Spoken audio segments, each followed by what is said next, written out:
their apprenticeships after high school, investing in youth today means securing your workforce for tomorrow. Don't wait. Visit careersnextgen.ca to get started. Get the lowdown with Low Tide. Weekdays from noon to 2 on Sports 1440. It's one thing to try and take away all of his passes when he's but if he's having that shot mentality, he just becomes so much more dangerous.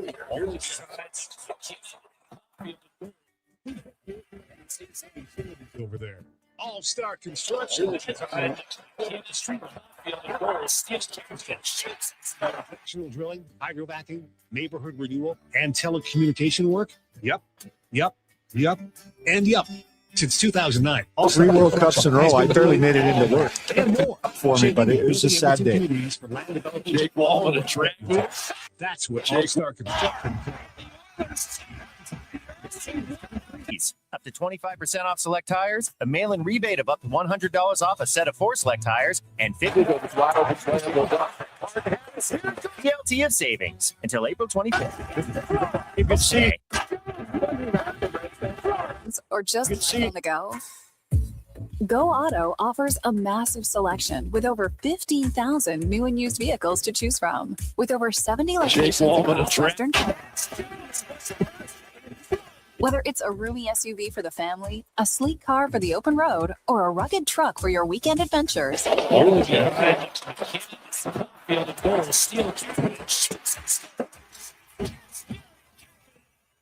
Rick Showers from No Bull RV, and I am a used Doesn't mean you would like doing my job all day long. Jake Walton. Your RV privately? That means that you have to be an RV salesman too. That's right, Bob, and there's a lot of work involved. You have to find...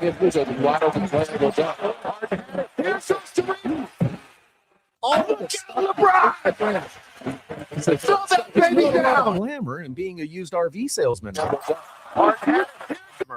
I love helping people enjoy the great outdoors on their terms. It's my life's work, but it doesn't have to be yours. When you sell your quality used RV with us, we take care of everything. Cleaning, repairs, commercials like this one to bring people in, and besides, I like being a used RV salesman a lot more than you do. And that's NobleRV.ca.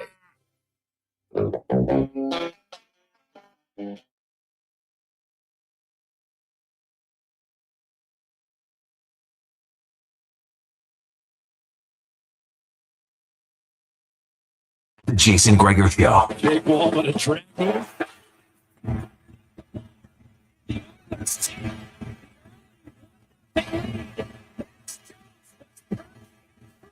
On Sports 1440.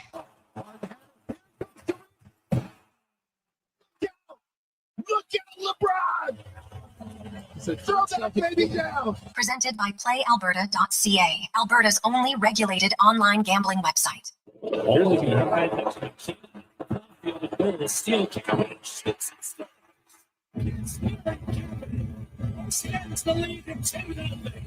That's his end.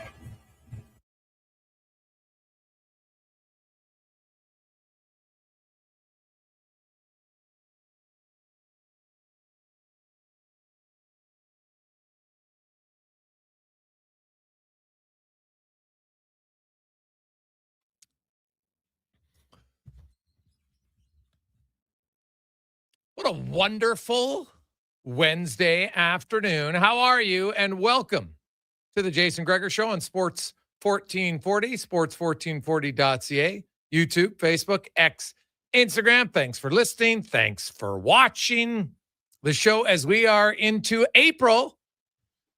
Did you fall for something today? April Fools? I will say it's a little bit harder than it was pre-cell phone, pre-internet to get people on it. Now, you can get some people, and then it spreads like wildfire, and they freak out, and they're like, oh, my God. Some of them are kind of obvious, but you, if you got, hopefully it was a good one, let us know. 833-401-1440. I'm Jason Gregor, alongside Connor Halley. We have busy show for you today. Lots to discuss. Of course, the Edmonton Oilers. Oh, they've won 4 in a row. 4 in a row. And tomorrow night, they got the Chicago Blackhawks. That should be a win. That's a team you should win. especially when you are in a battle for home ice advantage in the Pacific Division. 2 back of Anaheim, 3 up on Vegas. Anaheim does have a game in hand that they will make up tonight when they take on the San Jose Sharks, a team that is desperate for a victory, as the San Jose Sharks are 2 points out of a playoff spot with 2 games in hand. Preds, 77 points, 74 games. Kings, 76 and 73 games. The Jets, 76 and 74 games. Man, many of you were ripping on Karius's prediction that the Jets are going to make the playoffs. Some of you could be eating crow. We'll see. The Jets, 6-2-2 in their last 10. And they have pulled to within 1 point of the Nashville Predators, who have lost 3 in a row all of a sudden. Things change quickly in the National Hockey League. And when you see all the races, that's why you're not going to be changing. I know some people, you want the best teams. Whatever. 1 year, you know what? Hey, the Pacific Division is weak. It's a massive outlier. To think that you would change the rules on an outlier, last time the NHL did that, offside review came in. Not a great rule. Anywho, Oilers, big win. Up until an empty net goal, it was their third and fourth lines and their second and third pairing defense that were all on the ice. And that's a good sign. When you can win games without needing your best guys to carry you, it's good. Connor Ingram on his 29th birthday gives himself a tidy shutout. As he said afterwards, he goes, I didn't really have to do much. Now, that's downplaying a bit. I thought on the penalty kill, especially in the third period, he was pretty good. But the Oilers for the second straight game, the first 40 minutes, they did not give up very much at all. So we'll talk about all the races. Ranford Ork's going to join us because we are going to talk about ACL sprains, strains, difference in that and a tear. Also, MCL grade 2 tear. What does that mean? What's the prognostication for that? Ryan Holt will join us. We'll talk a little Condors as they are also in a playoff race. We got the business of sport, former NHL GM, who is currently the president of the AHL, the American Hockey League. Scott Housen will join Ritch Winter and I in the business of sport at 4 o'clock today. We got Speck, Tyler Yaremchuk, Cam Tate. So a busy show that we will kick off with Mike Rupp. It's the Gregor Show is always brought to you by PlayAlberta.ca, where you can get in the game. Nobody won last night. So Friday's Lotto Max, 70 million and 10 Max Millions. So you can get your tickets there, PlayAlberta.ca. And the OG tonight is $20 million and the classic jackpot of $5 million at Lotto 649. As we are going to go around the NHL, brought to you by McDonald's and the Chicken Big Mac. It is here. In April, you'll want to try it. Delicious. Chicken meets the Big Mac. Quite the combination. And we're going to get Mike Rupp joining us in a second to discuss all things National Hockey League. We're going to talk to Rupper about Evan Bouchard, because I know other fans were fired up what he had to say about Evan Bouchard. Lots of numbers when it comes to when you look at the D and you look at goals against and you look at goals for, you look at giveaways and turnovers and everything else. There's a lot of numbers to chew on. Evan Bouchard, of course, is hoping to become the 13th defenseman in NHL history to score 90 points. He has 86. He needs 4 points in his next 7 games. He is tied for the NHL lead in assists with 66 with Quinn Hughes. And all the people can talk about, well, Quinn Hughes almost assists per game player. Yeah, but he's not. But he is almost. You're right. But he's not. So we'll get into all that. And Rupper is with us now. Rupper, how you doing? I'm good. How you doing? Hey, man, I'm great. Playoff races all over the place. They're changing virtually every night. And last night, Montreal wins again. Pittsburgh wins, but the Islanders lose, and the Blue Jackets lose, and the Senators lose, and the Red Wings lose, and the Flyers lose. And you know what? So now it's kind of, I would put Montreal, they're in.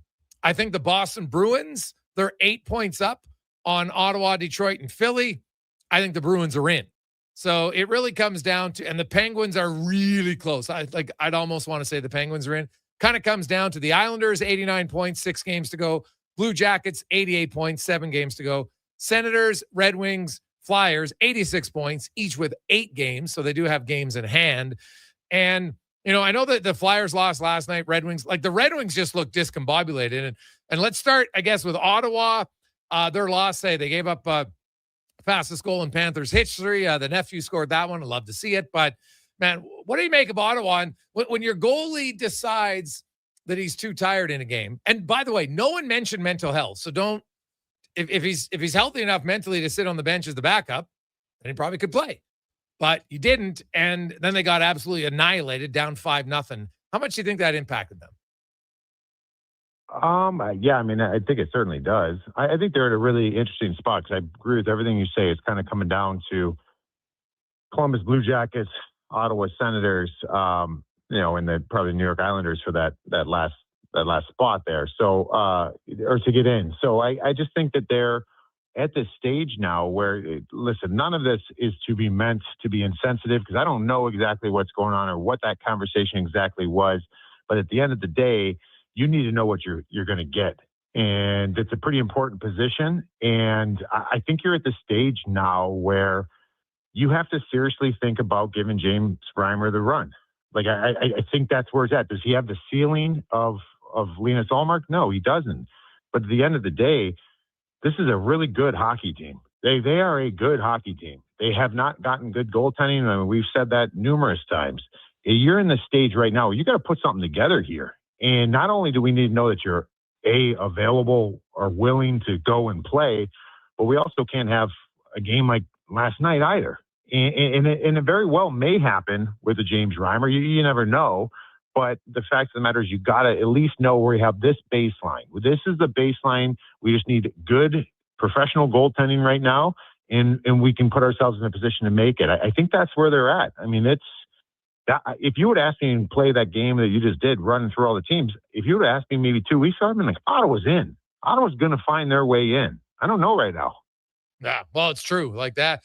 And it flips almost from week to week, which makes it a fun race. And, slowly teams, Boston, they were a team I wasn't sure of, but they won 4 in a row and pretty much kind of punched their ticket. They'd have to go on a pretty big losing skid now. You're 8 points up. To make 8 points in 8 games is, the Bruins just go 4-3 and get another 8 points. Then you're asking the Sens and the Wings and the Flyers to go 8-0. It's not happening. So the Islanders, Sorokin gets lit up, which is rare in that game. You look at the Islanders and, they give up a ton. Is it almost too much to ask that Sorokin could almost single-handedly carry them to the playoffs now? I mean, I don't know if it's too much to ask for because I still think that he'll have some games and some numbers. He'll give up 4 goals. And he has many times this year where he has. But there's also what he sees and the value of the opportunities or chances against him are really high. They're one of the league's worst, and if not the. And he has. I just think that what he's doing right now, all you care about is making the playoffs. And I think there's a ton of character in that room. They simply, Greg's they can't defend. They can't defend. They haven't defended all year. So that game against Pittsburgh the other day where they just became unraveled in that second period, this was probably the worst one this year because of the timing of it and who it was against. And but we've seen games like that from them. There's no surprise that they had a meltdown like that. Now you sit there and it almost forces the hand where, all right, we're going to probably going to have to go with Sorokin the rest of the way. David Riddick hasn't been very good. And, I don't know, does he run out of gas here? And the fact of the matter, when you look at this team too, this year you have a guy who's in a lot of measurements, the Vezina guy. You got Matthew Schaefer, who what he's done this year. Are they just, those two guys really, really masking a bad hockey team? You know what I mean? Those are the situations and scenarios where I don't think you're ever going to just say, hey, you know what? We don't want to just make the playoffs. Teams want to make the playoffs because they feel like everybody feels like all we got to do is get in and we can go on some sort of run, especially with that type of goaltending. But I wonder, man, if they don't make it in, or is this going to be kind of just this purgatory here for a few more years of the New York Islanders? It's been like this for a while. So it just feels like here we go again with these guys. And the Detroit Red Wings, if they don't make it, Rupper, Steve Yzerman done? Something's got to give. I mean, I would, if it's not, I think we're all in agreement. If it's not Steve Yzerman, that ship would have sailed a long time ago. So I think I'm pretty sure I know that because of who he is, he's gotten a little longer leash, which you can argue, yeah, he deserves that for what he means to the franchise, whatever you want to say. But yeah, I mean, you got to look directly at him, I think, because why does this keep happening? You've had coaching changes. You've brought in the goaltending hasn't really been a problem. You've gotten growth and development of players. It's just there's something that's lacking here. Why they just have this meltdown, and I don't know where else you go. I mean, I don't think they're at a point here where you're starting to challenge the core. Like, do we have to break this up? All of the Toronto Maple Leafs, or that has always been in that discussion a number of years. I don't think they're at that point. There's just something here that's lacking. And yeah, I think you got to turn that and look up top. And that's obviously Steve Yzerman. Yeah, well, it has to be. Now, Rupper, I'm sure you can attest, Oiler fans weren't overly enamored with your comments about Evan Bouchard. So chat about it. Yeah. Bouchard, you look at, hey, if Cale Makar is out for multiple weeks, when I look at the Norris Trophy race, him missing 8 to 10 games could be the difference. Because if you look at points and everything else, that's going to matter. And if one guy ends up being 20 points ahead of another defenseman in the Norris Trophy race, when their other numbers are fairly even, I think that's going to impact it, right? I think in Evan Bouchard's case, and Mike Kelly did a broadcast, and he talked about turnovers that led directly to goals. Werenski had 10, Bouchard had 11, Makar had 12. I do think there's a reputation of Bouchard that people see the highlights of his mistakes, and because he plays in the Canadian market, I can tell you right now, those highlights are way more prevalent than you see on Cale Makar. But the giveaways themselves aren't that much more prevalent. So what is it about Bouchard that you don't have him in the top few guys right now? Well, okay. So if you're the leading defense, you're going to be in the conversation. So I would never say that he's not in the conversation. I don't have him in the leading guys because unless what you just said off the top there, if you're talking about running away, like that's where I think in Erik Karlsson, for an example, because that's the comp that I see a lot where you're talking about Evan Bouchard, and I will beg to differ in a lot of ways. I think Erik Karlsson has been a better defensive defenseman in different areas that he's had in his career. But like you got to run away. Erik Karlsson had 100 points or whatever it was in San Jose. The next guy had like 74 or 75. That was Josh Morrissey in Winnipeg. So yes, if you're going to run away with that's pretty significant. And that very well may be the case here with Evan Bouchard with like a Cale Makar going down. The other numbers, I was on that show when Mike Kelly came in with those numbers as far as turnover rate. There's another one where we jumped in. Wish I was prepared for this. I had the numbers in front of me. I'll tweet at you or put it on X, and we can kind of get in that discussion there too, because it was interesting because when you start looking at the league's top defensemen for zone entries, advancing zones, whether it's via leg or a direct pass, he's nowhere near the other top guys. So I guess my point in this is if we're going to take turnover rate and have that, a lot of that's going to be offensive zone. There's other guys, the Quinn Hughes, the Cale Makars. I mean, I'm not saying that Matthew Schaefer should be considered higher than Evan Bouchard, but these types of players who are advancing zones in a way that they are putting themselves in the situation to have that turnover rate happen more frequently than Evan Bouchard. So I think it's a little bit skewed numbers. I'd love to dive into it more again, but that's something for me. I don't find Evan Bouchard, he's world class. Let's get that out of the way. He's a world class offensive defenseman. I just firmly believe that you have to run away with it offensively if you're going to be one dimensional in that way, or you got to touch some more boxes. And I don't find him touching many boxes as far as what makes up a well-rounded defenseman.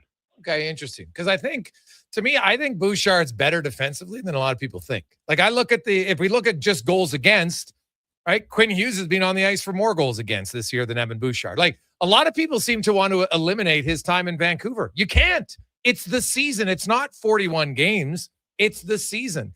And Quinn Hughes has been on for 73 goals at 5-on-5. Bouchard, 66. Zach Werenski's 58. He's played 6 fewer games. Now, Cale Makar's goals against are the best, no question. That's where he really dominates, right? Colorado, that 5-man unit has been ridiculous for them. So I like, if people want to vote for Werenski and Makar, I get it. But anybody suggesting Quinn Hughes this year has had a better year than Evan Bouchard, I think is basing solely on reputation and not on reality. Quinn Hughes is he's a minus player overall, and he's been on the ice for more goals against 5-on-5 than Bouchard. There's no chance this year that Quinn Hughes is higher than Bouchard. It shouldn't be on anybody's ballot, in my opinion. I would agree with what you're saying there in regards to comparing those two. Let's be honest though, the one thing that's going to work against him too, and this is where I actually don't think it's fair for Evan Bouchard, because we don't see the same harsh criticism on Cale Makar. Is he is going to be affected because of who he plays with, and Leon and Connor. And that's not. I don't agree with that. Because Cale Makar is with Nathan McKinnon, he dated back for a number of years, Mikko Rantanen, talk about some of the talent that they have there. So, that's an area that I don't think is fair in that. I guess here's my point. All those guys, and when I think of some of the top end guys, and he's certainly in that mix, I want to see Evan Bouchard close out plays defensively. I don't feel like that's what he does. So defensive numbers, as far as at the end of the day, I want to see plays killed and then moving the other way. He doesn't do that. I don't see him do that. And those other guys do. And for me, that's where I get a little, I would like to see this award get voted for a little more in the future of just being a little more well-rounded. I don't know if we'll ever get there when you have defensemen putting up 100 points. But that's kind of the way I lean. Okay. No, that's fair. It's always good to have a conversation. I like it. Looking at some of the other teams here, as we get down to it, it's been a great playoff race. There's no reason to change the standings by any stretch, in my opinion. You look at that race in the Atlantic, at the top of the Atlantic, Buffalo, Tampa Bay, Montreal. It's massive, Rupper, because whoever wins it doesn't face the other two teams. And, obviously Montreal is rolling right now. They've won 6 in a row. Tampa Bay's good. Buffalo is, both of them, they're both 6-2 in their last 10 games. Is there a team you like if you're Tampa, are you I don't care who Tampa plays, I'm going to pick them? Do you feel the same, Montreal or Buffalo? Kind of, how do you rank those three? Oh man. I feel like, for me, no matter who Tampa plays, I'm picking them. I feel pretty good about that one. I will say that the Buffalo-Montreal comp, or if those two teams are facing off, that's changing. What I'm seeing from Montreal right now is kind of making me, I don't know. That's one where, hey, and listen, at the end of the day, going back to even the Bouchard stuff, I'm totally will take an L when it's necessary or whatever. Those are things that I have no problem doing. I think I'm taking an L on the Montreal Canadiens. They've got something more than I thought, and to a different degree than what I thought. So I think that size will catch up with them at some point. I feel like it will. But it hasn't up to this point, and the games get harder as this goes on. That's one I don't know. To me, if it's a Buffalo Montreal, I'm at a point now where I think it's a pick 'em. I really do, especially with the way a Dobish is playing right now. I mean, Montreal is one of those teams. We're talking before about Ottawa. They're nowhere near as good defensively as Ottawa, but at the end of the day, you just got to get some decent goaltending. I feel like that's a pretty standard thing in this league. You could talk about Edmonton. You could talk about Vegas. All these different teams out there just need some consistency in net. If Montreal gets that, they're an interesting group for me. Well, yeah, Dobish has been playing very well. Lastly, speaking of the Edmonton Oilers, they've seemingly found their game, Rupper. And you know what? Even the goalie himself said, I didn't really have to do much tonight, although he downplaying, I think, what he did in the third period, especially on the penalty kill. But the Oilers don't have Draisaitl. They're 5-2 in the 7 games without Draisaitl. And their overall defensive play has looked very good. Where do you come out on the Oilers right now and a few weeks away from the playoffs, how much of a threat do you think they could be? I mean, this is what we were kind of thinking or hoping that you could start seeing them move in this way, because nobody's asking Edmonton to be something they're not. We've seen them be that. We've seen them, what they've done in the playoffs and different stages in the regular seasons over the last number of years, where they've had some bad stretches, but you're lying to yourself if you say they can't defend. And I know there's some people out there that still think that they're one-dimensional. They are not. Like, they've had stretches of that this year, and that's why they're in the position they're at. But things are starting to come together for them. I find it fascinating. I think I mentioned this to you before. I don't know, you got the old East Coast, West Coast. I feel like this is like a little Biggie Tupac, but we're talking about the NHL. But it's like the Eastern Conference always the fan bases want to say, well, if the Pacific, none of those teams would even be in the playoffs. And there is not a chance. If man to man, you're looking me in the eye, if you're a team on, let's just throw it out there would you rather play the Pittsburgh Penguins or the Edmonton Oilers? There's not one team that said they would rather play the Edmonton Oilers.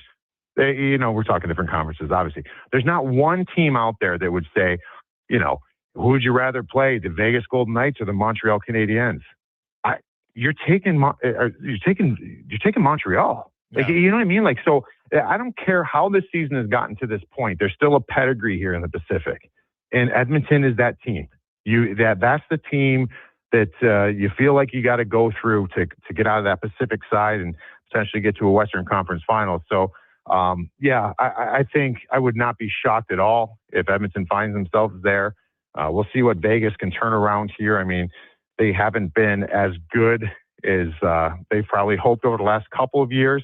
That's why they did that drastic move the other day. I have no concern in my mind, as long as you keep seeing Edmonton taking a couple steps here, they're going to be a tough outcome playoff time. And then to the degree where, this is why I feel like in the NHL playoffs when I played, first round is always strange. It's always, it's weird. The best team doesn't always win in the first round. I mean, you can argue that in other rounds as well. But it was always the feeling when I played, if we could just get out of this round. Because when you get out of round one, and maybe we've seen that as far as Edmonton in some degree over the last few years, where once you get out of round one, all of a sudden we're a different team. We've got a different swagger. We're connected a little bit different. That's where magical runs happen. So, I'm not checking out on any of these specific teams. I think Edmonton can go back to the finals again. I really do. Interesting. Rupper, we'll chat with you on Friday. And the playoff picture, who knows? Maybe it'll be a little bit clearer. We got some games tonight and some games tomorrow. Or it could be just as muddy, which makes it loads of fun with less than 2 weeks to go in the NHL playoff race by Friday. Appreciate your time, buddy. Have a good one. All right. Thanks, Greg. Enjoy, buddy. There you go. That's Mike Rupp from the NHL Network. And, hey, you know what? Because we got a lot of texts coming in. Just because you disagree with someone doesn't mean they're an idiot, right? Like, you have to admit, when you go to voting, you if you want to consider everything, you have to consider everything. You can't just pick the numbers that you like for your player and then be upset when someone brings up numbers that aren't as good for the player you like. You just can't do it. Bouchard, to me, I think has a very good chance to be a finalist. There's no rhyme or reason in any statistical data that Quinn Hughes is higher than him. Werenski and Makar have arguments. You can look at it. Werenski leads the NHL in 5-on-5 scoring for defensemen on a team that doesn't have a superstar. It doesn't have a superstar forward. Hell, he's outscores his forwards. And we can't discount that. It's an advantage that Bouchard and Makar have, and even Radish in Tampa Bay. No question it's an advantage. It's not everything, but it is an advantage for sure. So, you look at Makar has a big advantage in goals against 5-on-5. Significant advantage. The rest are pretty close. Makar has an advantage there, no doubt. But he also, if you dig into it, he had an unreal October. Like, he had 17 points in October. He really hasn't produced very much since compared to the other guys. So that's a much bigger window. Now he's hurt. If he misses, and the coach said today Bednar is going to be out for a while, didn't say he ruled him out for the rest of the regular season, but they might. And if he misses 10% of the season and ends up being 20 points behind Bouchard, right, and ends up playing fewer games than Werenski, then it's probably harder for him to win. Not 100%, but it just brings him back to the pack, right? I think Lane Hudson has some really good numbers. I look at Mo Sider. Mo Sider's challenge is his goals against and his defensive repression numbers aren't significantly better to make up the gap for his offensive numbers that are way lower than all the other D-men. And make no mistake, offense does play a part in it. It has historically every year except the Rod Langway years. And I don't care what anyone says. The Rod Langway years, and I have an article coming about it, it makes no sense to me. It's not. It's like a 2-year window of an outlier between every year prior and every year after. It just doesn't. It's almost like the voters at that time said, you know what? Let's try to give it to a defensive defenseman. And that's what they did.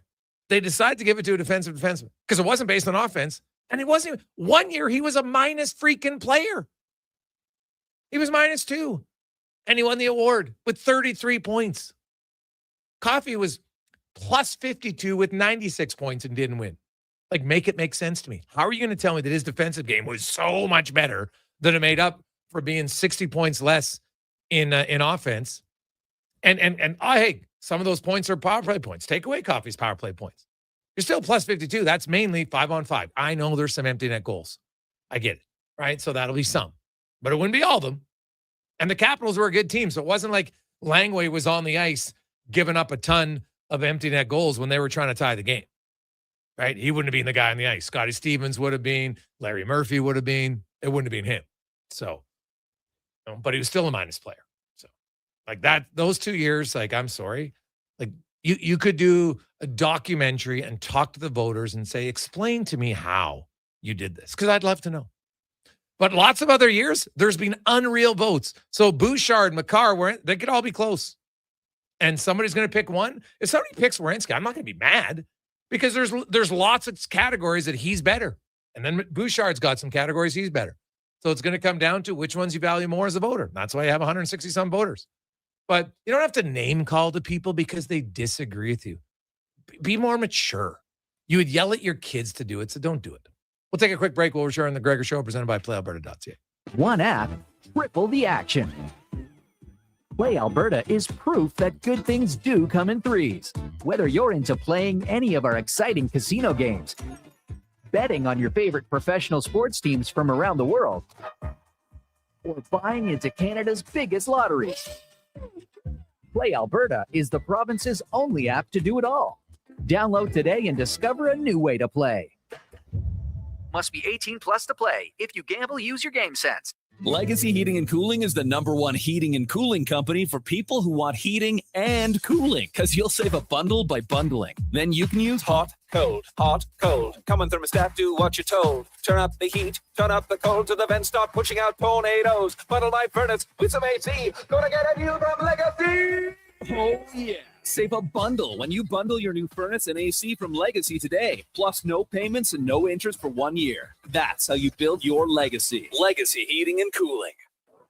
Booster Juice is going crazy for hazelnuts. No, not crazy. Nuts. Booster Juice is going bananas for hazelnuts. I mean, there are bananas in smoothies, but that's not the point. Banana juice is booster for hazelnuts. What? Just stop. Booster Juice is going nuts for hazelnut. Introducing the Nutty Monkey Smoothie, Holy Hazelnut Acai Bowl, and Nutty Booster Ball, all made with rich, creamy hazelnut spread. Try them today, only at Booster Juice. Canadian born, blending since 1999.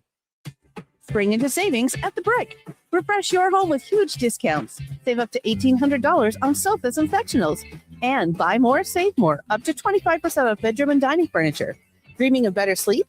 Upgrade your mattress game and save up to 40% off select mattresses and score free delivery when you use your Flexity card. Plus, save 15% when you buy 2 or more select major kitchen appliances. Some exclusions apply. See in store for details.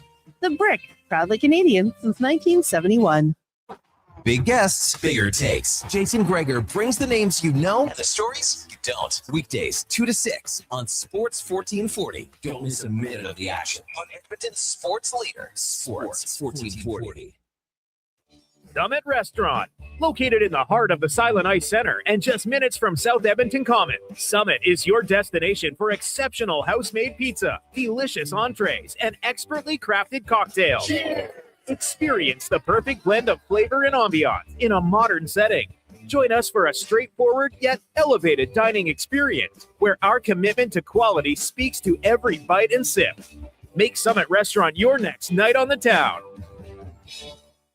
Don't let equipment failure stop you cold. At AWS Welding in Nisku, our factory-trained service techs are on hand for all welding equipment repairs. We're a fully warranted center for Miller, Lincoln, and ESAB. And we service all makes and models. Proper, regular service extends the life of your gear and keeps it running at peak capacity. Don't wait for a breakdown. Book your service appointment today at 780-979-0470. AWS Welding. We make it happen. Hey, sports fans, we've got a clear choice for you. At Crystal Glass, we provide customers with the perfect glass for any job. From home to auto and even commercial, installation or repairs, we're your team. Call 310 Glass or visit crystalglass.ca. Crystal Glass.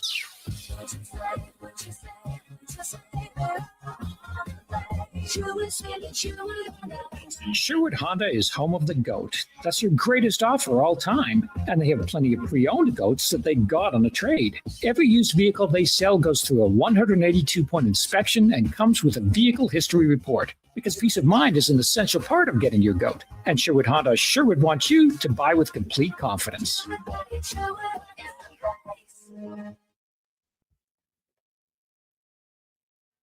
Portions of this hour brought to you by EUL, helping you finish your electrical project is their goal. From pot lights to electrical panels, the gear you need is at EUL.ca or in person at one of their Edmonton area locations. EUL.ca, your partners in power.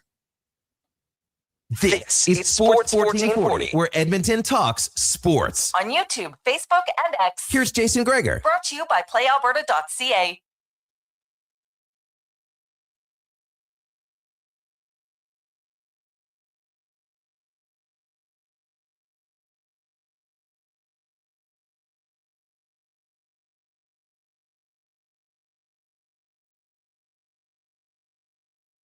Jason Gregor, Connor Hanley, Sports 1440, sports1440.ca. Hope you're having a lovely day.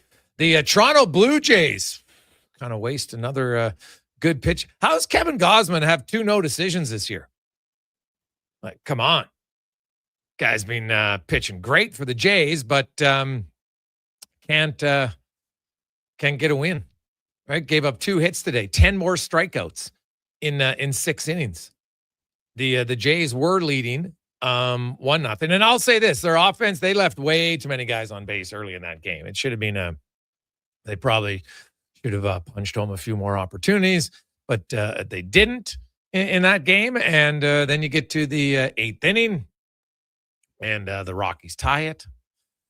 And Ty Rogers gave up a few hits, but didn't matter. Then Nance came in, gave up a hit, gave up a run. Blue Hardy came in with runners on first and third, 1 out, struck out 2 guys to get out of that. Then Hoffman pitched in.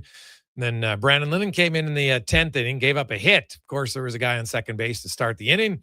So he gave up a single, and they lose the game. Jays unable to cash in with the runner on second to start the 10th inning, and they lose 2-1. But Kevin Gausman has 21 Ks and 2 starts in 12 innings. Guy's barely giving up a hit, can't get a win. So that is some tough luck for Kevin Gausman. And man, I don't know what they're going to do with Brendan Little, man, but you might have to find another lift pretty soon.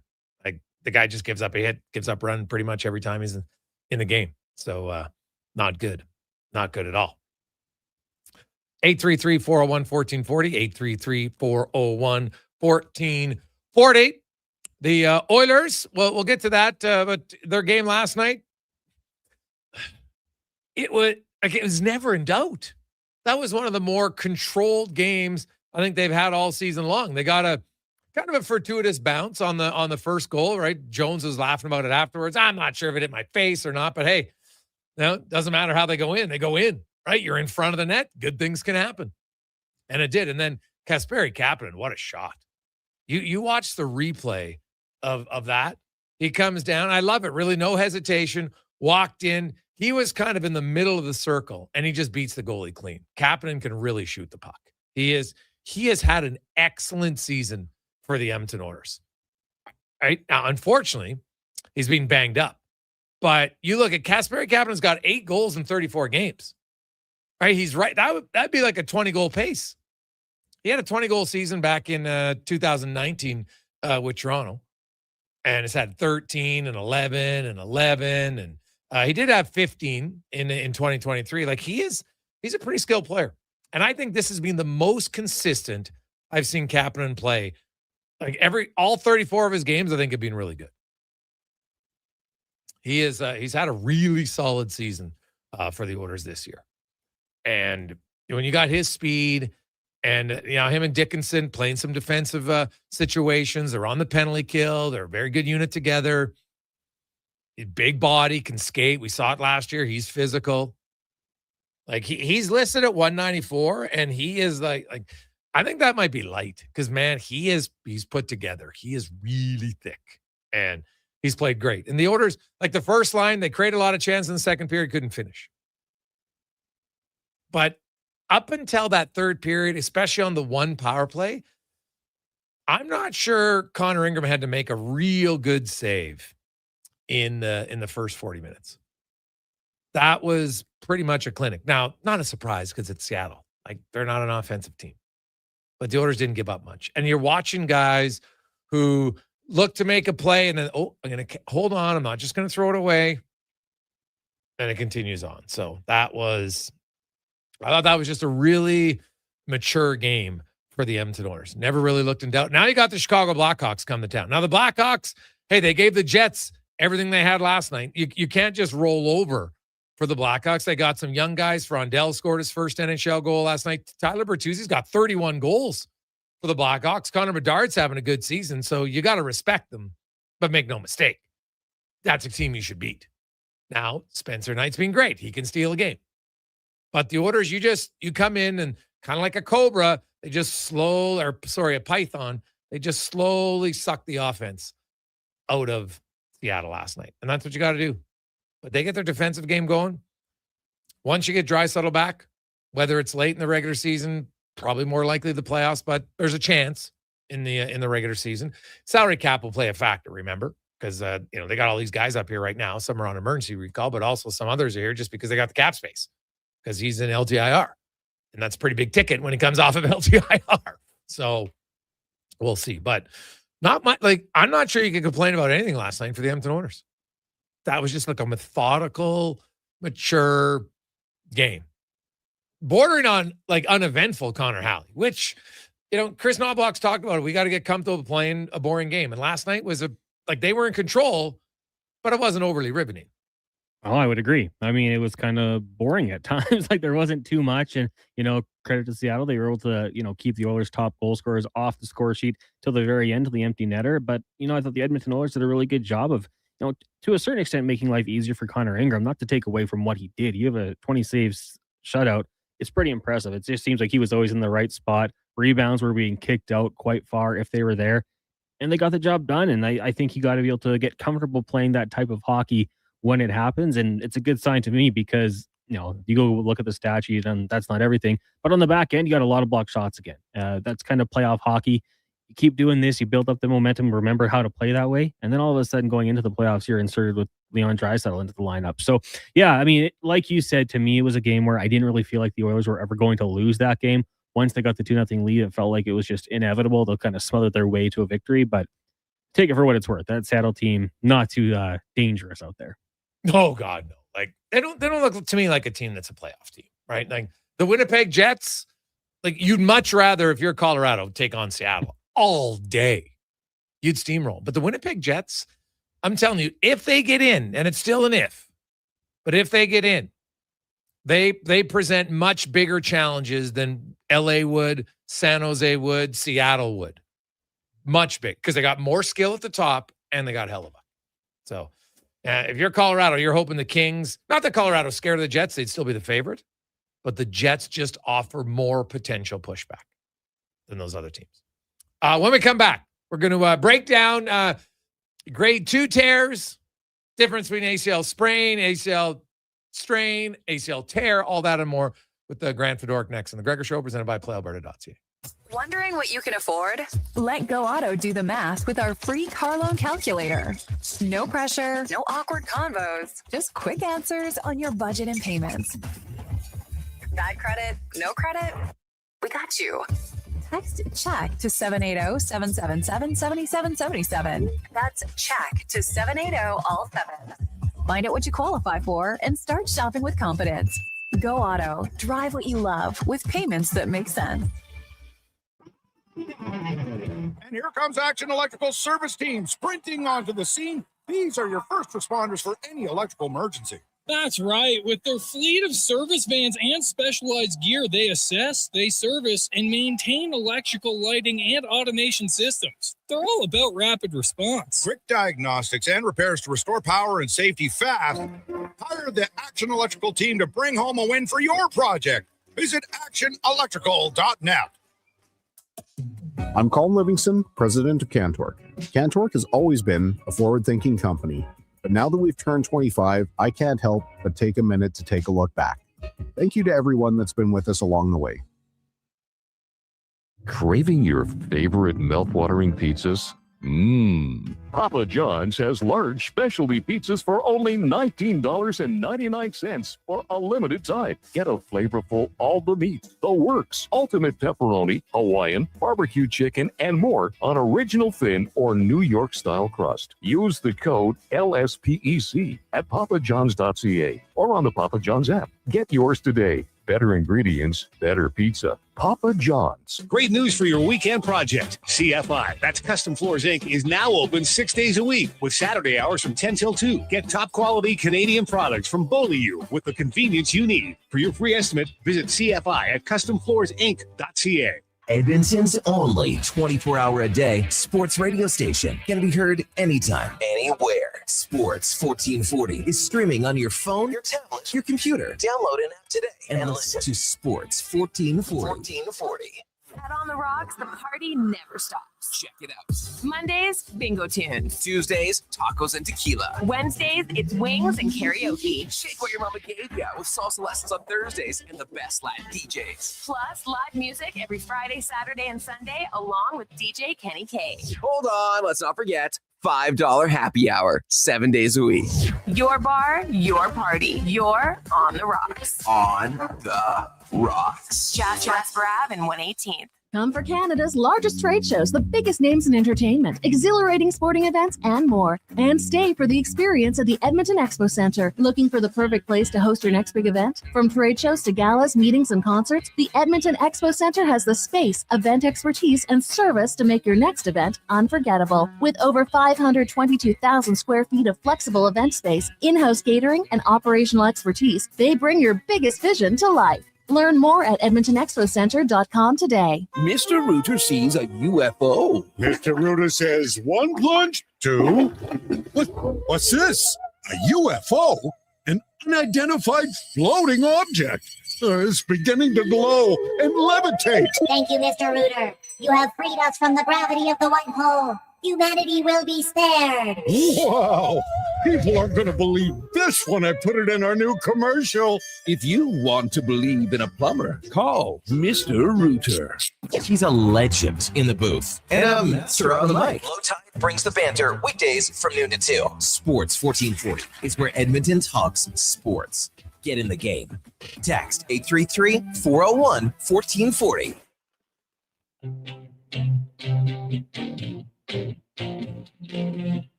Portions of this hour brought to you by Sherbrooke Liquor, the best place for wine, cocktails, and beers from all over the world. Also a variety of excellent non-alcoholic options. See more at SherbrookeLiquor.com.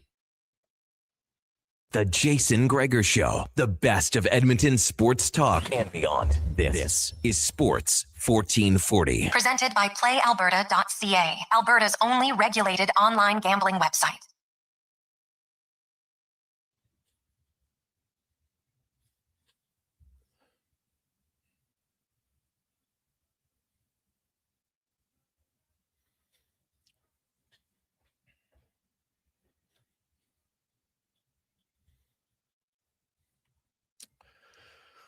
.247, welcome back, Jason Gregor.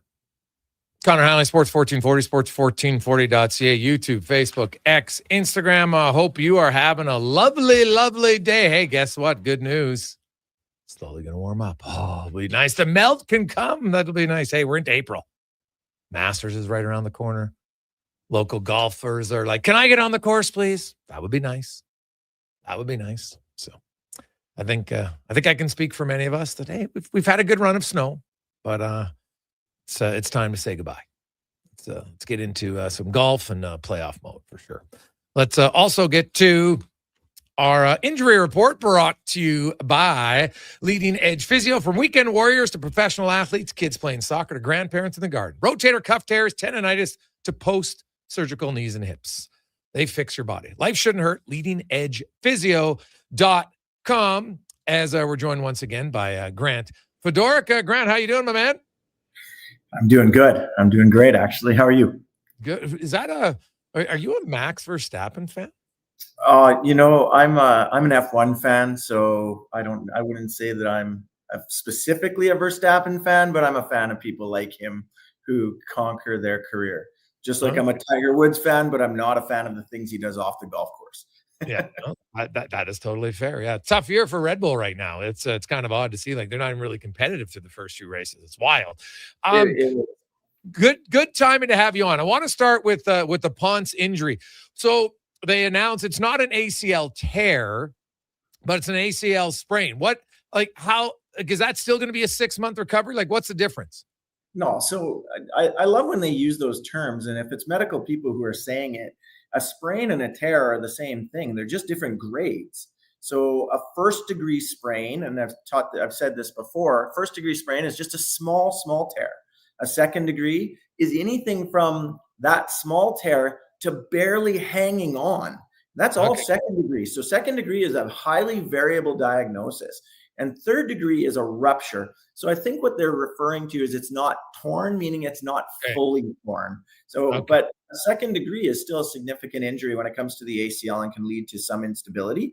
But to be blunt, if it's not fully torn, very often it's non-surgical, which is a better recovery. Not whether you say better or not, it's definitely not going to require surgical intervention, which delays the time frame of recovery. Okay. Well, that's good. Now, Leon Draisaitl, there's been some talk, and I've got a few sources that say, okay, it's an MCL, and it's a grade 2. So when you're talking an MCL, would a month recovery, is that normal for high-end guys? And even when it's grade 2, like, are there high-end grade 2s and low-end grade 2s? Partial thickness and full thickness, absolutely. It's exactly what we were talking about with the ACL. So first-degree MCL sprain uniquely, because it's responsible for medial stability of the knee, not that forward and twisting so much. And in hockey, it's needed, obviously. When you push very hard, like think about somebody who's coming in to hit you, and you're going to prepare yourself on that outside leg, you're going to plant, and we need medial stability for that. But with a first degree tear, there's really no instability there, just some discomfort and pain. And to be blunt, the recovery is 2 to 3 weeks. And oftentimes, if they even take the time to recover on an injury like that, a lot of times they'll play through that. Second degree is exactly what we talked about. So it can be very variable. A partial thickness, meaning more than a first degree, so a little more of a tear, going all the way to barely hanging on. And really, it's going to come down to the amount of instability and pain, swelling, and a bunch of other things, clinical factors that play a role. Timing in the season makes a huge difference. Obviously, getting ready for playoffs for Leon, not speaking to a specific injury, but for somebody like that, when they had the window for it to go through a good period of, I would say, consequential healing, so that when he hits the playoffs, he's in great shape. I think that was a good move, a bold one, but a good one, because he can go through that period of time frame, which is usually a time frame of 6 to 8 weeks for a second degree. And some will say 4 to 8. I think he's going to be in the shorter time frame. Just again, we've had this conversation about these high-end athletes and their bodies and their ability to heal and their age. He's got everything going for him. And we can talk about what's going on with him in Germany as well. So when we go to a second degree, you were talking about the thickness, and so more of the tendon gets torn. Is that what we're talking about here? Yeah, like more of the way through. So, partial thickness is partway through. Full thickness is kind of like barely hanging on, is kind of how they're described once you start getting into it. And again, I guess if you wanted to talk about it in terms of ratio, let's say like out of 10, 2/10 would be a partial thickness and 9/10 of it would be a full thickness, kind of get that amount of the ligament that's being torn. And then no different than anything that's holding on. Think of it like a rope that you're hanging on to. Which one are you going to be more comfortable hanging from? Right. And that's what's basically giving you the amount of stability that you've got and the ability to do all those things you need at high pace and under contact and all the things. So again, you want that. I would say you want as much of that to be intact as possible in order to play at that level. But the risk of going back on a second degree too soon is that second degrees can turn into third degrees. Once it started to tear, it's kind of like a piece of paper. Once there's a little run in it, it's easier to move it further and more tearing to occur. So you want that, what we call fibroplasia, that stage where there's the collagen is laid down and becomes thickened and provides stability to that joint so that it doesn't tear further. Okay. Grant Fedoruk joins us. So what's rehab look like usually for a second degree?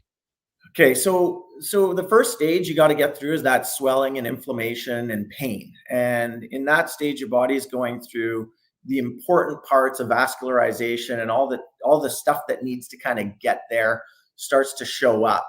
The next stage, your body starts to lay down collagen, and it's kind of like just the body just throws it at it. It's not uniform, it's not aligned. It's just kind of thrown down like a mesh. And in order for that to have good function and tensile strength, it needs to start to align. And that's what happens toward the end of that phase and into what we call remodeling, which is the last phase of healing. And so initially, if you think about it, the first 72 hours, in that period, you got inflammation and swelling up to a week. It could kind of continue, and you can have it go on for a further period of time, especially if they don't get the rest that they need in order for it to start that healing process. Then in that next stage, what you're doing is you're trying to keep the knee and maintain some range of motion, maybe early strengthening in that stage 2, just to maintain what strength he's got, cardio if he can, upper body, doing things to kind of make sure that the knee is healing in a good environment. And then we get into that next stage, which is really strength and function and push it hard.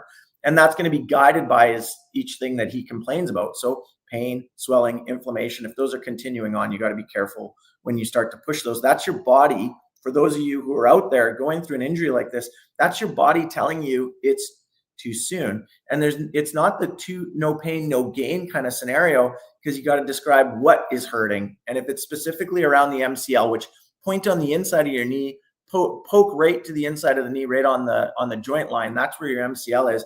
If it's directly there, you know where it's coming from. But if it's the quad and the hamstring and other things, that's the kind of discomfort, or I don't want to use the word pain, but that's the kind of thing that you're going to have to work through versus direct pain right in the ligament. And an athlete knows it. They'll tell you, hey, it hurts right there. They've got to be careful in that stage.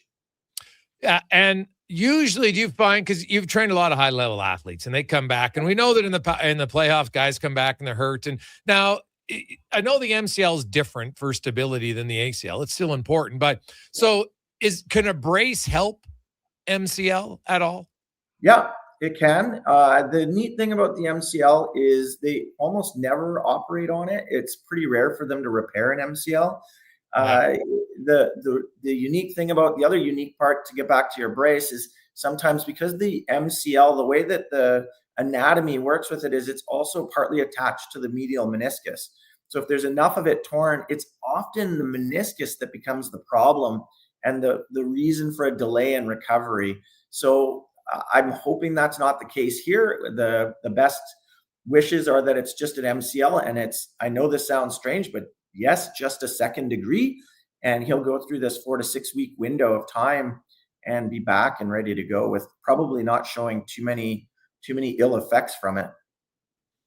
Grant Fedoruk joined us here talking the injury report, and obviously we're talking about Leon Draisaitl, and lots of the reports about he's got a knee injury, and MCL for Grant says obviously is infinitely better than an ACL, and there's obviously guys that played through this and you recover and then you come back. And now the type of rehab that athletes get, elite level guy, I know you've got some of the machines at your place, Grant, but the difference is, like, for average Joe and Jill, where we're trying to recover, we're probably not elite level athletes, so our body takes longer, number one. Number two is when you're a professional athlete and that's your job, like, you might do physio and different things for 3-4 hours a day. The average guy just doesn't do it right? So how much does that speed up the recovery, and how much of an advantage is that for pro athletes? Oh, I would say there's a huge advantage. They're on top of managing that swelling. That's their job for that window of time. Their job every day is to make sure that they go through a good recovery. You and I go to work, and we got a lot of stuff that gets in the way. We got kids we got to play with on the floor. We got, all of that sort of a thing. And then, yes, definitely, as far as access to, high levels of treatment makes a big difference. If we're talking about just here, so barring the fact that he's in Germany getting a bunch of different things that are, being done that can make a difference in his recovery, which is why he's there. The average person like you and I, we've got to go through that phase. There are some things that we can do to get the pain and swelling under control in the first stage. You got to be careful because swelling and pain tell us something, and swelling and inflammation are part of the healing process. So it's a line. We want to manage it, but not stop it entirely. And then going into that next stage, there are definitely things. So we want good alignment of those collagen fibers. So that means some loading on the joint, some manual therapy. What this physician is known for in Germany, besides some of the injections, he's very known for hands-on diagnostic and treatment techniques, myofascial techniques, things that we do to maintain the muscles around around that ligament. Hands-on friction type treatments to the actual ligament to stimulate healing and fibroblastic activity, those things that help that collagen to align properly. He's very well known for that, and that's what's going on when you're getting that treatment at that level in our facilities as well. There's a hands-on component. It's not just go home, here's some exercises, keep doing them. On the exercise front, it's the right exercises at the right time for the right problem. And then definitely it's very individualized based on the person and what they want to go back to. The athlete, you're not stopping with 10-pound squats at the end of this, with 10-pound barbells in each hand. You're doing Olympic level clean and jerk before that knee is ready for it. And they're actually putting it through functional reps, the very things that they're going to have to do on ice. So I don't know where he's at, whether he's got skates on yet or not, but that's when you really start to tell what stage of healing are you at, and is it going to be able to tolerate the reps that it needs to play at that level? Yeah, he is back in Edmonton. I can tell you that for sure. He was here for the team pitcher earlier in the week and is rehabbing. I don't think he's been on the ice just yet, but it wouldn't surprise me. And now you can be on the ice just for a twirl, right? Yep. And as you mentioned, your stability, he's not going to be out there doing, stops and starts and tight turns just yet, I wouldn't think. But, for him to come back for a playoffs, which is still, 3 weeks away, Grant would not, and it's already been out. He's already been out for 2 weeks. So, that put him at 5 weeks. That's not an unrealistic thing, basically, is what you're telling us. No, I think it's realistic. I do. Again, with some of the things that he was doing, I without throwing too much conjecture in there, this physician is known for specific types of injections that help with that healing process that are known or said to speed the process. A type of PRP, so platelet-rich plasma, where they basically take your own cells, froth it off to get the important healing cells called the platelets in high concentration around there.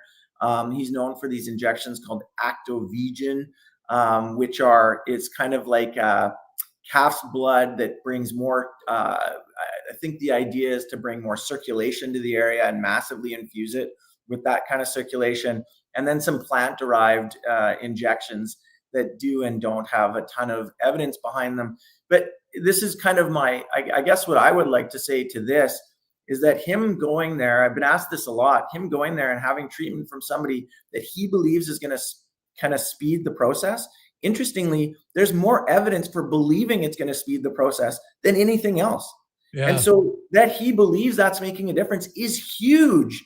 So am I for it? Absolutely. 100% I do. I think as long as the things that he's doing are safe, then again, I think that plays a huge role. And especially with athletes at that level, I'll tell you, you believe you can win, you're going to will it. That's what's been known to say. And that comes in, and there's evidence for that in medicine too. If you believe something can help, it can make a big difference. So that's kind of my take on it. Some people in the medical world might be shaking their head to that comment, but I can show you the evidence any day.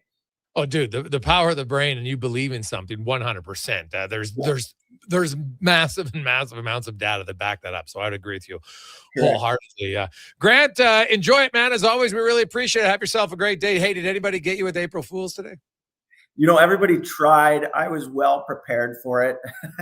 So we got a team of jokesters, and it's usually my wife who can get me, and she didn't get me this time. So I'm just glad. I'm glad that everybody's got a sense of humor in our organization. Yeah, well, you need one for sure. Awesome. Thanks, Grant. Appreciate it. Good, Jason. There you go. That's Grant Fedoruk from Leading Edge Physio. So always good to talk to somebody specific. You don't have to guess on things when you look at the the difference between a tear, second grade, third degree tear. You look at the ACL strain, ACL tear. It's still significant. Ponce probably isn't going to be ready to play again this year, which is just brutal. Like, you sign, you're all excited, you come to a new team, and boom, your first game, awful. Let's get to the con man and a sports 1440 update as you're listening to the Gregor Show presented by PlayAlberta.ca. The update brought to you by Legacy Heating and Cooling. Oh, no payments, no interest for 1 year on your furnace or your AC. It's April. Let's think about it. Put it out there. It's going to be warm. It's going to be warmer. No more snow. If you think it, it'll happen. LegacyHeating.ca. The Sports 1440 update. The Edmonton Oilers have signed forward William Nickel to a 3-year entry-level contract beginning next season. The 196th overall pick in the 2024 draft had 15 goals, 11 helpers in 32 games this past season with the London Knights. Just 3 games tonight in the NHL. Avs and Canucks. You got the Blues in LA and the Sharks taking on the Ducks in the majors. The Blue Jays falling to the Rockies 2-1 in extra innings. Next up for Toronto will be the White Sox on Friday, which you can hear on Sports 1440's AM feed. Right now, Cubbies up on the Angels 6-2. The Tigers trail the Diamondbacks 1-0. And in Seattle, Yankees have the 1-0 lead over the Mariners. Later tonight, Dodgers host the Guardians and the Twins in Kansas City. In the association, Raptors host the Kings. Tip off 6 o'clock. You've also got the Sixers in Washington. Magic host the Hawks. Celtics taking on the Heat. Rockets up against the Bucks. The Nuggets in Utah. And the Warriors hosting the San Antonio Spurs. WHL Game 4. Saskatoon and Edmonton, 7 o'clock. Edmonton trailing that series 2-1. And in the PWHL, Minnesota in New York, Montreal hosting Vancouver. And then at 7:30, Ottawa taking on Toronto. Coming up in hour 2 of the Jason Gregor Show, we'll hear the stat of the day, ask 5 questions, and be joined by the voice of the Bakersfield Condors, Ryan Holt. I'm Connor Halley. This has been a Sports 1440 update. It's Sports 1440, a Stingray radio station broadcasting on Treaty 6 territory. Download the free iHeartRadio app and listen to CKJR wherever you go. Whether you're a craft beer connoisseur or more of a wine aficionado, there's always something new to discover at Sherbrooke Liquor, a unique family-owned independent liquor store. The selection, incredible. Well, section is also very impressive. Sherbrooke Liquor, expert, knowledgeable staff with a passion for unique finds. More than just a liquor store, we're a community. Alberta's best, the one and only Sherbrooke Liquor. Wine, spirits, and oodles of beer. Visit SherbrookeLiquor.com. At Leading Edge Physiotherapy, healing doesn't have to feel heavy, because in our SwimX aquatic therapy pools, you literally float your way to recovery. Whether you're dealing with arthritis, back pain, joint injuries, post-surgical rehab, chronic pain, balance issues, mobility challenges, or just feeling a little creaky, warm water and gentle resistance have your back, your knees, and your hips. Trusted by pro sports teams and rehab hospitals, our SwimX pools help you move sooner, hurt less, and recover faster. So take the load off. Let the water do the work. Life shouldn't hurt. LeadingEdgePhysio.com. Booster Juice is going crazy for hazelnuts. No, not crazy. Nuts. Booster Juice is going bananas for hazelnuts. I mean, there are bananas in smoothies, but that's not the point. Banana juice is booster for hazelnuts. What? Just stop. Booster Juice is going nuts for hazelnut. Introducing the Nutty Monkey Smoothie, Holy Hazelnut Acai Bowl, and Nutty Booster Ball, all made with rich, creamy hazelnut spread. Try them today, only at Booster Juice. Canadian-born, blending since 1999. Action Electrical Solar Team is now making a play for sustainability and savings. There's Thanks, Grant. Appreciate it. Powering up for a greener future. That's the strategy. Designing and installing high-efficiency solar panels. They're helping homes and businesses combat rising utility costs by harnessing the power of the sun. A smart move for efficiency and the environment. Hire the Action Electrical team to bring home a win for your project. Visit actionelectrical.net. Hi, Mike here from Northgate Chevrolet Buick GMC. We're the #1 dealer in the world. Just kidding. If we were, would you care? We're the #1 dealer in Canada. Still kidding. You probably still don't care. Tell you what you will care about, our March Madness sale going on right now. Discounts up to $30,000. And the grand opening of our Autoplex, a massive indoor showroom. No self-proclaimed titles, no iPads, no trips to Vegas or hockey jerseys, just a really good deal. Stop in and see us today, 13215 97th Street, or visit us online at northgategm.com. You're in Northgate country. Hi, I'm Colin Livingston, president of CanTorque. We've been tightening bolts and redefining our industry for 25 years. Yes, a quarter century, and we're just getting started. Check us out at CanTorque.com. Our tools age better than I do. This jersey was worn by the legend himself, signed and everything. You can't just wear it. I'm framing it with expressions and images. Your prized jersey deserves better than the closet. Think Expressions and Images, your local custom framer since 91. You name it, we frame it. It's summer. It's coming. An unstoppable force that will turn your home into the Sweatbox. Don't live in a summer blockbuster. Pro Solutions is your one-call solves-it-all expert for AC repairs, tune-ups, and new installations. With fast appointments and flexible financing, we'll make sure your home story has a comfortable ending. AC season is coming soon, so book today. Lock in pre-season pricing today. Visit prosolutionsinc.ca to schedule your service today.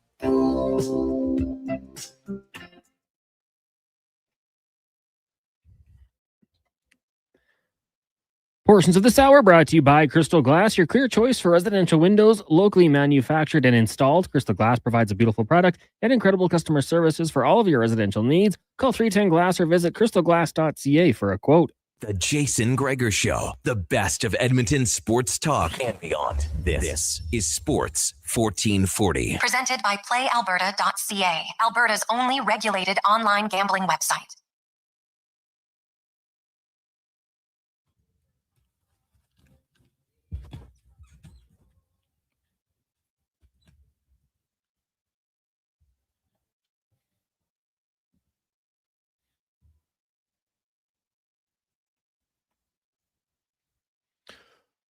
But Strud's coming on here. That's just some Struddy music for you on a lovely Wednesday afternoon. How are you? Welcome back to the Gregor Show, presented by PlayAlberta.ca, Alberta's only regulated online gambling website, where 100% of the revenue stays right here in the province at PlayAlberta.ca.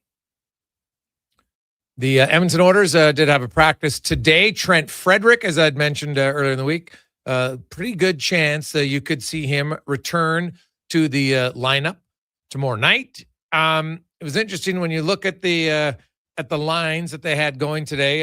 McDavid was with Savoy and Podkolzin. Now, Zach Hyman wasn't on the ice maintenance day with Nugent Hopkins and Roslovic. Doc skated in that spot. You had Dickinson, Frederick, and Kapanen. You had Henrique with Lazar and Jones, and Szymanski was rotating in on the different lines in the bottom six. Defense pairs obviously stay the same. I think there's a pretty good chance we probably could see Tristan Jarry. Not a lock. They might go with Ingram again, but that would be then four? That would lead up to 4 starts, right? Because I don't think you're going to sit him to then play Jarry against Vegas. Right? You want your number one against Vegas. So I'm going Tristan Jarry tonight. Then I'm going to go Ingram on Saturday. I'm probably going to go Ingram again in Utah. Then Jarry plays the second half of the back-to-back against the Sharks. Then Ingram back against LA. And then you got 2 games left in Colorado and Vancouver. And you probably talk to Ingram about which one do you want to play? Do you want to play Monday? And then you get a week off, or 6 days, because the Oilers are either going to start most likely on Sunday or the Monday. Or do you want to play that Thursday against Vancouver? My hunch is you'll see him play LA, Colorado, and then Tristan Jarry will play the final game of the season. So 7 games left. Ingram will get 4 of them. Jarry will get 3. A, there's a back-to-back. B, there is the final game of the year. Probably going to mean nothing. And it might mean something, potentially. Like, who knows? The Oilers, they might need a win that night. So that'll be the other factor for it. And, hey, the Oilers got a good team, man. And you know what? There's going to be some competition on it. And so we're going to get into some numbers, because I think right now, because everybody gets fired up and I love it. The emotions. I love Josh Szymanski. I want Szymanski to play every night. I get it. I totally understand it. So we're going to get into a little bit of number crunching for you, just Because when it gets to the playoffs, what you start with isn't what you end with. Okay? Lots of times. So let's go back a few years. Actually, let's get to the our stats of the day, brought to you by All Star Construction. Founded in 2009, specializing in underground utilities and power, grass, telecommunications, street lighting. They do lots of neighborhood renewal projects, like street lighting systems, and more. That is All Star Construction. Great company. And if you look at the orders, so let's go through it. Let's go back a few years. 2024. They're in the playoff. They played 25 games that year. Only 6 forwards played every game in the 2024 playoffs. Hyman, Nugent Hopkins, Draisaitl, McDavid, the big 4, and then Janmark and Dylan Holloway. Remember, Ryan McLeod sat out a game. Warren Foegele was healthy, scratched 3 times. Evander Kane banged up, but even he missed a game because he was, he's banged up. Corey Perry played 19 games. Remember Connor Brown? He didn't play any of the first 6 games. Then he came in, was excellent. He played 19 games. Adam Henrique played 17. Now he got a little bit banged up, but you had guys in and out of the lineup. So when you look at the lineup tomorrow, and Szymanski might be out of the lineup tomorrow. It's possible, right? And that doesn't include when Draisaitl comes back, right? Colton Dach will be eligible to return. And the other thing is, if Trent Frederick comes in the lineup, now we're into April. And the Oilers could decide, say, you know what, we're not sending anybody down. And then Jones, and so what happens is if once the game lineup is put in place and Frederick is healthy and you have an extra body, then Jones and Szymanski would both go from emergency recall to regular recall. And then the Oilers would have 2 more left because Doc's already been 1. And then you'd have 2 more because you're allowed 5. So the reason why they've sent some guys down right away is like Järventie, is because if he stayed up for even 1 day after, and you played a healthy body last game, all of a sudden Järventie, Jones, and Szymanski would no longer be emergency recalls because clearly you have enough bodies in the lineup, right? So that's why you can't do it. So you got to send the last guy down who was called up, and now still Jones and Szymanski are up on recalls that are emergency. So the Oilers, if they wanted, they could say, you know what, we want to keep our options open just in case. But after tomorrow, they only have 6 games left. Right? Like, if you get another injury, you could always recall someone. So I don't know if you have to worry that much about the emergency recall anymore, to be honest. Right? You play Frederick in that game, and all of a sudden you just move Jones and Szymanski to normal recalls. You got 6 games left. You got 2 recalls left. I don't think it's a big issue. So I could easily see them doing that.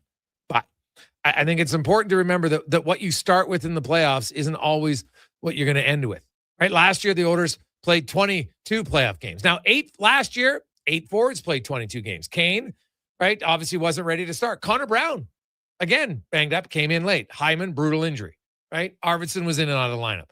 Kasperi Kapanen, now remember Kasperi Kapanen? He wasn't hurt. He didn't get in. He was healthy, scratch, and then he came in and he was unreal. Who doesn't remember that game against Vegas?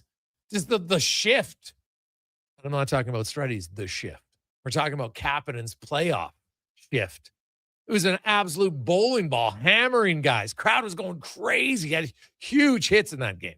And so he didn't start it. So maybe Josh Szymanski isn't in there on day 1. Maybe Dach isn't in there on game 1. But that doesn't mean they can't come in later in the playoffs and help your team win, because we've seen it for the last 2 years. So I wouldn't get all up in arms, call the coach an idiot because he's not playing. So I'll go, hey, Gregor, I wish KK would leave the winning lineup alone. But you know that he switched lines last game. See, that's what's interesting, JP. When he switches lines and it wins, no one complains. But if he switches, well, that's why they lost. No, it isn't. Right? He switched Szymanski and Henrique, and then he explained why. He goes, I think Josh is more of a natural center. He plays better at center. And so he wanted to get him back at center.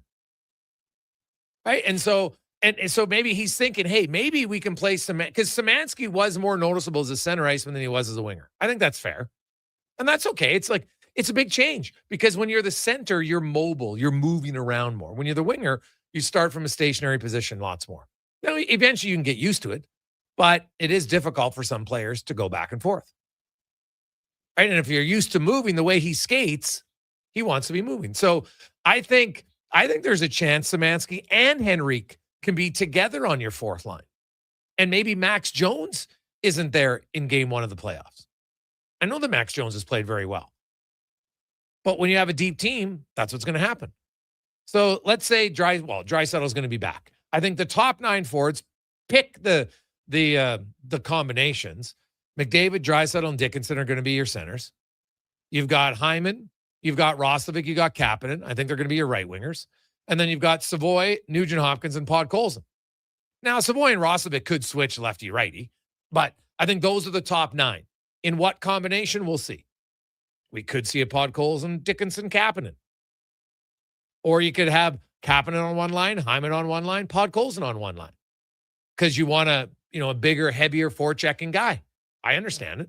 But then your fourth line is probably Frederick on the right wing, Henrique and Szymanski, Max Jones, Curtis Lazar, right? Colton Dock. Like, Dock brings, a different edge.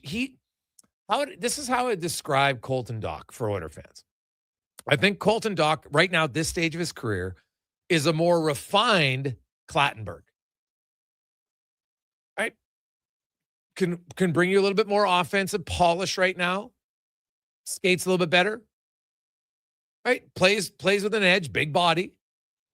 I mean, maybe not going to fight as much, but he will fight. He had no problem doing it. That's kind of where I'm at. And in the future, there'd be nothing wrong with both of them. If they're both in your lineup down the road for Edmonton, that would be awesome. Right? Because, could Colton Dock eventually become a third line winger? Yeah.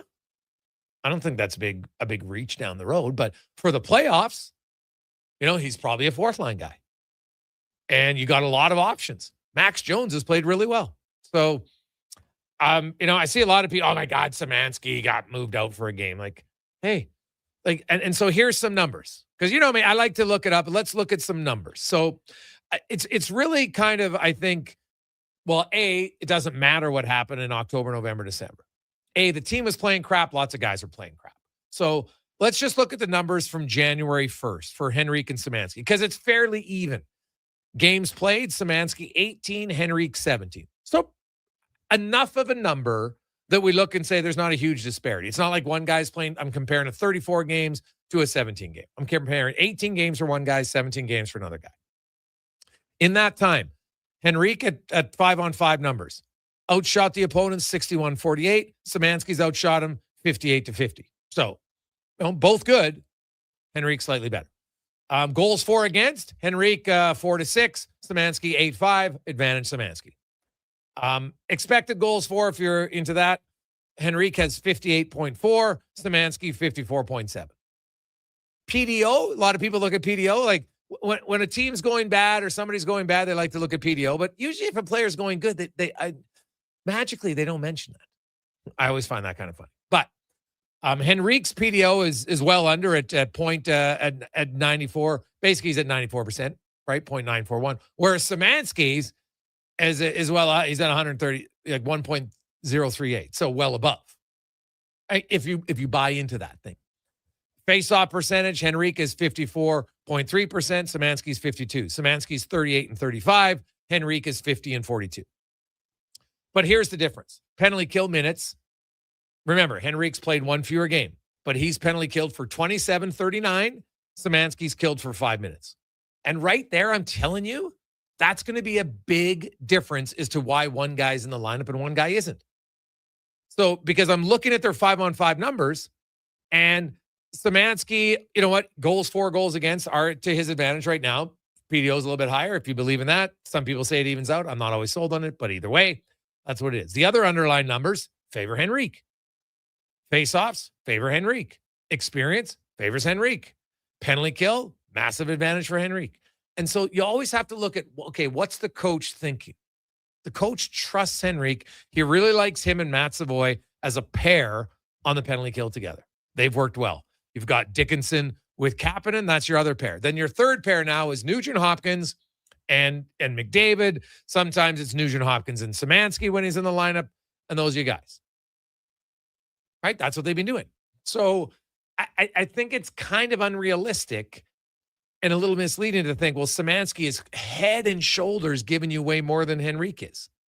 If we use Henrique's numbers early in the year, yeah, they're awful. But that's irrelevant. The team's not that team anymore. So I kind of picked an 18, 17 game stretch over a few months. It's even numbers for both. Not every Szymanski game where the Oilers playing great, right? So it's not like he's getting a significant advantage. 17, 18 games, pretty even. So that's to me kind of where I come out on it. I think you're going to, could I see Szymanski in there? And I think the fact that Henrique played wing last night with Szymanski at center is the coach is saying, hey, what if maybe my fourth line is actually Szymanski at center with Frederic and Henrique on the wing? I definitely think that's an option. Doesn't guarantee it, right? Because then you can still have Henrique take some faceoffs, right? And they'll go from there.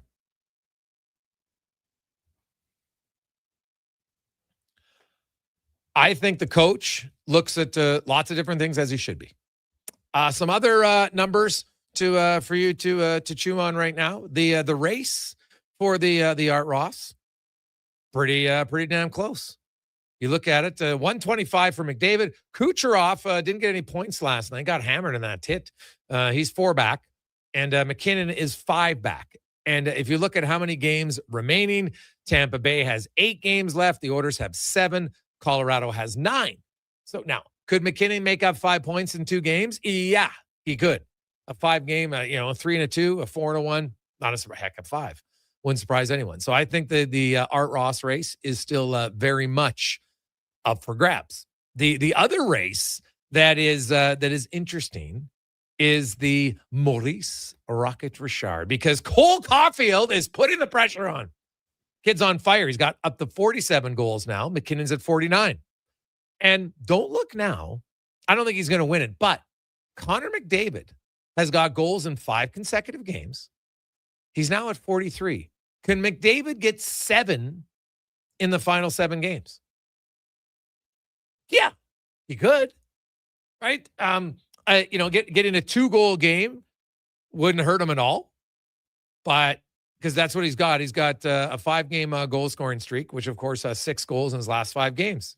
So could he get 7 in his next 7 to get to 50 for only the second time in his year? And make no mistake, there is something about 50 goals that players want. McDavid's had 64, and then his next highest was 44 the year before in 2022. Then he went down to 32 and to 26, but this year he's back up. And you know what the difference is this year?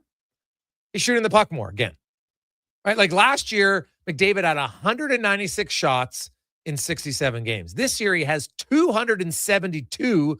Now he's played 8 more games, but still his shots per game is much, much higher.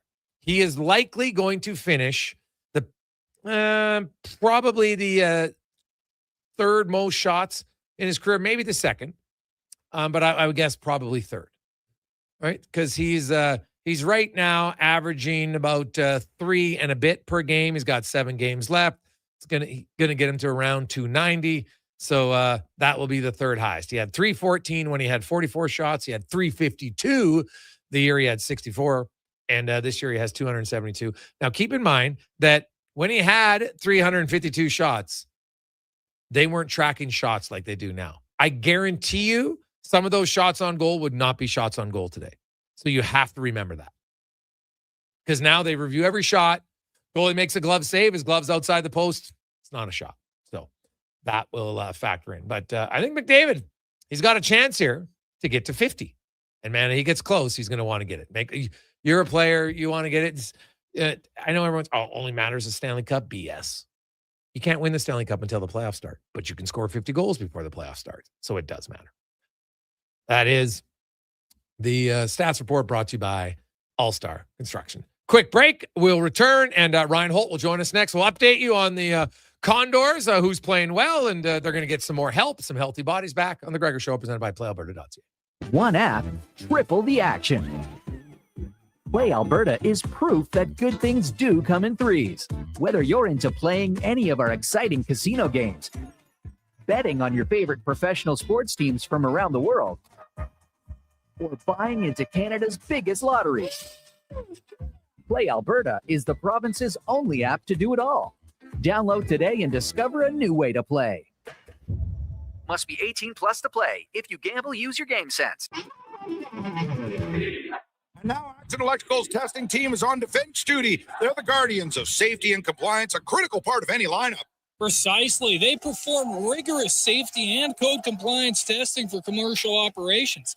Think of them as the referees, ensuring everything is up to standard before disaster strikes. Their preventative plays are legendary, spotting faults early. Hire the Action Electrical team to bring home a win for your project. Visit actionelectrical.net. With the lead up to the playoffs underway, players are definitely stepping up their game. And the fans are doing the same. Simple snacks like chips and dip may work at the front half of the season, but now more and more fans are rocking the Wilhauk beef jerky for game time get-togethers. Just make sure you bring enough for everyone if you want to be invited back for the playoffs. Make your next hockey game day a Will Hockey game day with Wilhauk beef jerky, only available in Leduc. Get yours today because you don't win games with salad. Craving your favorite mouth-watering pizzas? Papa John's has large specialty pizzas for only $19.99 for a limited time. Get a flavorful all the meats, the works, ultimate pepperoni, Hawaiian, barbecue chicken, and more on original thin or New York style crust. Use the code LSPEC at papajohns.ca or on the Papa John's app. Get yours today. Better ingredients, better pizza. Papa John's. Want sports talk on the go? You can listen to 1440 on the AM dial or stream us on your mobile device through apps like Radio Player, iHeart, and Stingray Music. Edmonton sports fans, turn to Sports 1440. 1440. Silent Rides is one of Alberta's premier specialty charter companies. With our luxury motor coaches, we provide our customers with the safest and most reliable ground transportation services. Our seatbelt equipped, top-of-the-line motor coaches have become the preferred carrier for many local sports teams, tours, corporate outings, and other various travel needs across Western Canada. For more information and to request a quote, contact sales at 877-748-0991 or visit silentrides.ca. Want to invest in Alberta's workforce, fill your talent pipeline, and get funding? Careers, the next generation connects employers with motivated, pre-vetted youth through funded internships. Easy, impactful, and risk-free. When you work with a group like Careers who have experience in that area, they can demystify and navigate all the complex steps and stakeholders that have to be involved. Visit careersnextgen.ca today. Bring into savings at the Brick. Refresh your home with huge discount. Save up to $1,800 on sofas and sectionals, and buy more, save more. Up to 25% off bedroom and dining furniture. Dreaming of better sleep? Upgrade your mattress game. Save up to 40% off select mattresses and score free delivery when you use your FlexiBee card. Plus, save 50% when you buy 2 or more select major kitchen appliances. Some exclusions apply. See in store for details. The Brick, proudly Canadian since 1971. Bashaw Concrete Products. From concrete and septic tanks to blocks, precast water pads, jersey barriers and aggregates. Farmers, contractors, homeowners. Plan your next project at BashawConcrete.com. Family owned, over 60 years pouring. Bashaw Concrete Products. Once again, start here. BashawConcrete.com.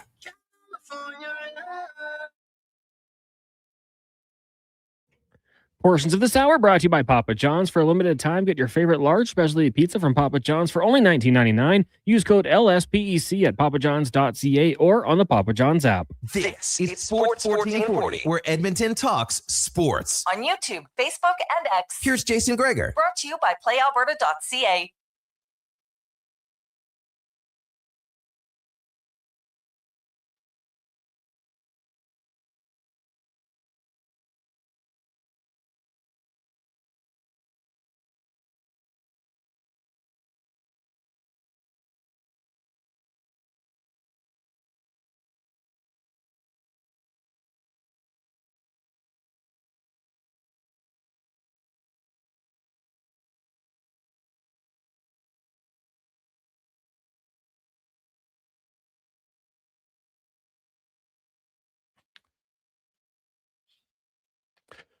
.332, welcome back, Jason Gregor. Connor Hanley, Sports 1440, sports1440.ca, YouTube, Facebook, X, and Instagram. Hope you are having a fantastic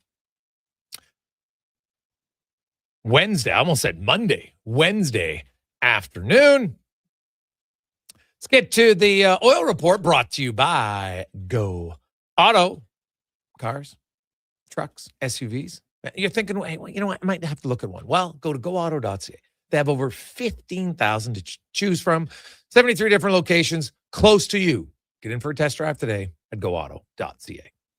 As we go down to Bakersfield to get a little junior Oiler update with the voice of the Condors, Ryan Holt joins us. Holty, how you doing, Matt?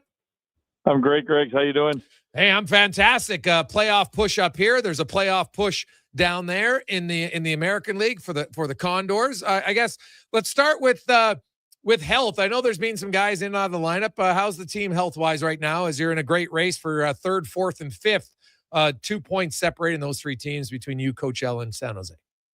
Yeah, pretty healthy. Roby Arventi will be back in the lineup tonight, and I think the only one out injured would be Riley Stillman. He's got a little bit of an ankle injury, but nothing too serious. I think if it was, game one of the playoffs, I think he probably plays today. So good signs there, and hopefully that stays that way because, when healthy, this team is pretty good. So, Arventi will be back in tonight, and great for, development here for the final, 9 games of the regular season and really for the last month of, really some high stakes, playoff-like games going into what should be an exciting playoff run for this team.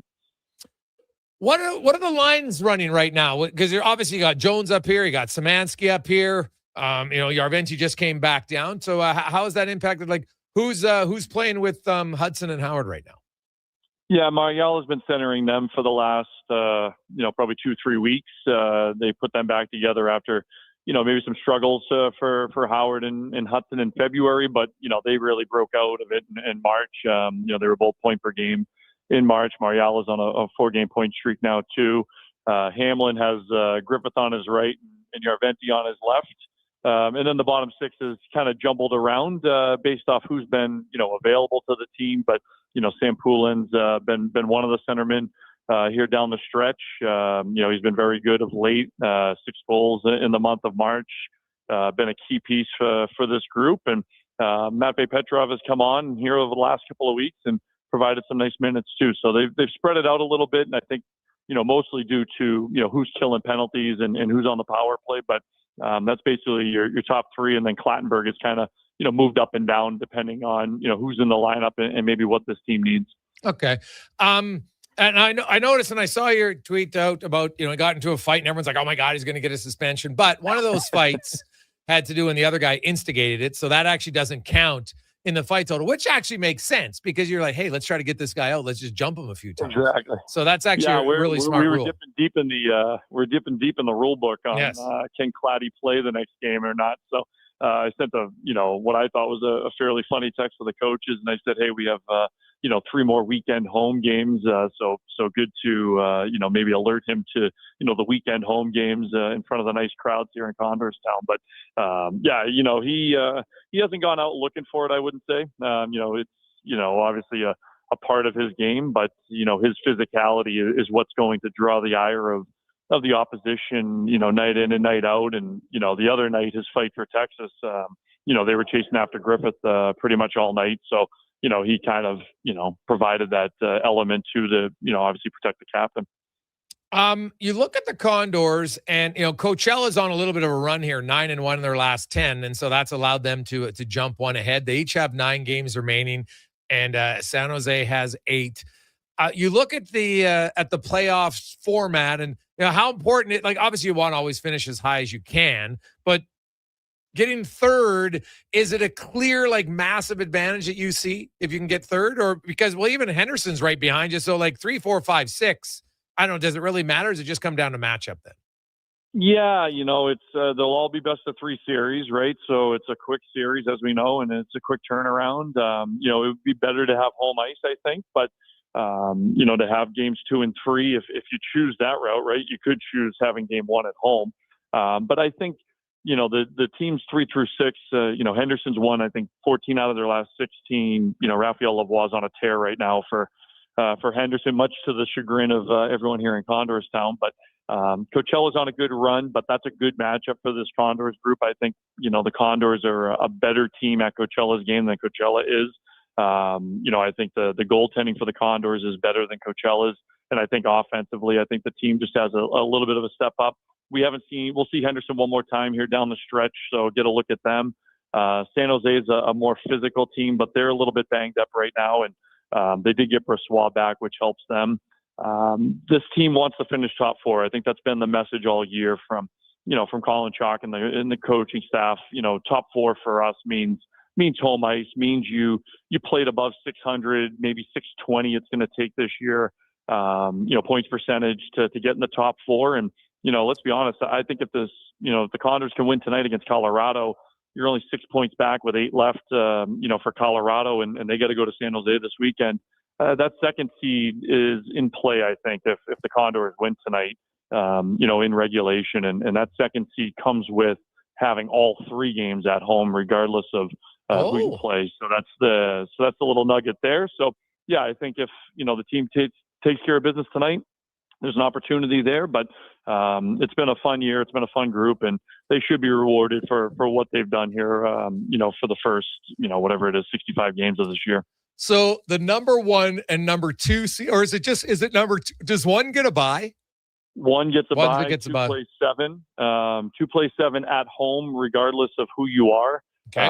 Colorado would play at home regardless because they're on an island. So if they finish in the top 4, they know that they're going to, host all 3 games, much like Abbotsford the last couple of years. But everybody else, basically the California teams and Tucson and Henderson, if they finish in the top 4, it basically be a 1-2 scenario for a lot of those matchups. So, definitely a benefit to finish in the top 4. And like I said, if, things fall our way here and, you can beat Colorado at home, you give yourself a chance for that 2 seed. Hold, since they put that rule in for the, best of 3, and you get to choose if you want game 1 at home, then you're 2 and 3 on the road. How many teams choose game 1 at home? Yeah, so it was interesting. We were talking about it today because we started having to fill out our dates and things like that, and won't tip our cap as to kind of what we're thinking. But the home team, Calgary is the prime example. When they went on their run for 2 straight years and they lost to Coachella Valley in the Pacific Finals both of those years, they were the 1 seed. They got the bye. They had the 2-3 scenario in the next 2 rounds. And in each of those scenarios, they forced the team to come to them first because they just felt like they could beat anybody anywhere. So it is, I would say, rare, but it has happened. Calgary being the example. What I will say is teams that have had to go on the road almost exclusively haven't fared as well. I think Calgary as a 7 seed 2 years ago knocked off Tucson as a 2 in a best of 3 all in Tucson. And then San Jose last year swept Ontario on the road. But other than that, the teams that have gone on the road almost exclusively have had more of a difficult time. And it's tough, right? You got to go quick travel. I mean, it's 3-4 days turnaround time, prepare for the opponent and get right into it. And it's a short series too. So, having at least 1 home game or 2 is definitely a beneficial for any group. Ryan Holt joins us here on Sports 1440. Ryan, looking at the goaltending at Tompkins and Pickard, do you think they'll just keep rotating in the playoffs, or is one guy going to get the starter job?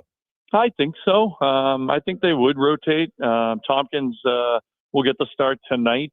His numbers against San Diego haven't been great down in San Diego, so I think that's just a matchup thing. Right now, his numbers against Colorado have been very good. He's about a 9.30 here over 5 starts against Colorado, and both goaltenders have given the team a chance, and I think Pickard would be the first to tell you, the second goal the other night against Texas on Friday, he kind of let Texas maybe back in the game, in a game that the Condors are really dominating and ended up winning, the other night against the Stars. And then, Tompkins comes in and gets some run support with 6 goals, but also played well as in between the pipes. And the team's not allowing much right now.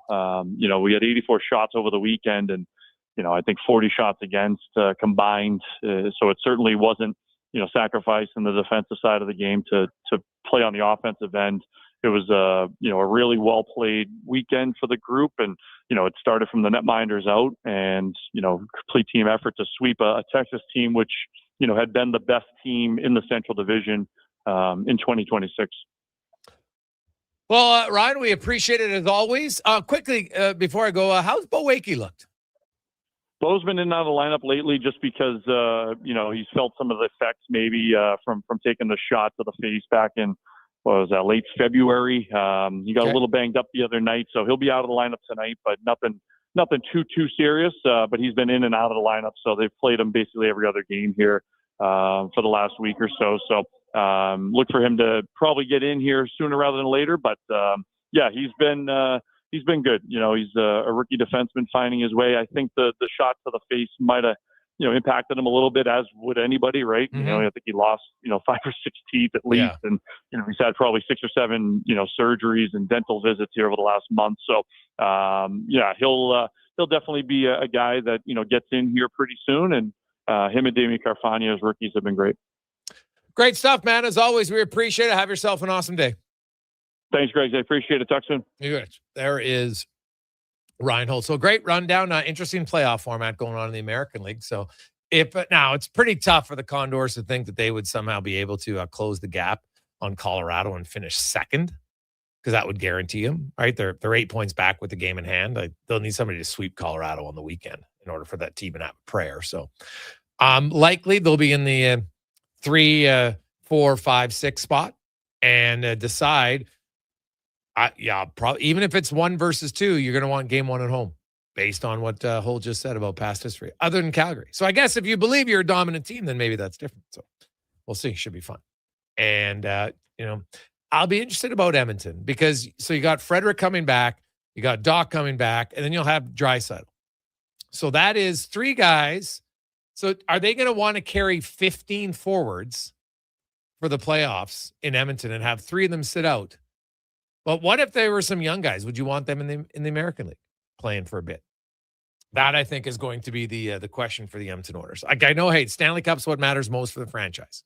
And you want to keep guys healthy, so maybe they'll keep extra. But I could see maybe one of Doc or Szymanski, because those are the 2 eligible guys who don't need waivers, who could potentially go down. We'll see. Quick break. We'll come back with 5 questions. It is the Jason Gregor Show, presented by PlayAlberta.ca. Remember, get in the game. Lotto 649 tonight. Get your tickets. $20 million up for grabs. PlayAlberta.ca. Excavators, loaders, lifts, compaction equipment, and more. Find the XCMG construction equipment you need. Available for rental or sale at Japa Machinery Group. Japa, helping build Alberta from the ground up for 50 years. Visit japamachinery.com.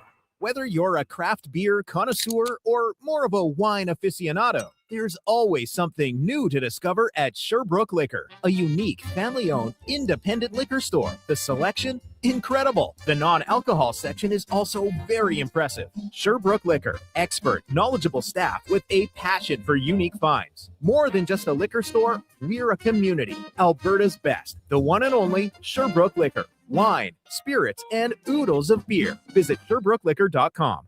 Day or night, tasting just so right. You can order oodle noodle at oodlenoodle.ca, delivering you the news almost right away. Remember, you can order oodle noodle at oodlenoodle.ca. So stay on your couch all day and order oodlenoodle.ca. Oodle noodle. Legacy Heating and Cooling offers no payments and no interest for 1 year on your new furnace. So, when you wake up to no heat, call Legacy. Call Legacy. If you need it immediately with no overtime rates. If you need it immediately and want to combo it with AC. Call Legacy. Call Legacy. No payments and no interest for 1 year on your new furnace. It could only be Legacy Heating and Cooling. At Fountain Tire, the savings come in threes. Up to 25% off select tires, a mail-in rebate of up to $100 off a set of 4 select tires, and $50 off a $150 service. We're basically the BLT of savings until April 25th. Restrictions apply. Book today. No fluff, no fillers, just pure entertainment. Sports 1440 brings the heat with bold opinions, big personalities, and Edmonton's fiercest fans. This is your turf. This is Edmonton's sports leader, Sports 1440. The job isn't done until the last load is hauled, and having a semi-trailer out of commission is not an option. Whether replacing or adding to your convoy, Edmonton Trailer has a huge inventory of new and used semi-trailers, trusted by the gravel, logging, oil field, fluids, and freight industries. Find a trailer right for you online or at one of their 3 locations. For sales, service, parts, rental, and finance, when you're in it for the long haul, Edmonton Trailer. Well, get ready for a silly hockey fans. Your partner in power just skated onto the ice. EWEL.ca, the new e-commerce website for electrical wholesalers Edmonton, is ready for the power play 24/7, 365. UL skates to where the puck will be in 5 years. Now that's forward thinking. Killer selection, slamming products from the best brands, and legendary service. Don't sit on the bench. Get your account today at EWEL.ca and win that project. Plug into your partner in power. Get an EWEL.ca account today. It's Truck Month at Wolf GMC Buick, and we know trucks. And we have the best deals of the year right now. Some have 0% for 4 years. We have 0% for 6 years. That's on our #1 selling GMC Sierra half-ton crew cab, or the Elevation, the AT4, or Denali. Yep, 0% for 72 months. And Costco members get an extra discount on some of our SUVs. Pop in today and drive away smiling. Wolf GMC Buick. We're making it easy. A Saskatchewan boy who grew up loving and playing sports. At least we think he grew up. Listen to Kevin Carius weekday mornings from 7 to 11 on Edmonton's home for sports. Sports. Portions of this hour brought to you by CanTorque, made in Canada, made for Canada, where extreme isn't theoretical. Find your solution at CanTorque.com. This is Sports 1440, where Edmonton talks sports. On YouTube, Facebook, and X. Here's Jason Gregor. Brought to you by PlayAlberta.ca.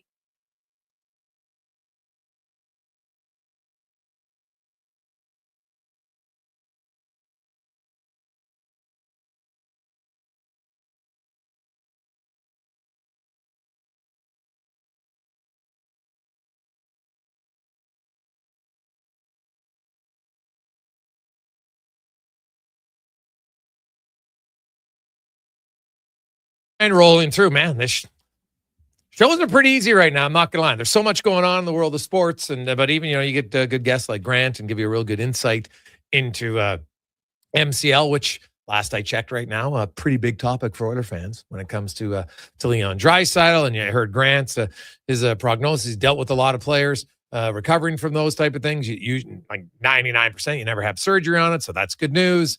And you take different treatments. We had. Many of you who have texted in, who have tried the PRP injection, guys. I had a tear in my shoulder. It worked great. So, hey, you know what? It works. No question about it. Now, obviously, I know that, non-professional athletes, it's going to be different for what you do, but it can heal. And the advantage the pros have is the treatment that you can get treatment like a professional athlete from places like Leading Edge, but you're not going to do it you just don't have time to do it for 3 hours a day or multiple times a day. That's the difference. Right. So when you have they're in, like Leon Draisaitl's in unreal conditioning, right? Like the guy's is a freak. He works really hard. So when he's injured, and he has to recover. Well, his body's a lot stronger. So he starts from a higher level. So you throw that in, then you throw in that guys like that, who are that dedicated, they're not taking shortcuts, right? If the doctor says, I need you to ice this every 50 minutes, they're doing it. Like they don't question. That's just how they're wired. Whereas, some of us might, I iced last hour. You know what? Geez, I don't have my ice pack. It got soft now and it's not hard. I don't have time to put it back in the freezer. I got to wait an extra hour, right? Like there's lots of different things. Then, the hyperbaric chambers that they've got and different things like that. Like the healing process works better when you have better stuff available to you. It's no different than learning, right? If you're in an environment that has better situational stuff that you can learn, whether it's, you have smaller classroom size. Maybe you have less disruptions in your classroom. You're able to read at home, different things. Your parents encourage you or remind you to read, all those sorts of things. You become better. It's just how it is. So I fully expect that Draisaitl will be ready for the playoffs. I think there's a slight chance he could play in one of those final regular season games. Not a must, but I think there's a chance. Let's get to 5 questions now, brought to you by The Brick. It's April, baby. Let's think spring. Well, why don't you spring into savings at The Brick? Up to 25% off bedroom and dining furniture right now, and you can save up to $1,800 on sofas and sectionals. Shop today at The Brick and thebrick.com. It's time for 5 questions on the Jason Gregor Show. All right, Jason, question number 1. In the Oilers' win last night over Seattle, what single thing stood out to you the most? That was a very controlled game at times, uneventful, and that's not a negative. That's just how it was. Edmonton, I felt, was never really in trouble at all in that game. I'll say finding a way to win, couldn't rely on the power play, even if it hasn't been as good without Leon. You only had the one power play opportunity. Just finding ways to score goals. I thought it was a great play by Kapanen. Maybe a risky pass on your blue line, but intercepts it. Makes no mistake. Max Jones with the goal. Pucks on net. Like, just finding a way to win in that type of game when it's not the most eventful. I think that's a positive thing to take away from this one. Question number 2 for you. The Bill Masterton Memorial Trophy, is awarded to the player who best exemplifies the qualities and perseverance, sportsmanship, and dedication to hockey. I think of Connor Ingram when we talk about that and all he's gone through to get back to the NHL. When you look at Ingram and in power rankings, other guys who might be in the conversation, where does Ingram rank? Yeah, well, I can tell you for sure that the Masterton Trophy, for a while there, it became, if this guy got hurt and then he came back, he was automatically eligible. And I don't think you didn't want it to just be, somebody recovers from injury. Because no offense, recovering from injury isn't that difficult. Not in today's society anymore for athletes, and you have to put in the work, sure. But there's lots of other guys like putting in the work to stay at the top of your game year after year after year is also perseverance and sportsmanship and dedication to hockey. So where would Ingram on the Edmonton Oilers? So I look at the Oilers, and based on those qualities, I think Ingram's got a very good chance to be the Oilers representative, right? But another guy, like, what about Ryan Nugent-Hopkins? Adam Henrique, both those guys played their 1,000th game this season, right? When you look at perseverance and sportsmanship, like, no one ever looks at Nugent-Hopkins and Henrique as cheap shot artists, right? Or bad guys. I think they would have that you could make an argument for them. But I'm trying to think around the league. Who would be there? I think, like, you know what? Taking a little bit of time for himself, for Connor Ingram coming back, great. But he also hasn't played a full year in the NHL con, so he probably wouldn't rank that high, if I'm being bluntly honest. Games played matter, right? Because it should. Like, you got to be there most of the year. So that's probably why I don't think he'd be overly high in the league, because he hasn't played that many games. Yeah. And he did win it 2 years ago as well. Yeah, so you're not going to Probably not, yeah. Jonathan Toews would be one for me after missing a couple years of hockey, getting back into it. And I know the season hasn't gone maybe quite as well as he would have hoped statistically, but I think it's a pretty cool story.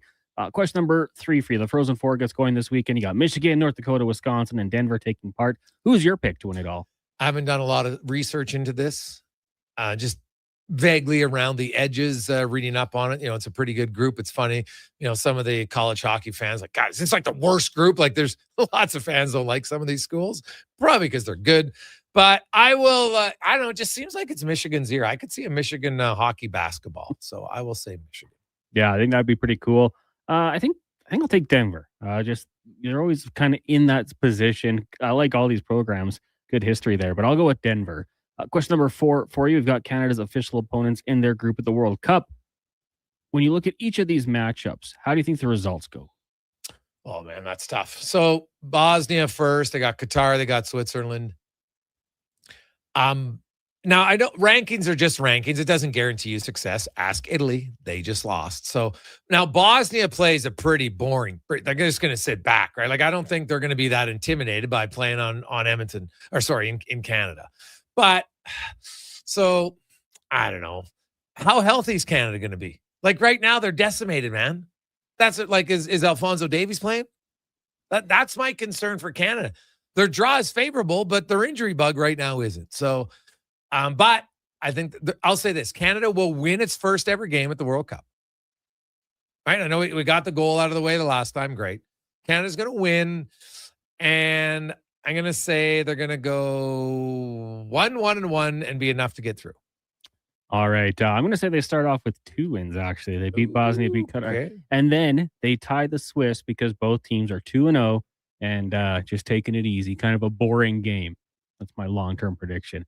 Question number 5. On this day in history, as I scroll through, a lot of WrestleManias on April 1st. So, in honor of that, if you could attend any wrestling pay-per-view, now these could be an event that's no longer a thing or that still runs, which would you pick? Not asking year, but just the event itself. Go ahead. My old favorite growing up, because I liked Halloween, was Halloween Havoc with WCW. That would be in the conversation, but I would love to see Royal Rumble in person. So Royal Rumble would be my pick. Yeah, that's hard to beat. No, but I didn't have to pick like which one, right? You're just saying pick an event. Yeah. Ooh. Yeah, like I guess I don't want to copy you, so I guess I'd go with SummerSlam. That'd be cool, right? But yeah, I that would be my favorite too. Just as the guys run in, I saw that meme about Italy. Involving the Royal Rumble, because for those who don't know how the Royal Rumble works, right? Like every minute or so, someone now and coming to the ring, Ritch Winter, and he runs down, right? And he jumps into the ring, and literally he's in the ring, cons, and this guy gets thrown right out of the ring. He's in there for like literally 5 seconds. And it was hilarious. It was just, this is Italy at the World Cup for the last 10 years.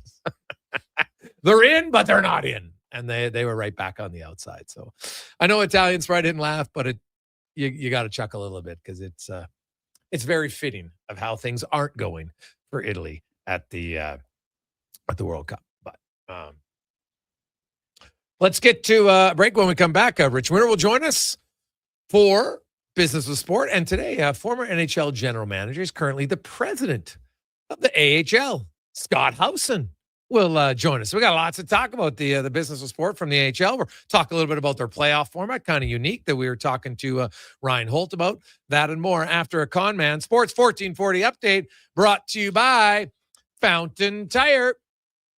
Stop in at Fountain Tire if you're looking for tires. Maybe you're looking for wheels. Need an oil change? Well, guess what? They do it all. One-stop shop at fountaintire.com. Book your appointment today. The Sports 1440 update. The Edmonton Oilers have signed forward William Nickel to a 3-year contract beginning next season. The 196th overall pick in 2024 at 15 goals, 11 helpers, and 32 games this past season with the London Knights. In the NHL, 3 games tonight at 6:30. Canucks taking on the Avs, and at 7, the Kings host the Blues, and the Ducks are in San Jose. Major League Baseball earlier today, Jays falling to the Rockies 2-1 in extras. They're back in action on Friday afternoon, taking on the White Sox. We'll have that for you here on our AM feed. 2 games tonight, Dodgers, Guardians, and the Twins taking on the Royals. Right now, Padres beat the Giants 3-0 in the 7. Also in the 7, the Yankees beat the Mariners 4-0. In the association tonight, Kings and Raptors from the 6, tip-off 6 o'clock there. And in the PWHL, you've got 3 games tonight at 5. It's New York, Minnesota, as well as Vancouver and Montreal. Then at 7:30, Ottawa hosting Toronto. Coming up next year on Sports 1440, we've got another edition of the Business of the Sport. I'm Connor Halley. This has been a Sports 1440 update. Sports 1440, the Stingray radio station. CKJR broadcasts from West Edmonton Mall and Wetaskiwin. Download the free Stingray music app and listen wherever you go. Got a car you're ready to part with? Find out what it's worth. Fast, easy, and totally free at Go Auto. We're talking top dollar trade-ins, whether it's a little worn or still rocking that new car smell. Just a few clicks, and boom, you've got your value. Text value to 780-777-7777 to start. That's value to 780 all sevens. Why guess what it's worth? Let Go Auto show you the money. Actions speak louder than words. Japa Machinery Group puts your construction plan into action with XCMG construction machinery you need. Available for rental or sale. Learn more at japamachinery.com. As we all try to figure out when winter will actually stop and spring will finally be here for the season, GS Construction moves ahead with their plans for the year. From planning and digging to laying out underground infrastructure, construction season is limited, so we make every day count. And that's why GS Construction counts on our team to get the job done right. Crews are getting back in action across the city, and we'd like you to join us. We're looking for experienced top men, pipe layers, operators, and surveyors. For more, visit gsconstruction.ca. Getting your vehicle sparkling clean doesn't have to cost a fortune. Take it into Hughes today and pay just loonies a wash. Find us at hughescarwash.com. Craving a dining experience that rises above the rest? Head to Summit Restaurant in the Silent Ice Center, just minutes from South Edmonton Common. Savor exceptional house-made pizza, delectable entrees, and expertly crafted cocktails in a stylish, modern atmosphere. Perfect for a casual meal or a special night out. Summit offers a refined experience where every bite and sip reflects our dedication to quality. Elevate your dining experience. Make Summit Restaurant your destination tonight. You got a go-to coffee spot, a trusted barber, even a lucky game day jersey. But when it's about looking your absolute best, there's only one name you need. Mr. Dirk. Family run since 1939, we're experts in crafting impeccable tailor-made suits and offering a wide variety of everyday styles. Pair that with personalized one-on-one fittings and the convenience of on-site tailoring. Mr. Dirk elevates your style game. Visit our Edmonton store or explore MrDirk.com. Score big on style with Mr. Dirk. At On the Rocks, the party never stops. Check it out. Mondays, bingo tunes. Tuesdays, tacos and tequila. Wednesdays, it's wings and karaoke. Shake what your mama gave ya with salsa lessons on Thursdays and the best Latin DJs. Plus, live music every Friday, Saturday, and Sunday, along with DJ Kenny K. Hold on, let's not forget $5 happy hour, 7 days a week. Your bar, your party. You're On the Rocks. On the Rocks. Jeff Brav and 118th. This summer, it's coming. An unstoppable force that will turn your home into the Sweatbox. Don't live in a summer blockbuster. Pro Solutions is your one-call solves-it-all expert for AC repairs, tune-ups, and new installations. With fast appointments and flexible financing, we'll make sure your home story has a comfortable ending. AC season is coming soon, so book today. Lock in pre-season pricing today. Visit ProSolutionsInc.ca to schedule your service today.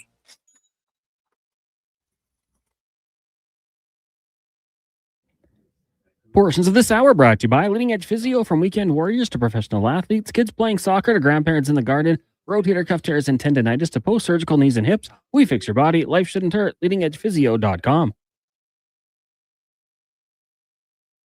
The Jason Gregor Show, the best of Edmonton sports talk and beyond. This is Sports 1440. Presented by PlayAlberta.ca, Alberta's only regulated online gambling website.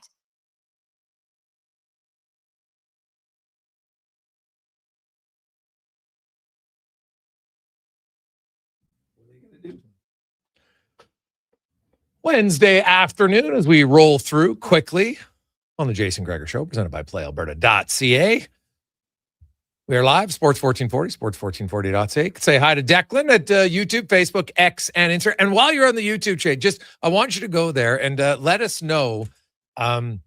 Rich seems to think when he's in studio, it looks oranger than he is. So go check out the... I keep getting invited to come to the White House. I don't really get it. Yeah, well, I'll have to see. Yeah, I don't know. Well, I don't know if maybe it's a little bit brighter, right? It's just, you know what, buddy? Maybe it's just because you're looking at yourself, and then it's like you're looking at Adonis, and so it's hard to compare. Yeah. It could be all of those things, but that was brought up to me by my daughter. She said, you got to talk to Connor. Yeah, well, it's bright. It's definitely bright at times. So which is good. See, the shine for me just hits the head and it just reflects that could be off. the problem. It could be the orange reflection off of your head. It might be. So okay, we figured it out. We got to get a different host. Yeah. There you go. Today on the show, we are going to be joined by a longtime NHL executive, former GM, of course, a longtime member of the Edmonton Oilers organization. He's now the AHL president and CEO in the American Hockey League.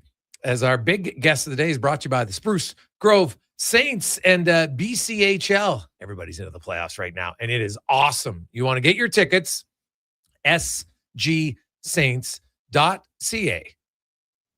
Get your playoff tickets right now, sgsaints.ca, and should be a lot of fun as we are joined by Scott Howson. Scott, long time no chat, man. How you doing?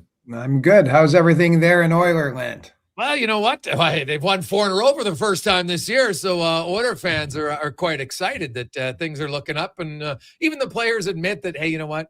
We didn't have our best game, but most of the year, but they've seemed to kind of figure out like, playoffs are right around the corner. I think we're going to buckle down, and they've done that so far. So as you know, being in the organization as long as you were, it's a pretty intense town. It's a pretty excitable town when the playoffs hit. It is, and it's great, and we love to see it. And there is, I guess there's negatives and positives to that, but I would say it's certainly skews to the positive side. Definitely. Scott, you were in the NHL for a long time in various different management roles, obviously GM and assistant GM and lots of different things. Now you're the president and CEO of an entire league in the American League. Do you miss it all being part of one franchise? Because you're like, I'm assuming as the president of like, you just cheer for the success of the league, but you don't get like emotionally connected to one team. You're exactly right. I think I would say I've been in this job for 6 years now, and initially I did miss being with the team, but that's sort of faded now, and I really like what I'm doing, and I like building our league and making it better, and really, you know, our league is built on a development brand pillar that we develop our players for the NHL. We develop coaches, we develop officials too, and executive staff, but that's what we do. And I'm very happy to be overseeing that and making sure we're serving that purpose very well. Awesome. We got lots to discuss, Scott. So we just actually had Ryan Holt on talking about the Condors, and I love the playoff format, especially in the Pacific, where so the first place team gets a bye. It's a best of 3. The second place team automatically is going to have the first 3 games at home. That's their advantage of being the next highest team. And then, 3, 4 will get to decide if they want game 1 at home or games 2 and 3 at home. What kind of walk us through when why you guys decided that was the right format? Well, we have unbalanced divisions. So we have the Pacific Division that started, and I was part of it when I was in the Oilers organization. It was 5 teams. Mm-hmm. It was San Jose, LA, Anaheim, Calgary, and Edmonton that wanted a more development model. And so 5 teams, basically a bus league, played less games than the other teams in the league. And but the law of unintended consequences, all the other Western Conference-based teams thought this is a pretty good idea. We can get our AHL team closer.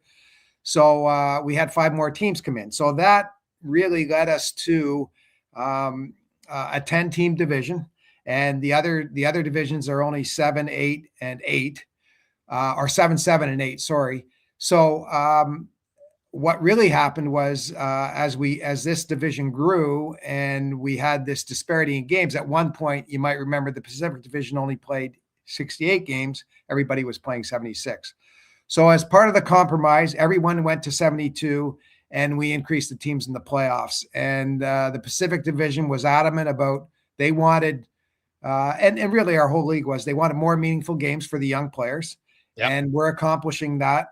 So 7 teams make the playoffs. We have this quick mini round, high intense mini round. That's a best of 3 with 6 of the teams in the Pacific. And at the end of the day, we get down to 16 teams, the traditional 16 teams after a week of the playoffs. We have 23 teams make it. We have a bunch of these mini series. Then we get to 16 and then we go sort of a normal playoff format cadence.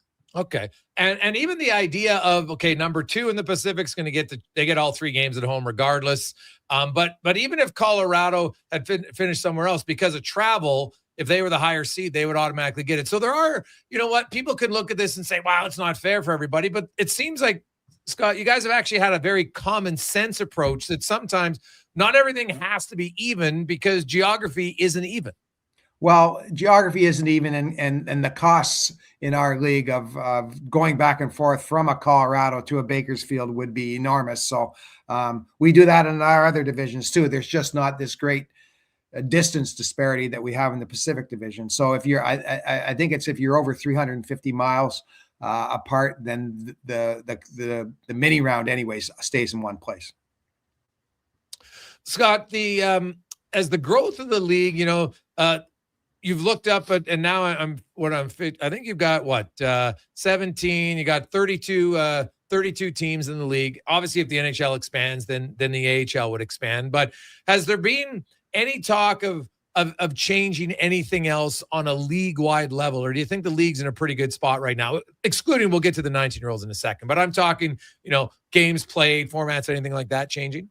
No, our big change was this playoff format and getting when I first got the job, I told the search committee, I said, we're going to get to an even number of games for everybody. I hated it. 68, 76, you get the same money to play 68 that you get to 76. You get to go to California to play 68. Not fair for individual awards with the teams playing more games. The top goal scorer gets 8 more games to get more goals.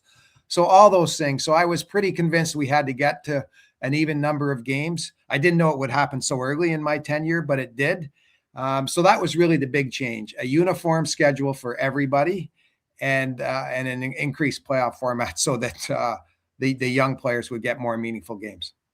Now, speaking of the young players, and I've watched the American League for a long time, and I've seen a lot of players that, they come out of the WHL at 19, then they go into the AHL at 20, and it's hard as 20-year-olds.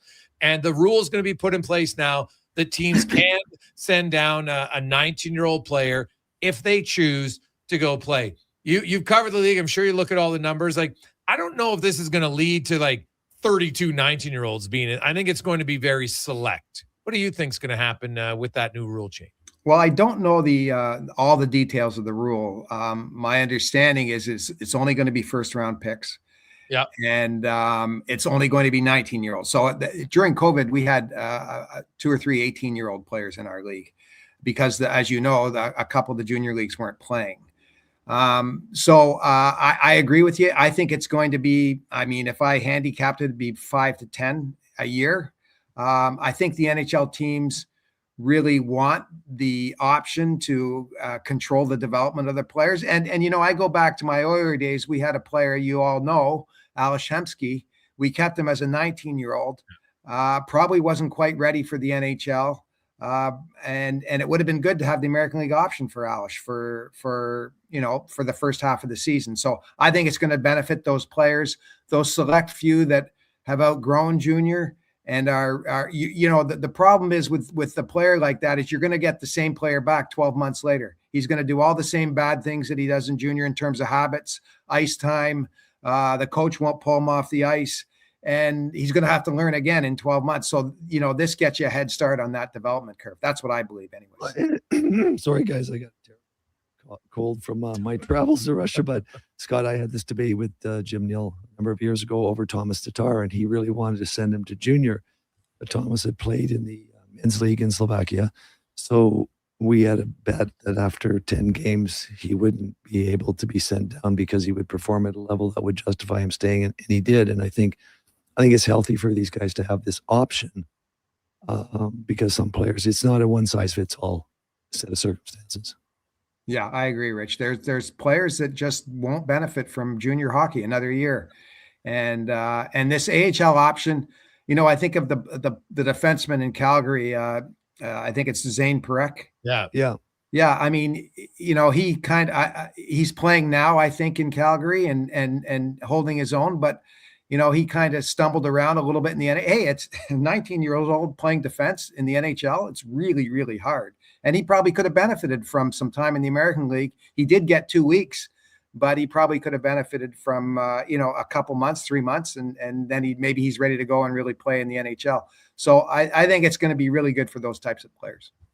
And you've been on that side, of course, being with the Oilers and the Blue Jackets for as long as you were, and looking, and not every 19-year-old's the same, right? Like some 19-year-olds, you look and say, man, maturity-wise, physically, like the American League, I think sometimes, like I saw some people in the U.S. trying to claim that NCAA teams would compete, the best NCAA team would compete with the American League team, and I started chuckling. I'm like, yeah, give me a break. Like, I don't think they realize, like, we're talking men, and even the best NCAA program maybe only has 4 or 5 of their guys who go on to play professionally for any extended period of time in the AHL and the NHL. So, like, the AHL is a hard league, and so if you're sending a 19-year-old as an organization, like, you got to be very aware of, like, I don't want to ruin him, because you've seen it, Scott. Like, if young players lose their confidence, like, it's really hard to get it back.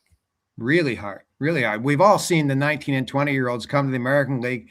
They think it's going to, and I'm talking not as the president, I'm talking about an executive with an NHL team, and Ritch has probably seen it with some of his players. They come, they think it's going to be easier. They're disappointed they didn't make the NHL team, and they're lost for 2 or 3 months. Like, they are completely lost. I had a good conversation with a player that you might remember, Kyle Okposo, who was, I was with him in the Four Nations tournament. He was with the PHPA, or the NHLPA, and I was talking to him, and he had the best line. You said it. I said, oh yeah. I told him what I did. And he says, oh yeah, the American League, that's a man's league. And it is, it's a really hard league for a young player. And there are going to be some of these 19-year-olds that come, and maybe it's going to be too much for them. And then the NHL team's going to have to really pull back a little bit. We don't know that, but it's certainly nice to have that option. Yeah. Scott Housen joins us. We're going to take our first break, Scott. When we come back, we're going to talk now about the business of the American League and, the challenges of it, the success stories, and more on the Gregor Show, presented by PlayAlberta.ca. One app, triple the action. Play Alberta is proof that good things do come in threes. Whether you're into playing any of our exciting casino games, betting on your favorite professional sports teams from around the world, or buying into Canada's biggest lottery, Play Alberta is the province's only app to do it all. Download today and discover a new way to play. Must be 18 plus to play. If you gamble, use your game sense. Bringing every project to life requires the right team. By joining the Japa Machinery Group service or sales teams, you can be part of setting a new industry standard. Celebrating a legacy of excellence with Japa. Learn more at japamachinery.com. You've got a go-to coffee spot, a trusted barber, even a lucky game day jersey. But when it's about looking your absolute best, there's only one name you need: Mr. Dirk. Family run since 1939, we're experts in crafting impeccable tailor-made suits and offering a wide variety of everyday styles. Pair that with personalized one-on-one fittings and the convenience of on-site tailoring. Mr. Dirk elevates your style game. Visit our Edmonton store or explore MrDirk.com. Score big on style with Mr. Dirk. At Fountain Tire, the savings come in threes. Up to 25% off select tires, a mail-in rebate of up to $100 off a set of 4 select tires, and $50 off a $150 service. We're basically the BLT of savings. Until April 25th. Restrictions apply. Book today. Spring into savings at The Brick. Refresh your home with huge discounts. Save up to $1,800 on sofas and sectionals. And buy more, save more. Up to 25% off bedroom and dining furniture. Dreaming of better sleep? Upgrade your mattress game and save up to 40% off select mattresses and score free delivery when you use your Flexity card. Plus, save 15% when you buy 2 or more select major kitchen appliances. Some exclusions apply. See in-store for details. The Brick, proudly Canadian since 1971. Legacy Heating and Cooling is the #1 heating and cooling company for people who want heating and cooling, because you'll save a bundle by bundling. Then you can use hot, cold, hot, cold. Come on, thermostat, do what you're told. Turn up the heat, turn up the cold, to the vents start pushing out tornadoes. Bundle my furnace with some AC. Gonna get a deal from Legacy! Oh, yeah. Save a bundle when you bundle your new furnace and AC from Legacy today. Plus no payments and no interest for 1 year. That's how you build your legacy. Legacy Heating and Cooling. Remember 2025? That's so last year. But seriously, St. Albert Dodge needs to clear some 2025 models off the lot to make room for new inventory. So they're having a huge clear out of all the remaining new 2025 Jeep Wrangler Saharas. The Sahara package is the best seller, so they have a great selection to choose from and priced from as low as $59,900. I don't have to tell you, these are going to go fast. So get there before they are gone. Just head up the trail and see how easy it is to do business at St. Albert Dodge. Performance by Action Electrical today. Their projects team kicks things off, designing and building with unmatched skill. Then the service team swoops in for those crucial repairs and maintenance. And don't forget the testing team, ensuring everything's safe and sound before the solar team scores with sustainable energy. A complete team effort. Have Action Electrical bring home a win for you and your project. Visit actionelectrical.net.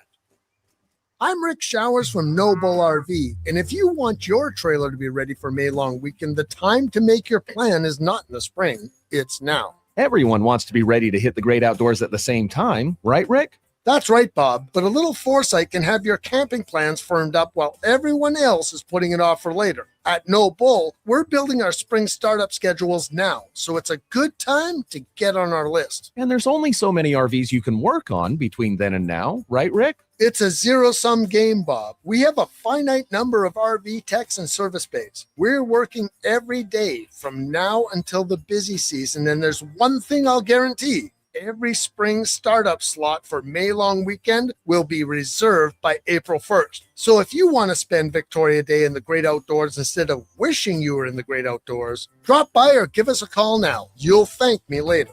And that's No Bull. NobleRV.ca.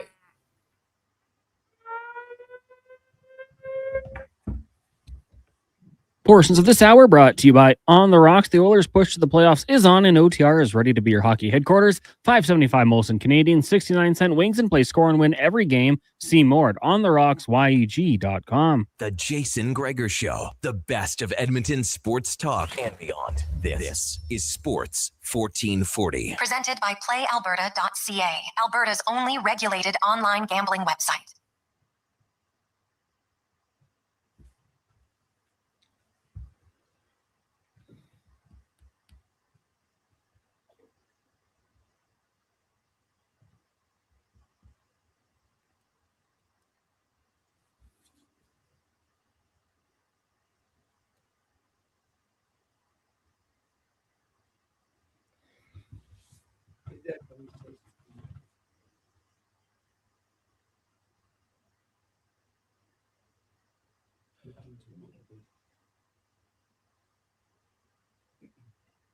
For 23, we continue on Sports 1440, sports1440.ca. Jason Gregor, Ritch Winter with you. Of course, it's Gregor Show presented by PlayAlberta.ca, where you can get in the game. Of course, you can always check out the Jason Gregor Show Oz Blue specials every day. We got a little NBA action for you tonight. And of course, the Avs Canucks game. Ooh, I think there's something there. No Cale Makar, though, tonight. Will that change things? And hey, maybe could the Sharks do the Oilers a favor?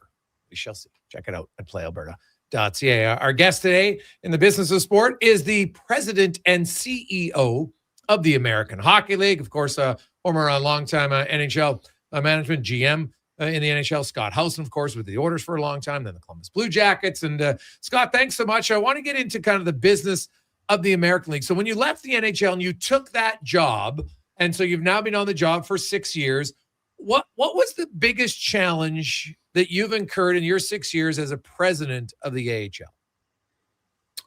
Well, there's challenges that come up every day, and there's always fires to put out. I go back, probably the biggest challenge was getting everybody on the same page with schedule format and schedule number of games played, and then the playoff format. That was probably the biggest challenge. I think in any job, you sort of have a idea of it from the outside, but until you sit in the chair and until you get inside the walls, and that took me a year or two to get comfortable and figure out the league. There'd people I'd been a member of the American League Board of Governors for a long time. There's lots of people that have been in the league a long time, and they know a lot about the league, and I was just getting my feet wet. So that, sort of that initial period of figuring out the process, how I want the process to work, those things were challenging for sure, but that's what makes the job fun. Now, Scott, you, of course, when you're an assistant GM in the NHL, lots of times you can be some of the guys are the GMs or the GM of an American League team. And you were that going back to the Cape Breton days and such. So I think you understand. But when you're the president and CEO of the American League, like, how much influence does the NHL have, or do they kind of leave it to the GMs of the respective AHL teams to kind of speak on their behalf? How does that work? Well, the NHL and the AHL are independent, but we're very intertwined. We have 20 of our teams are NHL owned. Yep. So you have that dynamic.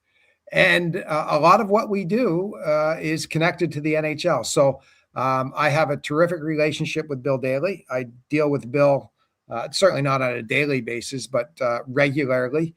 And we'll seek his opinion on things. But we are very much an independent league, and with the caveat that 20 of our teams are NHL teams. So, we're a democratic process. Most of our really important votes require 24 of 32. They require 75%. And so the NHL teams are all very much a part of that. Now you have the independent teams who aren't part of the NHL. How much of a challenge is that, if any, dealing with NHL-owned teams to independently owned teams? It's a challenge. Yeah, they have quite often they have different goals and different purposes. Like Calgary just moved their team 3 years ago to Calgary, and that was a purely development model. They want the players close. They want them playing in Calgary, and the business becomes secondary to a certain extent. And for our independently owned teams, the business is everything, right? They want to sell tickets. They want the league to generate as much money as they can. They want to sell as much hot dogs and beer as they can. So, and that's, while it's a priority for many of our NHL owned teams, and some of them do a terrific job, Laval probably has the best business in the American League. They play in a 10,000 seat facility in Laval, and I bet you their average attendance is 9,500, and their average gate is the highest in our league. So some NHL teams do it really well and are in good markets. But like you said, for the independently owned teams, it's different. They want to make money, and the NHL teams by and large want to develop players.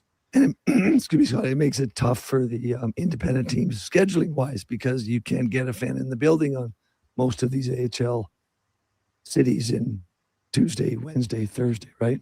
Very difficult. Yeah, very difficult. Our weeknights can be soft at times, and a lot of our teams will target the weekends and really put all their focus and their energy on selling a Friday night or a Saturday night. Like, we get our best crowds now because we have our group sales are up by about 7%, and that's a lot of our bread and butter. Season tickets, but our group sales are bread and butter for our teams. And that's a lot of work. That's contacting all the groups in October and August and September, and lining up the dates and getting the groups tickets distributed and getting a big group in. So our teams focus on the weekends. Yes.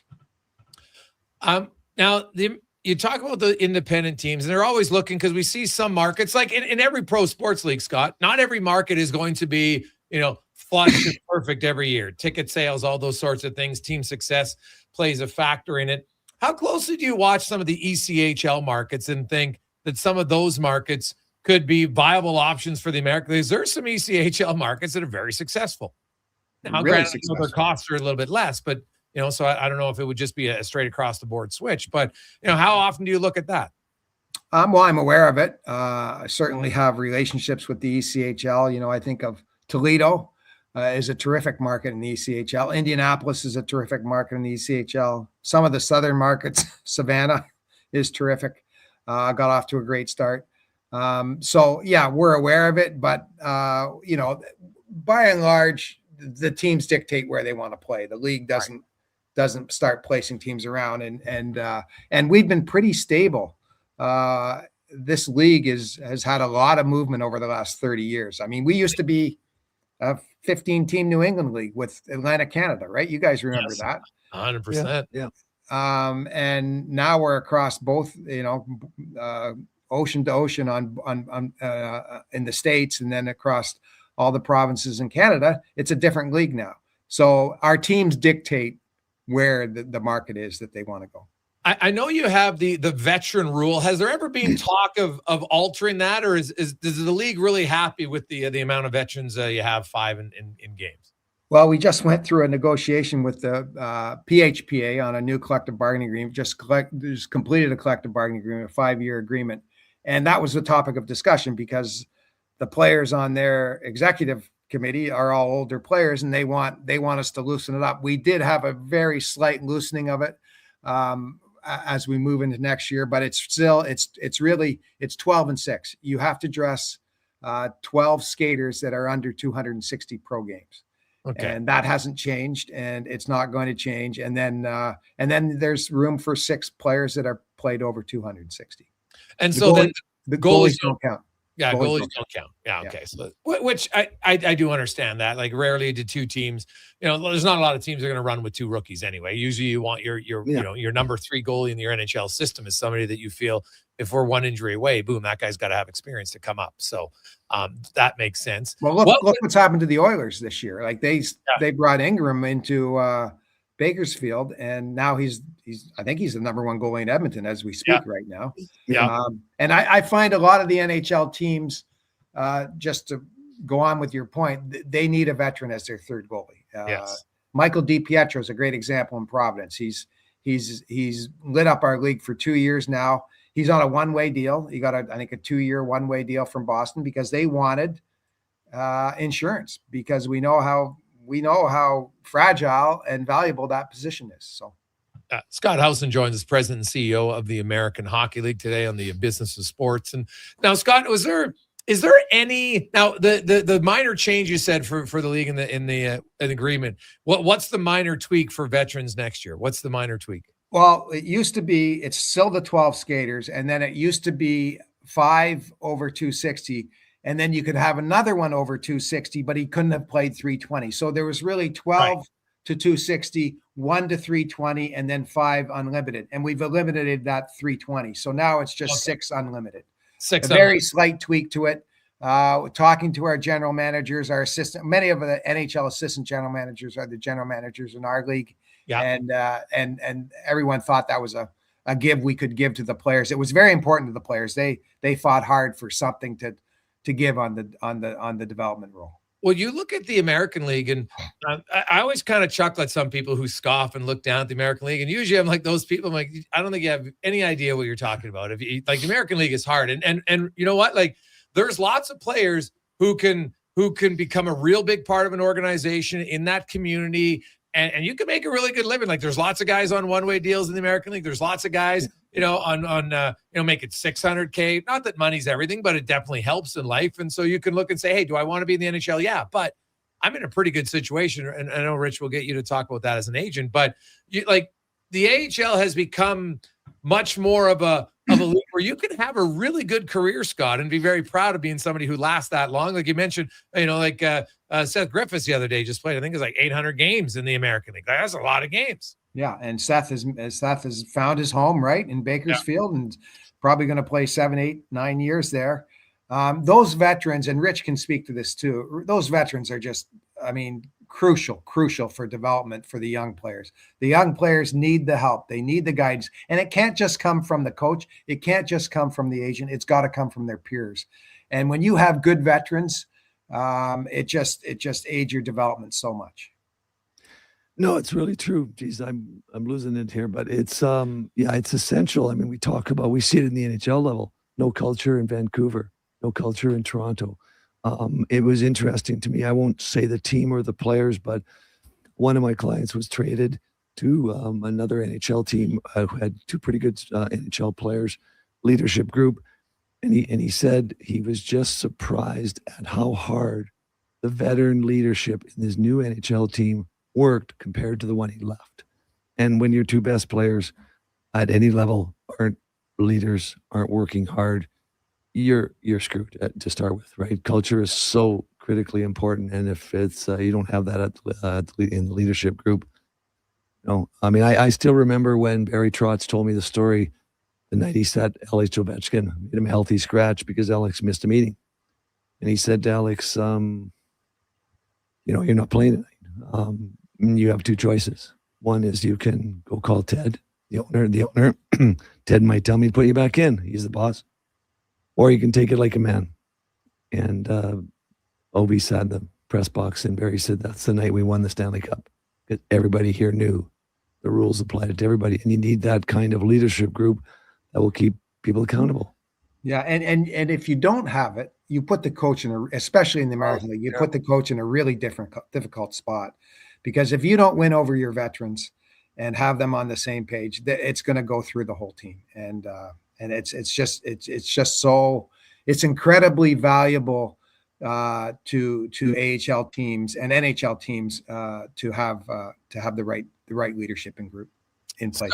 And Scott, I think your background and you talked about how you kind of got over that emotional, the divorce of not being part of an individual team, and now you're past that. But you don't forget the important part of what makes a successful organization. So as the president of the league, if you see an organization that isn't, or you hear some rumblings about things, do you as a president, do you talk to the GM or the owner about that to say, hey, how can we help this become a better situation? Does a president of a league do that?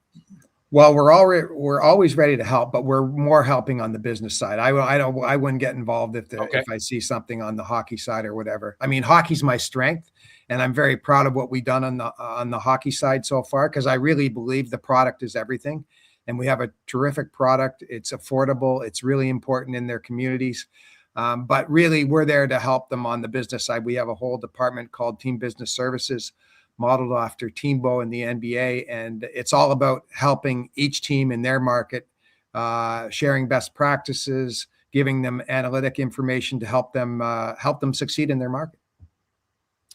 Now, as the president of the league, I know the NHL has a lot to say when it comes to rules for your league, but do you have ultimately, if you looked and said, you know what, we want to try, something different. We want to put over and back and into our overtime, because we don't want it in our 3-on-3. Can you do that, or do you have to get work in conjunction with the NHL? We could do it if we wanted to, but most of our rules our rule changes or test rules come from the NHL. We started visors, for example. We mandated visors. That didn't come from the NHL, but we started that, and then it trickled up. We started neck protection. And now the NHL's sort of grandfathered in neck protection. So we can do that. But any of the sort of on ice rules, they would probably more than likely come from the NHL suggestions. Hey, we want to try this, and we'd be open to trying it as long as it doesn't, affect the competitive integrity of our game. Okay. Now, I know that you are a separate entity like the NHL, but you're very much intertwined. Is it very similar with you and the ECHL then? Not as tight, because our teams all have affiliations with, all but two, I think, have affiliations with the ECHL teams, but they're not full affiliations. They're 6, 5, 4, 7 players. The NHL is different because every player in the AHL is chosen or signed by, even if they've signed just an AHL contract as opposed to an NHL contract, they are signed by a decision by the NHL team. So it's a little different there. Okay. And going to the to the ECHL and the AHL specifically, and you don't have the same working relationship with them. What about the changes now for NCAA and the nil money, Scott? And you see, and I'm sure, and I could ask you to put on your former GM hat in the NHL, because, you see some guy, I'm going to leave the WHL. I'm going to go there because I can get paid. We saw $750K, and not everybody's going to get that much, but, I'm sure as it grows, how much of a challenge, how much a competition do you think ultimately that could be for the American League? I think we're still living it and still learning about it. I think it's got the potential. I don't see it as a threat as much as I see it maybe delaying some players coming to our league, that the NHL teams may say, look, you're not quite ready for the American League. It'd be good to pull you out of junior and put you in North Dakota or Michigan or Boston College and let you play there for a year or two. So I don't think it's going to affect us too much, but it might delay some players coming in. But we're still, I had this conversation many times with Brian Ramsey of the PHPA, and is it a threat? Is it whatever? We just don't know. We're still living it, and I don't think anybody knows. Well, Scott, fill people in on how important the American Hockey League is from the standpoint of the percentage of players that play in the NHL that actually come through the AHL. It's significant. Oh, it's like 85, isn't it? Yeah, it's huge, isn't it? Yeah, it's 87%. It was last year. Now that includes some players like Leon. Leon played 7 games there, right? Yeah. But I think if you look at any NHL rosters, there's 87% of the players that came through the AHL at some point in time, and I would say well over half or 60% spent significant, even like Kucherov and Vasilevsky. They spent not significant time, but time that they needed, at least half a year in the AHL. So really important. Rich knows that the Connor McDavids of the world are few and far between that are ready to just hop out of junior or college and say, I'm here, Jonathan Taves, and I'm ready to play and contribute. It's a real hard league.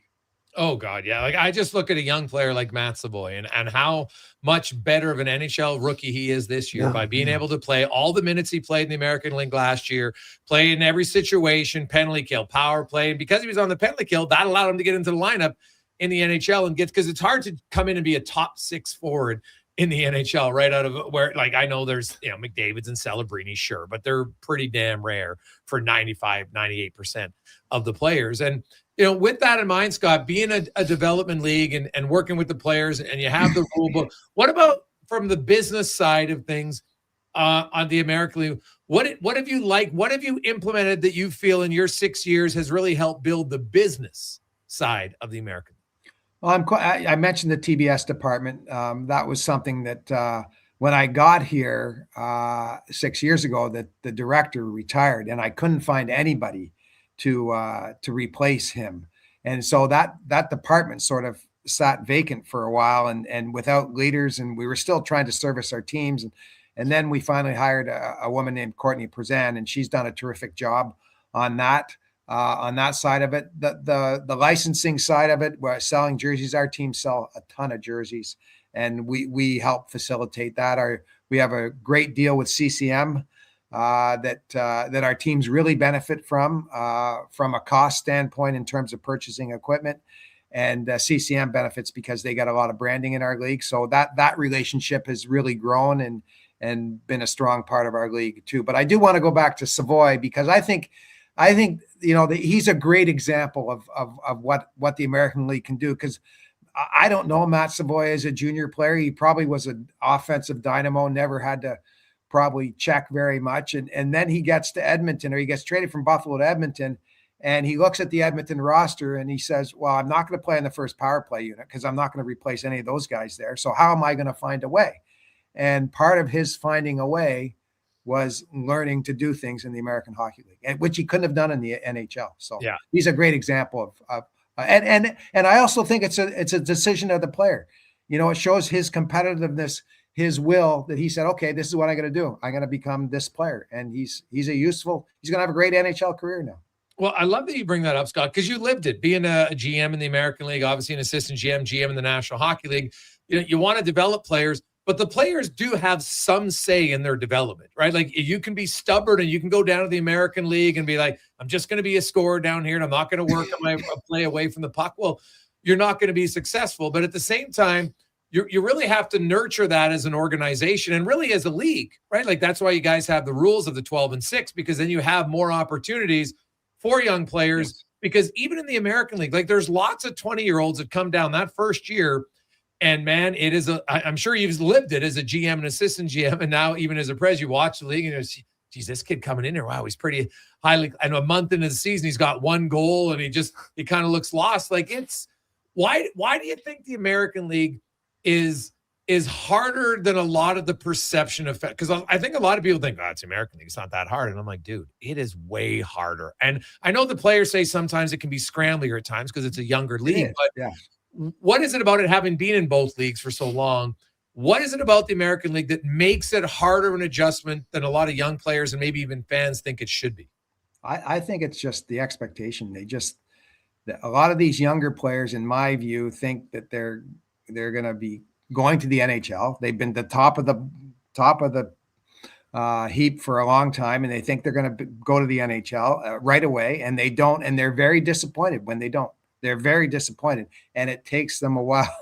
I think it's a mindset thing, and they underestimate the league. They think, oh, I didn't make the NHL. Well, I'm going to rip up the American League. And then they get there and there's a 30-year-old defenseman that's pushing them out of the way and whatnot. And then it's funny because you say, the 20-year-old's there with 1 goal, and your amateur scouts are saying, well, what are we doing here? The coach is terrible. He's not playing him enough because we drafted this kid and he's going to be a great player. And he's got 1 goal in his first 25 games in the American League. So it really takes everybody pulling on the same rope. The coach, the agent, and the player has to make the decision too. This is going to be hard. This is not easy. This is professional hockey. I'm always telling players that it's terrible. I'm always telling players, like, if you can get that 200-foot game figured out, you're competing for 9 jobs, maybe 12. And it takes them a while to understand that. If you're an offensive D and that's all you are, you're competing with Bouchard and one other. If you can play 200 foot, you can play well. You can play well defensively. You can be a little bit more physical, and you bring a little bit of skill to the table. Now you might be able to replace a Bouchard if he's hurt, but you're also looking at 5 other jobs, and it takes kids a long time to figure out how they're going to position themselves to get into the NHL. Because usually, as we know, once you get into the NHL, somebody gets hurt, he has a bad game, you get a little bit of opportunity. Next thing you know, you're in that top 4, top 6, which you might never have gotten into if you hadn't played in the American Hockey League and rounded out your game a bit. Yeah, and there's also a strength factor. These kids, a lot of them have to get stronger. And you just get stronger, I think, by putting the work in first and foremost, but you get stronger by playing against stronger people. And learning how to manage and getting, you're getting leaned on by, you don't get leaned on like you do in the NHL or the American League in the Western Hockey League or the Ontario Hockey League. You're playing against 17-year-olds and 16-year-olds there. You're playing against 30-year-olds who have a lot of strength. And so I think you just get stronger and you learn how to adjust and handle that checking, because the checking's very different. Yeah. Yeah, 100% it is. So, Scott, looking ahead now, what's the vision? I'm sure as a president and CEO of the American League, you're always looking, hey, we'd like to grow here. Where's, like, over the next 5 years, what's Scott Howson's vision and goal to make the American League even better? Well, first of all, to just keep our product strong and make sure we're serving what the NHL clubs need, because that's development's our main brand pillar. And as I mentioned, and that's what we do. But I would really like to see us grow our business both at the team level. We came out of COVID. I think a lot of sports came out of COVID very strong, and nobody knew were people going to want to go back in arenas or football stadiums or baseball stadiums. Nobody knew. And I think a lot of sports businesses thrived, and we came out very strong for the first few years. Now we've had steady growth, and I'd like to pick up that growth a little bit in terms of ticket sales and corporate sales, and also find a way for the league to generate more revenue for our teams. We're always trying to do that. We don't have a national broadcast deal. We have a streaming deal. To try and appeal to national, we don't have any national events like I talked to my counterparts at the Canadian Junior Hockey League. They have 2 events that are national events in Canada, really, the Memorial Cup and the prospect game. I don't know how big the prospect game is anymore. It was quite big when I was on the team side. So, so we just don't have that. We have a terrific streaming deal with Flow Hockey, but we don't have that broadcast deal that would appeal to a league-wide sponsor where they'd see the value in that. So we got to keep working at that nut. So what would be the challenges to crack that nut? Boy, that we're still Dave Anders, my predecessor, and I have spent the last 30 years trying to figure that one out. And we're a very local league. Like the people in Bakersfield, once the Bakersfield Condors get eliminated from the playoffs, they aren't following the Ontario Reign or the Springfield Thunderbirds or the Providence Bruins like Edmonton would be following a Montreal Dallas Stanley Cup. It's harder to get that national appeal. Okay. Yeah, that's totally valid. And so, there are definitely hurdles along the way. So if you look at something like obviously you have the All-Star game and it's still a big deal in the American League, and it's a big honor to play in. And I don't know if you you look at a prospects game or something, because there's lots of good young prospects. And nowadays it's I'm assuming that the use of social media done well is definitely something that can benefit a team, but it's hard to do it properly, I find. Yeah. Well, social media. We could sit here and talk forever. How much? 15 years ago we wouldn't even know what it was, and now it's like it's our team's main marketing arms, right? It's free advertising, and you just pump it out there. So. And we do it at the league level, and quite proud of how we do it at the league level. But, cracking that big national sponsor has been hard. Well, I think the simple answer is you got to talk to Ryan Reynolds, Shaquille O'Neal, a bunch of high-profile hockey fans, and get them involved in a franchise in a small way, because that's probably the only way you can really catapult. Really, it's true, right? No, there's probably some truth to You that. get a Wexham going on in the AHL. You get Shaq buying into. He loves hockey. I mean, he refers to himself so often as Shaq Hyman now. I think that, but I do think that's an angle. Like, he might be surprised. I agree. A guy like Shaq might go, "What? How much for 10%? Well, that'd be interesting." Yeah. No, that actually is a really good idea, Rich. When you from America, because you have 12 independent teams, Scott. Like that's definitely somewhere to look at. Well, you start looking at going to those hockey events, that the celebrities have in LA. I bet there's a number of guys there. I mean, I never really thought about this till we're talking about today, but ultimately that might be worth a visit, putting a package together and see if you can get one of those guys to jump in. Because if one of those guys jumps in, then their buddy on the team wants to jump in, and then somebody knows Shaq, and so next thing he's in, and you never know. I think that's the way. I mean, social media is driven by all that, but you can imagine how many more followers does Shaquille O'Neal have than the entire American Hockey League? Probably pretty significant. And it's funny you guys start talking about that, because one of our owners is very much in tune with that and is working very hard to try and bring that type of profile into his ownership group. So I like it. Well, that would make a lot of sense. It's almost worthwhile. Just give him a piece, right? Just give him 10 points. And all we need to do is the 57 posts and show up at 4 games or whatever it is. And now with the travel and a lot of it's going through California and New York, may not be that hard. Maybe it's something worth pursuing. Yeah, I like it. Scott, it's been great to catch up with you, man. I really appreciate giving us an hour of your time today. Continued success with the American League and the playoffs right around the corner. Should be a lot of fun. Yep. Good to see you both, and all the best to you. And thanks for having me on. Thanks a lot, Scott. That's the president and CEO of the American Hockey League, Scott Housen, of course, a longtime NHL manager with the Oilers and the Columbus Blue Jackets. And Rich, hey, obviously got a good idea. One of the owners is already walking down. So now we'll kind of see, because it makes a lot of sense. It's just exposure, and you get people talking about it. And the more people talk about it, they're like, hey, this is kind of fun. Like, look at the Savannah Bananas and what they've done, right? Like they're an independent team now that sells out stadiums. Like, you think about it. Because it's fun, but they sell it out because it's fun. Shaquille O'Neal buys a piece of the Bakersfield Condors. How many people hear about that tomorrow? Oh, yes. How many hundreds of millions of people will hear about that tomorrow? You and I buy a piece.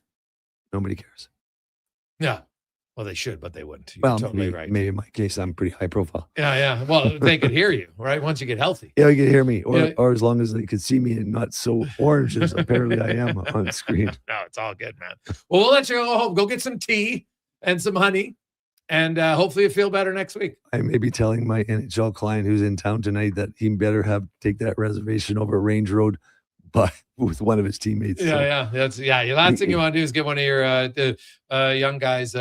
Well, I'm trying to think of who your clients is. Oh, from the Chicago Blackhawks. I think I know who that is. So, yeah, you might want to. You probably doesn't want to get sick from old Agent Rich. No, probably not a good move. No, not at all. Awesome stuff. We'll feel better, Rich. Thanks, man. There you go. Let's get to the Con Man and a Sports 1440 update brought to you by Northgate Chevrolet Buick GMC. And April is here. And you know what?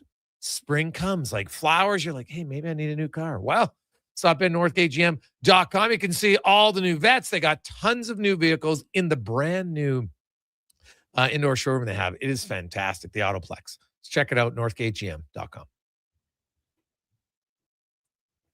The Sports 1440 update. Right night in the NHL, 3 games on the schedule. Avs, Canucks, Blues, Kings, the Ducks taking on the Sharks, and the Majors. Jays falling to the Rockies today. 2-1 in extras. They'll be back in action Friday, taking on the White Sox. We'll have that game for you here on Sports 1440 on our radio feed only. 2 games tonight still to come. Royals taking on the Twins. The Guardians meet the Dodgers. In the association, the Raptors host the Kings. Tip-off just after 6 o'clock. There's all the Bucks and the Rockets, Jazz, Nuggets, Spurs head to the Bay to take on the Warriors. In the PWHL, New York hosting Minnesota. Vancouver and Montreal. And at 7:30, Ottawa taking on Toronto. And in the WHL, it is Game 4, Oil Kings and Blades. Right now, Saskatoon leading 2-1. Puck drop just after 7. Coming up in hour 4 of the Jason Gregor Show, we'll be joined by Mark Spector of Rogers Sportsnet. Yaremchuk joins us from Oilers Nation, and we'll hear Cam Tate's latest 2-minute warning. I'm Connor Halley. This has been a Sports 1440 update. You got a go-to coffee spot, a trusted barber, even a lucky game day jersey. But when it's about looking your absolute best, there's only one name you need: Mr. Dirk. Family run since 1939, we're experts in crafting impeccable tailor-made suits and offering a wide variety of everyday styles. Pair that with personalized one-on-one fittings and the convenience of on-site tailoring. Mr. Dirk elevates your style game. Visit our Edmonton store or explore MrDirk.com. Score big on style with Mr. Dirk. This is Sports 1440, a Stingray radio station broadcasting on Treaty 6 territory. Download the free iHeartRadio app and listen to CKJR wherever you go. Oodle Noodle Origins. In 1864, Francis Oodle took over his dying father's business as a leatherman. He was quite proficient, but his heart was never truly in the trade. After his father's death, Oodle met a cocksure young man named Vladimir Nudel, who was a trailblazer in the popular new art of food boxes. They formed a partnership and aimed to ply their trade in the New World. At Ellis Island, Nudel was renamed David Noodle, and henceforth, the franchise has been known as Oodle Noodle. Mr. Rooter sees a UFO. Mr. Rooter says 1 plunge, 2. What's this? A UFO? An unidentified floating object. It's beginning to glow and levitate. Thank you, Mr. Rooter. You have freed us from the gravity of the white hole. Humanity will be spared. Wow! People aren't going to believe this when I put it in our new commercial. If you want to believe in a plumber, call Mr. Rooter. For the first time in 66 years, Golden Bears and Pandas hockey are on the move. During the 2026-27 Canada West season, 2 of the most successful hockey programs in U Sports history will call Silent Ice Center in Nisku their temporary home. The Golden Bears and Pandas are excited to connect with the South Edmonton community and welcome new fans to experience the tradition and excitement of U of A hockey. Same tradition, new temporary home. Golden Bears and Pandas hockey at Silent Ice Center for the 26-27 season. When it comes to sports in Edmonton, Jason Gregor is a must-listen. He brings you the inside scoop with guests from across North America. If it matters in sports, you'll hear it here first. Gregor rolls out weekdays from 2 to 6 on Sports 1440. Do you work for a company that wants to reach people who love sports? Or maybe you're looking to hire people who love sports. Sports 1440 partners with dozens of local businesses, connecting with tens of thousands of Edmonton sports fans every day. On the radio, on the listening apps, on YouTube, and on social media. Contact our sales team today to see what Sports 1440 can do for you. Email Gregor at sports1440.ca to get started. They're gearing up for the playoffs at Selly's Sports Bar and Lounge. The best place to catch every second of the action. Not a bad seat in the house, tons of big screens, and a menu with something for all you hungry hockey fans. Plus, game night food and drink features and Oilers watch parties. So, catch the final regular season battles. Then, every playoff face-off at Selly's Sports Bar and Lounge at all 3 Century Casino locations, Edmonton, St. Albert, and Century Mont. Every day is game day at Century Sports Bar and Lounge. Don't let equipment failure stop you cold. At AWS Welding in Nisku, our factory-trained service techs are on hand for all welding equipment repairs. We're a fully warranted center for Miller, Lincoln, and ESAB. And we service all makes and models. Proper, regular service extends the life of your gear and keeps it running at peak capacity. Don't wait for a breakdown. Book your service appointment today at 780-979-0470. AWS Welding. We make it happen. Who's that working on the underground utilities over there? All-Star Construction, that's who. What about the street lighting? Yep, All-Star Construction. And the directional drilling, hydrovacking, neighborhood renewal, and telecommunication work? Yep.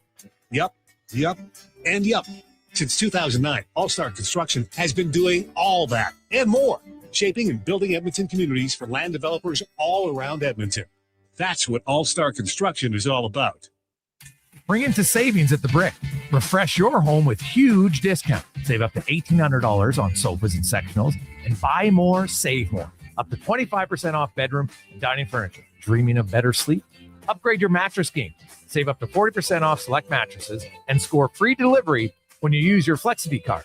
Plus, save 50% when you buy 2 or more select major kitchen appliances. Some exclusions apply. See in store for details. The Brick, proudly Canadian since 1971. Nothing beats getting a deal at McDonald's. Why? Because you get a deal now. And a deal later. Redeem an offer from the latest mailer or on the McDonald's app and dig into instant savings. Plus, you earn points towards Free McDonald's. Now that's what I call A double whammy of deals. Why does that keep happening? Deals sent right to your door. Check your mailbox for the latest McDonald's mailer loaded with delicious value for a limited time at participating restaurants in Western Canada. Start thinking spring road trips As and we roll off-road through trips quickly. in your new Subaru Crosstrek. Stylish, rugged, and so many features. Standard on every Crosstrek. Subaru symmetrical all-wheel drive, EyeSight Sports driver 14, assist technology, heated seats, and LED steering responsive headlights. Plus, with interest rates from 0.99%, you'll love the HM. affordable weekly payments. No waiting, immediate delivery available. Subaru Crosstrek. Visit Subaru.ca. Welcome to Uncommon. Welcome to Subaru. One app, triple the action. Play Alberta is proof that good things do come in threes. Whether you're into playing any of our exciting casino games, betting on your favorite professional sports teams from around the world, or buying into Canada's biggest lotteries, Play Alberta is the province's only app to do it all. Download today and discover a new way to play. Must be 18 plus to play. If you gamble, use your game sense. Spring into savings at the Brick. Refresh your home with huge discounts. Save up to $1,800 on sofas and sectionals. And buy more, save more. Up to 25% off bedroom and dining furniture. Dreaming of better sleep? Upgrade your mattress game and save up to 40% off select mattresses and score free delivery when you use your Flexity card. Plus, save 15% when you buy 2 or more select major kitchen appliances. Some exclusions apply. See in store for details. The Brick, proudly Canadian since 1971.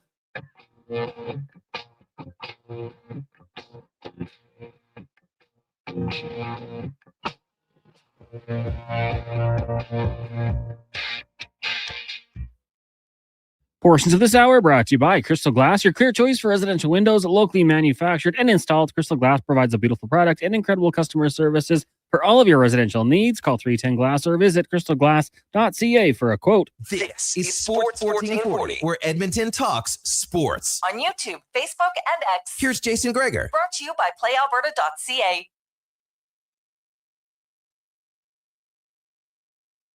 After 5 o'clock. Oh man, it's too bad Ritch left because it just this text from Hacksaw. Hey guys, which one of Marge Simpson's sisters did you have on today? Hacksaw, that even Ritch would die laughing. That's actually really funny. I'm gonna have to send him that. Now that you say it, oh my God, that's pretty close, eh, Cons? Oh, that was amazing. Good for Ritch, you got it through, man. But hey, when you got the voice, what can you do? That is a good one, though. That is a real good one. Welcome back to the Gregor Show, presented by playalberta.ca, Alberta's only regulated online gambling website where 100% of the revenue stays right here in the lovely province of Alberta. Playalberta.ca. A little bit of a lighter night in the National Hockey League tonight, but some games that do impact Oiler fans because you have the Kings and the Blues. 2 teams on the outside of the playoff spot looking in, trying to get in. But more importantly, it's the Ducks at San Jose to take on the Sharks. Can the Sharks do a favor for the Oilers? If a Sharks win in regulation, the Oilers are 2 back of the Ducks with 7 games to go and makes it interesting. Could the Oilers end the longest drought in NHL history for winning your division? They haven't won it since 1987. Ooh, 39 years. Maybe it ends. It's 38 seasons, but 39 years since then. 833-401-1440, 833-401-1440. You can always text us as we get to Le Spec Report, brought to you by GS Construction. Are you a top man? Who doesn't consider themselves a top man? Well, you're a top man, operator, pipe layer. They are hiring. gsconstruction.ca. Look up careers.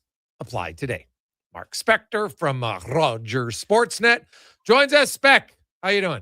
Top man, feeling like a top man, Jay. That's what I'm feeling like today. Top man. All right, top man. Well, the Oilers must be feeling like top men a little bit. 4 in a row and 4 pretty solid games top to bottom. There's rarely the perfect game in the National Hockey League, but the Oilers last night were never really in doubt in that game. In the third period, Seattle had a push, definitely on the power play. I thought Ingram had that sequence there. They made 3 pretty good saves. But even then, I was looking at it, the distance of those shots, the Oilers really didn't allow Seattle to have many high danger chances from in close the entire game. It's so much hand in hand. I thought that watching the game last night, when we go back to everyone grousing about Skinner and you look at the goals that went in on him so often were just unbelievably high percentage chances. And last night, Ingram gave you all the saves. Like, he made a lot of good saves. He played a really good game, but he just consistently stopped pucks that, were stoppable. Like, they weren't backdoor tap-ins, right? They were shots that he could see, and he was good. And the combination they found here lately of proper, respectable goaltending that stops what it's supposed to stop, and defensive play that doesn't, that gives a goaltender a chance to be good. That's a deadly combination, man. It's working for Edmonton right now. Yeah. You look at today, I know that Trent Frederick, it looks like he's going to draw back in the lineup tomorrow. Fair to say? I think so. I mean, you never know. Sometimes guys practice a long time. He's ready to come back, I believe, and I think he's got enough standing on this team that he gets to play. He doesn't sit out because someone else took his job. So I guess the next question becomes, who do you think comes out in this situation? To me, it's probably Lazar or Szymanski, one of the two. What do you think? Yeah, I would think so. And hey, they've got some depth now. And you know what? We were discussing last night. Connor Brown didn't start in the playoffs one year. Kasperi Kapanen didn't start in the playoffs one year, and they both played significant roles later on. When you have a deep team, some guys aren't going to start, but it doesn't mean they won't finish it. And I think Lazar's that kind of like the 13th forward for sure. He's a right shot. That would make sense. Although the lines, Szymanski wasn't. He was kind of rotating in and around in the bottom six today. I know Hyman didn't skate and Doc was taking his spot. Obviously, that's because we know he's not going to play yet. But yeah, I could see one of those two coming out, Spec. And then even when Leon Draisaitl eventually gets back in, somebody from the top 9 is going to have to come out, right? And Szymanski's been playing while he was down out of the top 9. Henrique was there. I didn't mind that decision by Knobloch because I think it showed me that the coach is looking at all options, because his fourth line, when everybody's healthy, could be Frederick, Szymanski at center, and Henrique if he wants it, right? Or he can have, because basically I think he told us last night, Spec, post-game, that he likes Szymanski. He feels he's better as a center than a wing. Yeah. So then let's say, and let's reverse engineer this thing. The most important guy in your fourth line is probably your fourth line center. So if you think that's going to be Szymanski, are you telling me he's beaten Henrique out of that job? I mean, I'm not sure he has, but let's say for fun that he has. Now I got Henrique's going to have to be a winger on this team because there's no more centerman spots left. He's going to have to be a fourth line winger.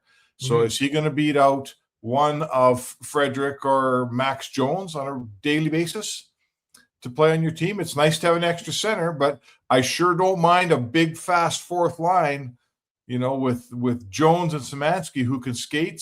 Frederick's not quite as quick, but if he's on my fourth line, I forget about the contract and all that. I don't mind that fourth line. Those two wingers, Jones and Frederick on my fourth line, I don't mind that. What about you? Yeah, you know what? I don't see Adam Henrique coming out of the lineup because of what he does in the penalty kill and his faceoffs, right? So I don't see that. But so I could see a Henrique, Jones, Frederick fourth line. I really could, because the one thing Max Jones has done has shown you that he can be impactful in limited minutes as a winger. And it's a hard role. Like, do I think, because I know a lot of people are texting, well, Gregor, you got to play Szymanski because of the future. The future has nothing to do with this conversation. No. This is about the playoffs now. Is Josh Szymanski going to be a future bottom six center in Edmonton? Without a doubt. I think everything about Szymanski tells me that he's going to be that guy down the road. It doesn't mean he's automatically going to be that guy. And I'll use the example that the team that beat Edmonton last year. Go look at Mackie Szymaskiewicz numbers. He scored 15 goals in the regular season for Florida, but then they added Brad Marchand, and he got pushed down. And they're like, well, this guy's not really a fourth liner. So he only played 3 or 4 games in the playoffs, despite being a rookie playing well. And they won. And now he's a regular, higher in the lineup. Great. And that's what Szymanski would be. Like, no coach worth anything is going to, well, geez, I got to play this guy because he's going to be good for us. No. Is he better than the guys you have today? And if he isn't, then he's not going to play. That's just I don't see that. When you said that to me, I'm not sold that Szymanski's just pushing Henrique out of this lineup. In fact, quite the opposite. I don't think he will push Henrique out of this lineup. I agree with you. I just don't see it happening. I think this summer, when Henrique becomes a UFA and you have Szymanski, it will impede, the Bowman will say, okay, do we need to sign Henrique? We got Szymanski, right? That's a summertime decision. But as long as I got Henrique on my team right now, I sense, frankly, if you're giving me all these guys and you're telling me, Spec, what's my fourth line going to be on the first night of the playoffs, knowing what we know today, and I don't know what's going to happen in the next 8 games, I'm telling you, I like Frederick on the right side, Jones on the left side, Henrique in the middle. That's my fourth line. I like that fourth line. Yeah, no, and that's fair, right? So that would leave Szymanski and Lazar on the outside, and and then there's also Colton Dock, who I think they're very high on. I think they like a lot of what he's tenacious player. He's kind of like a Max Jones, probably a little bit meaner, definitely a better fighter. Not that that's going to be a big factor right away, but down the road, I think it is, and. We'll see. Injury probably hurts him. I know the first game he would be eligible to return is Saturday. I don't know if he's going to be cleared or not for that game, but I wouldn't be shocked if they keep him on the roster, which they could. They could keep 15 forwards if they want, that maybe he plays in one of those back-to-back games next week. Maybe. I mean, I also feel like Colton Dock could also, if there's 15 forwards in town, I don't mind Colton Dock going down to Baco and playing 18 minutes a night somehow.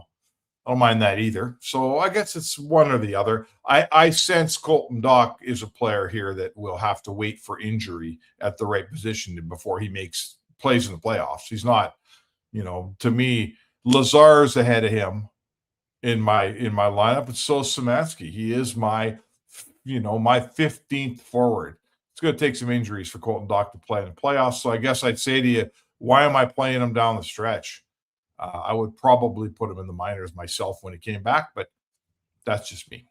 Yeah. Well, we'll see. He hasn't been there all year long. So maybe not, but he also could go down there and play some games for sure. Get back up to speed. So call it a rehab stint, send him down, let him play, see what happens. Yeah. Yeah. That's valid. Mark Spector joins us. Spec, another game where, the defense, not a lot of turnovers, not a lot of giveaways. Like, now Seattle's not a great offensive team. I get it. But man, that was at times, Spec, it was an uneventful game that Edmonton didn't make eventful because they didn't make any risky high danger plays. Not many glaring giveaways. They held on to the puck. They didn't have a play. They got rid of the puck. Well, the Oilers had 9 second period shots and only 3 in the third. And that's because they didn't have to. You're right. When you say the Oilers didn't make it a high event game, that's playoff Oilers. That's an Oilers team saying, as long as it's 2-0 here, we're fine with that. 2-0's 2-0's safe. If it becomes 2-1, talk to us then. Maybe we'll have to open it up a little bit to get third goal. But 2-0, they were very comfortable last night with the 2-0 lead.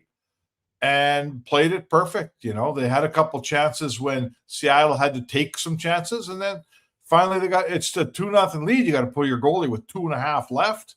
McDavid's going to find a shot on net, right? He always does on that open net. So we're at that time of year, man. It's not about entertaining people anymore. It's about winning. And the Oilers, they have flipped the switch here, right? Like, make no mistake. This team sat around for 55, 60 games and didn't give us anything close to what they're giving us right now. They have flicked the switch, and it looks so far like it's successful, and maybe that's how good they are. Maybe they can flick the switch, Jay. But to me, that's what we've seen here. They just said, okay, it's time to play, and they're playing. And I mean, I said to my boss the other day, if this works and they have another great postseason, I might just start work next year on February 1st because the first 50 games don't matter much around here, do they? Well, no, not necessarily, but I'm sure the players would tell you, hey, we would have liked to be a little bit more consistent at times. There's no doubt about that. They Blah, pulled blah, within, blah. yeah, they pulled within 2 of the Ducks. The Ducks are hosting the Sharks tonight. I haven't seen yet of Cutter Gauthier. I haven't checked the line if Cutter Gauthier is going to play or not. But the other one, Spec, is the Winnipeg Jets. Oh, boy. Are now one back of the Predators. They're tied in regulation wins. They're tied in regulation overtime wins. So they'd have to go to the third tiebreaker. And there's still games left, so lots can change. And then you got the Kings who play tonight, and they got 76 points. Like, if I'm Colorado, the Jets are the least likely the teams that I want to face because they've got an elite goalie and they've got some high-end offense guy. I still would take Colorado in the series, but the Preds and the Kings, they don't offer the same threats to me as that Winnipeg Jets team could. Yeah, the scary thing about the Jets is always going to be Hellebuck. It's always going to be Hellebuck. And I know I watched the St. Louis series last year too. He wasn't very good. Yeah. But the scary thing is you're going up against a guy that just stole the gold medal for the United States. Like, they had no business winning that game. He won it for him. So I don't want to play him in the playoffs, especially they're coming in on a heater, and that's the other thing about the NHL playoffs. Like, teams that come in hot are always dangerous, man. And teams that come in hot with a really, really top goalie, they're twice as dangerous. So what is Colorado's record against Winnipeg this year? Do we know? I'd have to look it up. I think that Winnipeg's done real well with them. They beat them at least twice and maybe 3 times. Winnipeg does well with Colorado. So, yeah. Except in the playoffs. Well, not in the playoffs. Not in the playoffs. But, hey, it's a new year every year, That's true. And now he's an Olympic gold medalist. So, Yeah. Winnipeg was 2-2 against Colorado, outscored them 11-9. I'm looking up the games going back. And they've actually, funny enough, they played fairly recently, actually. They you look at Winnipeg lost the first game in Colorado in December 3-2. Then at home, they beat them 3-1. Then they lost 3-2. And then they beat them in Colorado just earlier this week, 4-2. So, yeah, that's they played all their games lately. They actually just played back-to-back, and it was 4-2, 3-2 on the 26th and 28th. So, yeah, I'm sure the Jets would go in there, and I don't know if they would be overwhelmed. I'm not sold they're going to win, although the Cale Makar injury spec. I know the coach said today that he's going to be ready and should be fine. But, if, just like Leon Draisaitl, if he's not 100%, it lowers the Oilers' chances of winning. Well, and if you're the number one defenseman and a 28-minute guy dragging an injury into the playoffs, it's a horrible place to start, because we all know the mantra in the playoffs is, when you're playing Edmonton, put it in Bouchard's corner and pound on them. When you're playing Colorado, put it in Makar's corner and pound on them. Doughty in LA, right? Dahlin in Buffalo, name the guy, Morrissey in Winnipeg. So it's hard to start the playoffs dinged up if you're Makar, because you got a bunch of hits coming your way. Like it or doesn't, I don't care how good you are. So yeah, that's hey, listen, the playoffs are fun. We love the NHL playoffs. I always say there's 8 series in the first round. If you're picking the first round, I'm not telling you I'm great at picking series, but I pick 3 upsets every year somewhere. If I look at my board and I didn't pick 3 upsets, I go find them, because there always is somebody, right? Somebody's always picking off somebody else in the NHL playoffs in round 1. That's the greatest round ever. And, let's see, man. Let's see where it goes. That Central's pretty wild. If Winnipeg comes in hot and Dallas and Minnesota are playing in the other round, it's going to be a lot of fun in the Central this year. Oh, yeah. And hey, man, Vegas, it was one game with Tortorella. We'll see. But that one game didn't make me think all of a sudden Vegas is going to be great. So we'll see what happens. They barely got by the worst team in the NHL. And I'd say this to you, too. Edmonton has more where are we here with the Oilers? They have 5 more regulation wins than Anaheim. So they're 2 points behind them, but they win the tiebreaker, correct? Yeah, they would win the tiebreaker, yes. So let's see. That's not out of the realm of possibility either. Who knew? So, hey, listen, I've said this many times. I don't think the Oilers even really care that much about home ice advantage. We watched it last year in the playoffs, the 3 series they had. They didn't have home ice advantage. They won. They finally had it against Florida in the last round, and we know what happened there. So I feel like Edmonton searched so long to find their game that now that it looks like they're homing in on it, that's all that matters to me. I don't care what they did in October, November, December, January, February. If they go in playing even a better version of what we've been watching for 4 games here, I'll tell you right now, they can beat anybody because we've seen them beat everybody before except for Florida. Yeah. And they won't be in there this year. That is what we know for sure. Yes. Spec, I think Florida actually got officially eliminated, did they not? Did they? I think they were officially eliminated. Oh, no, they're not officially eliminated because they can get they got 8 games left. They're like 2 points away from being officially eliminated. But I kind of feel like Tampa's the next Florida here, not just because they have that same, je ne sais quoi. They know how to win. They have won. They're a good team with an unreal system. What did McDavid say? Perfectly coached. No, and they got a pretty good goalie. And they got a goalie. Like, I'm not telling you, as if I'm an opponent, I'm happy to see Florida gone, dead and buried. See you later. But now that Tampa's really good again, that doesn't make me feel so great.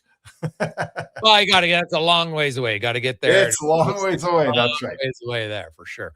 Spec, we'll see you at the rink tomorrow. Connor Bedard will come to town in the Blackhawks. Looking forward to it. Thanks, Jay.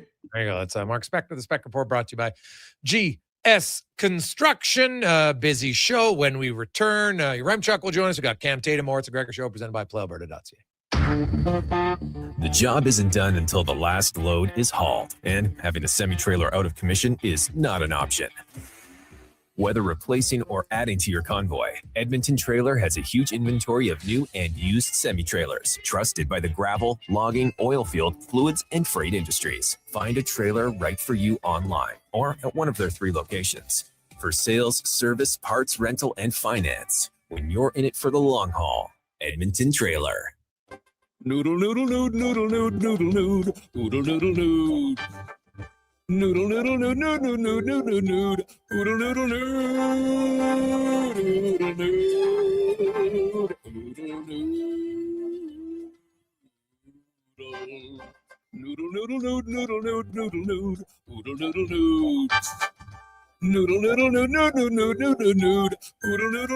Throw the load down to Oodle Noodle tonight because dine-in is open. Who's that working on the underground utilities over there? All-Star Construction, that's who. What about the street lighting?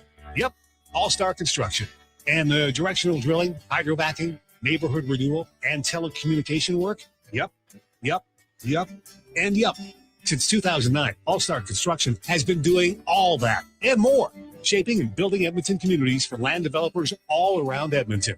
That's what All-Star Construction is all about. You see it? Fusion Promo Marketing can make it.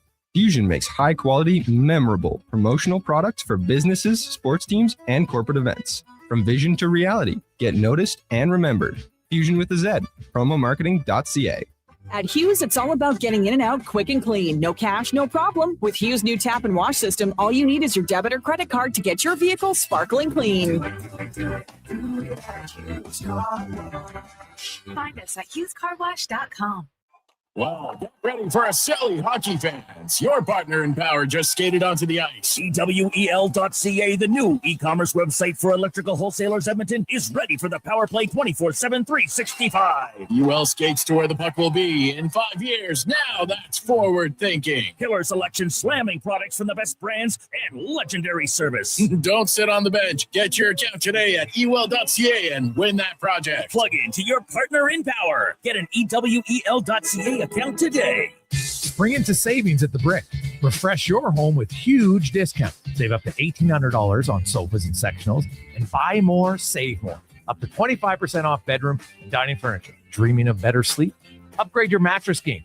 Save up to 40% off select mattresses and score free delivery when you use your FlexiBee card. Plus, save 50% when you buy 2 or more select major kitchen appliances. Some exclusions apply. See in store for details. The Brick. Proudly Canadian since 1971.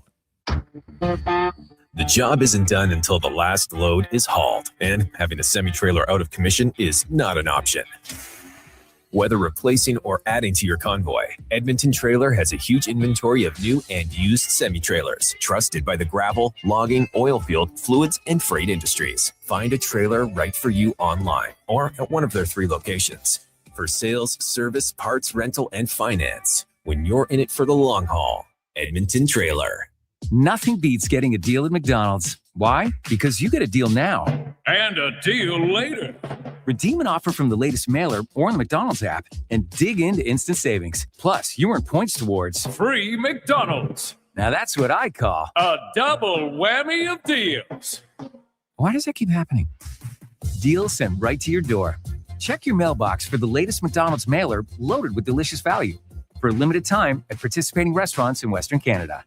For many families, the stress of divorce can throw your life out of balance. The loss of a relationship, ongoing conflict, mounting legal bills, and uncertainty about the future can feel overwhelming. Hi, I'm Corey Anderson with Fairway Divorce Solutions. At Fairway, our team helps you restore balance through mediation, negotiation, and a unique step-by-step process. With 2 offices in Edmonton dedicated to serving your needs, our goal is simple: to help you navigate a path back to peace and clarity. Visit us today at Fairway Divorce. Ride for Dad is back. Join Sports 1440 as we help raise funds and awareness for the fight against prostate cancer. The ride starts Saturday, June 13th at Blackjack's Roadhouse. Register online at ridefordad.ca and find more info at sports1440.com.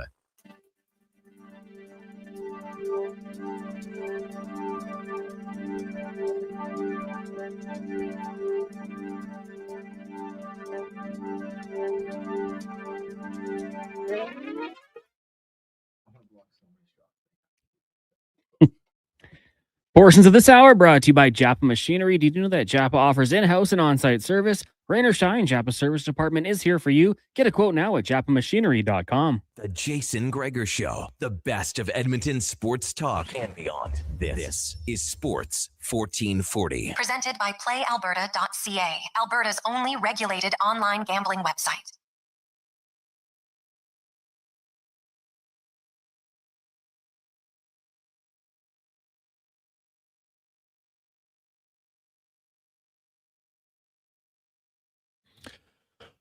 $5:27 Wednesday afternoon. Tomorrow, of course, I'm going to have some Chicago Blackhawks. Connor Bedard will be joining me tomorrow. So set that one up earlier. So that'll be fun. Also, the Oilers and the Blackhawks. Hey, don't just overlook the Blackhawks. They gave the Jets everything they could handle last night. And they got Tyler Bertuzzi's having a great year, right? Connor Bedard can score. The Oilers now. Their last 4 games, they've been pretty consistent defensively. So I don't think they're suddenly going to change, right? It's later in the year. I know early in the year, they used to change all the time, but hey, they got over. They won 3 in a row. Now they've won 4 in a row. Flyers are the only team in the NHL without a 4-game winning streak this season. The Oilers, they got depth guys scoring. Their power play didn't get a lot of looks last night. That's the only element of their game, and I'm not sure it's ever going to get great until they get Draisaitl back. But hey, if all the other parts of your game are going, you'll live with your power play not being great so far anyway. You would like to see it get going a little bit in the final games, even without Leon Draisaitl. Now, let's go in the room, brought to you by Action Electrical. Over 53 years in the industry, and they have become one of the most diversified electrical contractors in the province. 4 divisions in project, service, testing, and solar. They can help you out anything when it comes to electrical. Even walk you through the process to get all the federal grants for your solar. ActionElectrical.net, as Tyler Yaremchuk from Oilers Nation and Daily Faceoff joins us once again. Ty, how are you, my man? I am doing good. Greggs, how are you? I'm good. It's a strange time. Oiler fans like, geez, the team's good all of a sudden. And, you know, I hate to say I told you so, but a lot of people are freaking out. I'm like, hey, the Oilers will be better. They just have to play better. I didn't believe it was coaching. Even yesterday, Kapanen said, it goes, you know what, once the guys played how the coaches wanted us to, suddenly we're playing better. Like, it's not a shock. Ultimately, that like your coaches can make an impact if they put in the wrong system to the wrong players. But if you have the right system, then it's just up to your players to play it. Yeah, absolutely. Like, again, this is the same coaching staff, and especially now that Coffey's back behind the bench, and pretty much the same group of players that was systematically a really, really good hockey team in the playoffs last year. And I've brought this up a number of times. But the idea that the Oilers succeed by being this sort of run and gun team who's going to trade chances with you all night, that's never been who they are. You can go back through a handful of their signature wins over the last 2 playoff runs, and they're not these 6-5, 6-3 games or anything like that. It's a lot of low-scoring hockey games and games where they just kind of control the middle of the ice, keep the other team to the outside, grind them down, possess the puck a lot. And that's kind of what's been the most encouraging part of a lot of these last 4 wins here. Like last week against Utah, I felt like that was one of their more mature games of the season. Structurally, defensively, they blocked more shots than they allowed. They took away the middle of the ice from Utah, didn't allow a 2-on-1 or a breakaway in that hockey game. And then you look at last night against Seattle. Offensively, that's a team that'll leave you wanting a little bit more if you're a Kraken fan. But coming into that game, they had a few pretty good offensive nights before. And what did Edmonton do? Kept them to the outside. I looked at kind of the shot tracker from last game. They had 1 5-on-5 shot on goal from right in front of Connor Ingram. Everything else was to the outside or it missed the net, like with that Eberle chance. So I just think the most encouraging part of this is the Oilers are winning games in a very similar style that they would win games in the playoffs over the last 2 years. Yeah. When I look at the Oilers and, how they're going to go into the playoffs, it's going to come down to when they go deeper. Obviously, you're going to need your best guys to be your best guys most nights. And, you're going to need sound goaltending. And Connor Ingram, I kind of chuckled at his post-game interview with Gene Principe. He was kind of laughing. He's like, I don't really do much, right? Like he's such a laid-back guy. I thought on the penalty kill late in the third, he was excellent. But for long stretches, he really didn't have to do much. The Oilers didn't allow Seattle to penetrate. But he's he's clearly their starter now. Like there's no debate to this. I think Jari will play tomorrow because that's a backup start. And then you go back to Ingram against the Kings and against Utah. And then you probably go back to Jari against San Jose. And then you go back to Ingram against LA. Like he's their guy. And then you probably let him decide what he wants to do in the final week. Does he start Monday, take a week off, or does he want to play Thursday and not have too much time off? Right. But he's clearly become their starter and he's not spectacular. He's just steady. And that's all they've needed. Like, again, the fan base in this market has complained for years, like, oh, all we need is 900 goaltending. All this team needs is 900 goaltending. And, league average has dropped a little bit this year. But Connor Ingram, thanks to his performance last night, is now above league average when it comes to his save percentage on the year. Now, again, flawed stat, not perfect, all of that. But when you watch the games with your eyes, he's never a guy who needs to sprawl out and make a crazy save because he's just always in position. He reads the game really, really well. And that's something that I talked with Carter Hutton about a lot earlier in the year.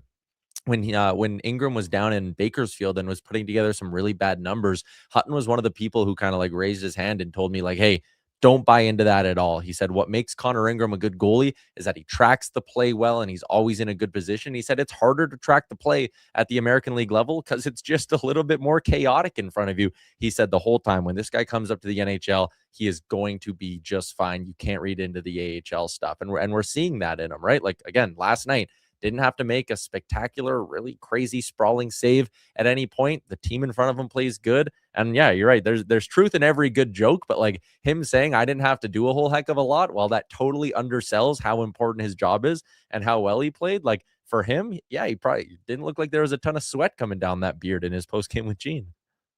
Yeah, you're right. He wasn't overly, although he did. He told me afterwards he just got his beard all trimmed up before the game and was quite excited about it actually. So shout out to Mo, his barber. He said because he actually likes having the beard because a lot of people ask him, like, is it uncomfortable? For him, it's actually more comfortable. He says because the strap on his mask, when you have the beard, you have a cushion, and now it doesn't bother him as much.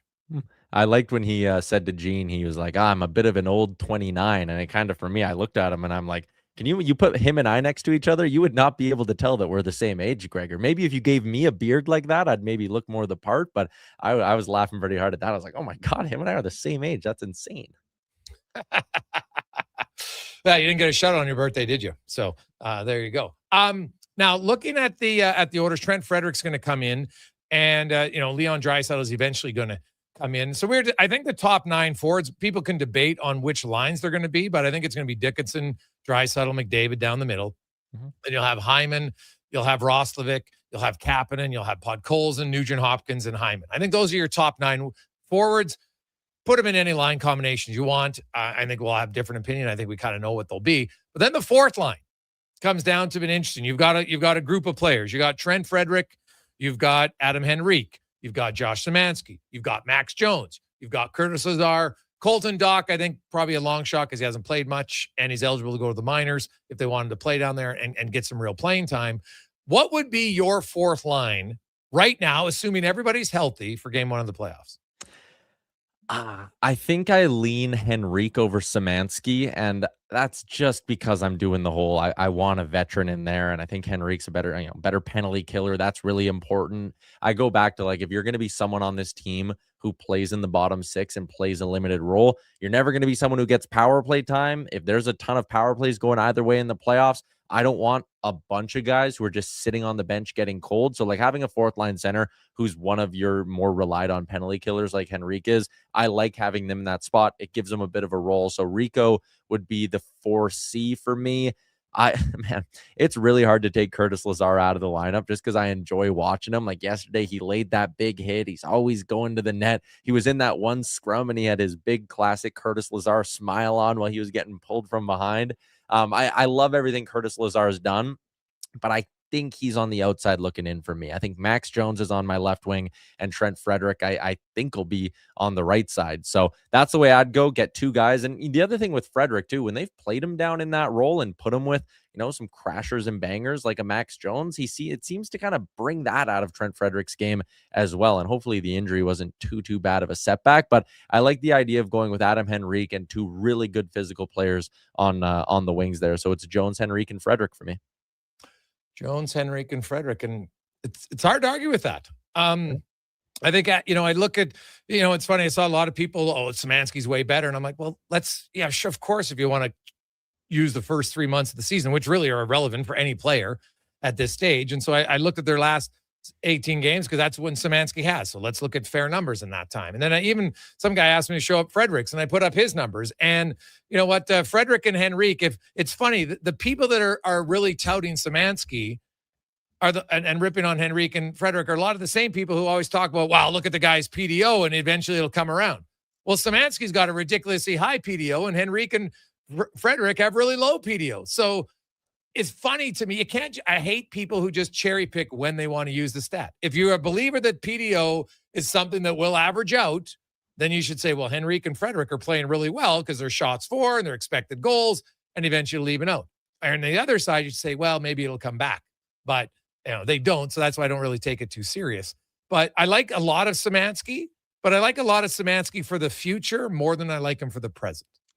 Yep, and Szymanski, he's been very impressive to me over the last month or so here, and he's a big reason why. Like, again, I don't think there's gonna be no conversation about bringing Adam Henrique back because I think you try to get younger in your bottom six, and I have no worries at all that come next fall, Josh Szymanski's gonna be an everyday NHLer for the Oilers. He's proven that to me at least, with his play as of late. The other thing with Henrique, I know the goal scoring has really, really dried up, but in the playoffs, a timely goal can really, really matter. In each of the last two playoff runs, he's had 4 goals in each run. I think back to that 2-goal game against Vegas last year. What a pivotal game that was. He comes through. He had a goal in the Cup final the year before that. Like, I know he's not the guy he used to be. I know he's not going to get 15 minutes a game. He's not playing in the top 6, all of that stuff, but he's still a very skilled hockey player. And I think I want that lower in my lineup where, a penalty kill can change the game and a big hit can change the momentum. But I like having a few guys lower in my lineup who have the skill to maybe score a big goal and get you, I think when it comes to the Oilers, get you a bonus one from your fourth line every once in a while. That's why I like Max Jones too. Like, again, the goal scoring isn't insane, but that's just a guy who goes to the net. And when you go to the net, this is something the team wasn't doing good enough early in the season. Go to the net. Sometimes one bounces in off your head, but if you don't go to the net, you never get the opportunity for one to bounce off your head. So again, that fourth line, it would have a little bit of skill. They can play defensively responsible. All those boxes, the more traditional boxes, you want a fourth line to check, but there's a sneaky little bit of scoring in that fourth line, and I like that too. Looking around the league, are you a believer in the Jets? I don't know. I really want to be. And this goes back to even a month ago when it was the Kraken who were in the final wild card spot. And I was talking on one of my shows and I was like, the Jets, they were only something like 8 points back with 2 games in hand. I think it was when there was 20 games to go is when I was doing this. And I was like, okay, they have 2 games in hand. They're 8 points back. and it was the Kraken who they were chasing at that point. I said, are you really going to tell me that the Winnipeg Jets can't get on a nice run here with Connor Hellebuck and be 4 or 5 points better than the Seattle Kraken over a 20-game sample? I felt like people were maybe writing them off a touch too early. Now, with that being said, they only have 8 games left in the season. And one thing that is really, really going to work against them is that Nashville and LA each play each other twice in the final stretch here. I think they play tomorrow, then they play the Wednesday out or the Thursday after that or something. That right there, one of those teams is going to win that game. It might go to overtime. The other team might get a point. Like, that's where the math starts to get difficult for Winnipeg, because one of LA or Nashville is going to win those head-to-head games. So I want to believe in them. And a part of the reason why I want to believe is that I think Colorado would make very quick work of Nashville and LA and San Jose if they were to somehow get in. I think it'd be a very short series. I think that series gets interesting if you have Connor Hellebuck between the pipes. I know his playoffs resume isn't great, but he's still Connor Hellebuck. Connor Hellebuck in that atmosphere in Winnipeg for a couple of road games, that would have to strike a little bit of fear into the Colorado Avalanche, wouldn't it? Oh, I would think so. No question about it. And like, I look at it, if I had to pick, now I still think Colorado's would be the favorite regardless. But if you say, okay, you can pick Nashville, Seattle, LA, Winnipeg would be the last team I'd pick to play because of Hellebuck and because of Connor and Scheifele and more. They have better top-end players. Now, that doesn't mean they're going to win. We've seen the Jets in the playoffs. It hasn't been great. But they give me more potential fear than, like, Seattle. I'd be like, I'll play Seattle all day long. Nashville, yep, I'd go against them as well. LA, same thing. LA's proven to me that, like, LA, a fast team, they're not going to take, like, they couldn't beat Edmonton. They're not beating Colorado. There's no chance. So Winnipeg's the one team that I think if you're Colorado, they'll never say it, but quietly they're like, well, I hope they don't make it. Yeah, I agree. And you know what? Another interesting scenario that's like that, if you're the Utah Mammoth sitting there right now in that top wildcard seed, you got to be crossing your fingers that the Oilers don't catch the Ducks, right? Like, you would much rather go up against another young, inexperienced team in Anaheim than potentially have to roll into Edmonton and roll into that atmosphere as kind of the welcome to the playoff moment for the likes of Keller and Gunther and all those young pieces. Yeah. Ty, have yourself a good one. We will chat with you next Wednesday. Have a great day. Sounds good. Enjoy the game tomorrow. There you go. That's Tyler Remchuk from Winners Nation and Daily Face. We'll come back, wrap things up. Cam Tate. Oh, what's Tater on today? Ooh, big game tonight for the Oil Kings. We'll discuss it. Legacy Heating and Cooling offers no payments and no interest for 1 year on your new furnace. So when you wake up to no heat, call Legacy. If you need it immediately with no overtime rates. If you need it immediately and want to combo it with AC. Call Legacy. Call Legacy. No payments and no interest for 1 year on your new furnace. It could only be Legacy Heating and Cooling. At On the Rocks, the party never stops. Check it out. Mondays, bingo tunes. Tuesdays, tacos and tequila. Wednesdays, it's wings and karaoke. Shake what your mama gave you with salsa lessons on Thursdays and the best Latin DJs. Plus, live music every Friday, Saturday, and Sunday, along with DJ Kenny K. Hold on, let's not forget $5 happy hour, 7 days a week. Your bar, your party. You're On the Rocks. On the Rocks. Jeff Brav and 118th. Need a new ride for road trips, errands, or just life on the go? Go Auto offers a massive selection with over 15,000 new and used vehicles to choose from. With over 70 locations across Western Canada, finding your next ride has never been easier. Whether it's a roomy SUV for the family, a sleek car for the open road, or a rugged truck for your weekend adventures, you'll find it here at a price you'll love. Explore thousands of vehicles today at goauto.ca. When life unexpectedly changes, it can leave us feeling unbalanced, uncertain, and unsure of how to move forward. But you don't have to go through it alone. I'm Corey Anderson with Fairway Divorce Solutions. Our team helps reestablish balance, guiding you through your divorce with compassion, clarity, and support. Fairway has helped more than 6,500 families across Canada find a path towards a peaceful, fair resolution. With 2 offices in Edmonton, we're here to make your journey easier. Discover your options at Fairway Divorce. Your all-access pass to the world of sports is Edmonton's only sports radio station. From pre- and post-game hockey shows to in-depth analysis from your favorite commentators, The action never stops on Sports 1440. Who's that working on the underground utilities over there? All-Star Construction, that's who. What about the street lighting? Yep, All-Star Construction. And directional drilling, hydrovacing, neighborhood renewal, and telecommunication work? Yep. And yep. Since 2009, All-Star Construction has been doing all that and more, shaping and building Edmonton communities for land developers all around Edmonton. That's what All-Star Construction is all about. Nothing beats getting a deal at McDonald's. Why? Because you get a deal now. And a deal later. Redeem an offer from the latest mailer or in the McDonald's app and dig into instant savings. Plus, you earn points towards Free McDonald's. Now that's what I call a double whammy of deals. Why does that keep happening? Deals sent right to your door. Check your mailbox for the latest McDonald's mailer loaded with delicious value. For a limited time at participating restaurants in Western Canada. Spring into savings at the Brick. Refresh your home with huge discounts. Save up to $1,800 on sofas and sectionals. And buy more, save more, up to 25% off bedroom and dining furniture. Dreaming of better sleep?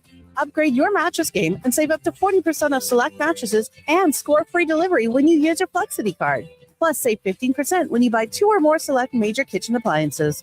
Some exclusions apply. See in store for details. The Brick, proudly Canadian since 1971. The WHL playoffs return to Rogers Place for Game 5. Family fun that's second to none, starting at just $20 a seat. This Friday at 6, your Edmonton Oil Kings look for a critical win versus the Saskatoon Blades in the 5th game of their first-round series. Plus, at every playoff home game, score Calmont Kids food combos for $10 or less. The value is king-sized. Edmonton Oil Kings, Saskatoon Blades, WHL playoffs, round 1. Game 5, this Friday evening at 6. Great seats at Rogers Place start at only $20. Save on day-of-game pricing now at oilkings.ca. Scott McGilvery here, HGTV host and renovation expert. The one upgrade I know homeowners will love, better, fresher Culligan water straight from the tap. Culligan's Aquasential reverse osmosis filtration system takes your water to the next level. With up to 7 stages of filtration and 14 filter options, they're certified to reduce over 90 contaminants. Your tap water is about to get a major upgrade, safer water that tastes great. Get started with a free in-home water test at Culligan.com. Culligan, water you love.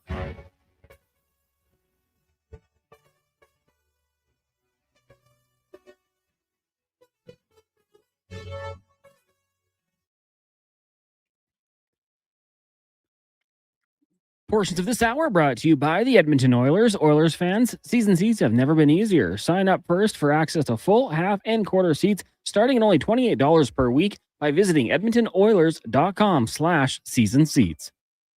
The Jason Gregor Show, the best of Edmonton sports talk and beyond. This is Sports 1440. Presented by PlayAlberta.ca, Alberta's only regulated online gambling website.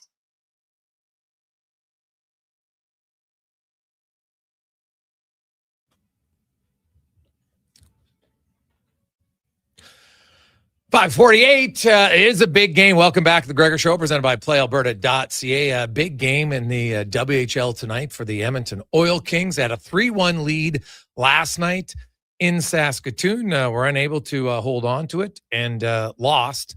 And now down 2-1 in the series. And they got a lot of injuries, right? Fiddler, if you saw it in game 2, he got hit and didn't play. Hodnett not playing. Like, you throw in Max Kern. Like, that's 3 of your top guys who aren't in the lineup for the Oil Kings, which is really unfortunate, right? Especially come playoff time. So, we'll see how they can how they bounce back tonight against the Blaze. Hey, you win tonight. Now it's a best of 3. You'll have 2 of the next 3 at home. Game 3 will be Friday night in Edmonton. Tickets are as low as $20. It's Good Friday. The kids are maybe they'll be wound up after being off school all day. You want to help them out? I'd recommend getting down to the game Friday night. Should be a hell of a game, and either be tied at 2 or the Oil Kings will need your help and cheer them on. See if they can get a victory. It was a very up and down game. Saskatoon outshot them 14-5 in the first period. Then the Oil Kings crushed them in the second, shooting them 17-5 and outscoring them 3-1 in that period. It was the late goal, though, I thought, that really kind of gave Saskatoon life. They scored with about 2 minutes left in the second period after getting dominated for the period. That pulled them within 3-2. And then they scored twice in a span of just under 4 minutes midway through the third period to get the win. Oiler draft pick, David Lewandowski, having himself a pretty good series so far. He's already got 2 goals, a few assists.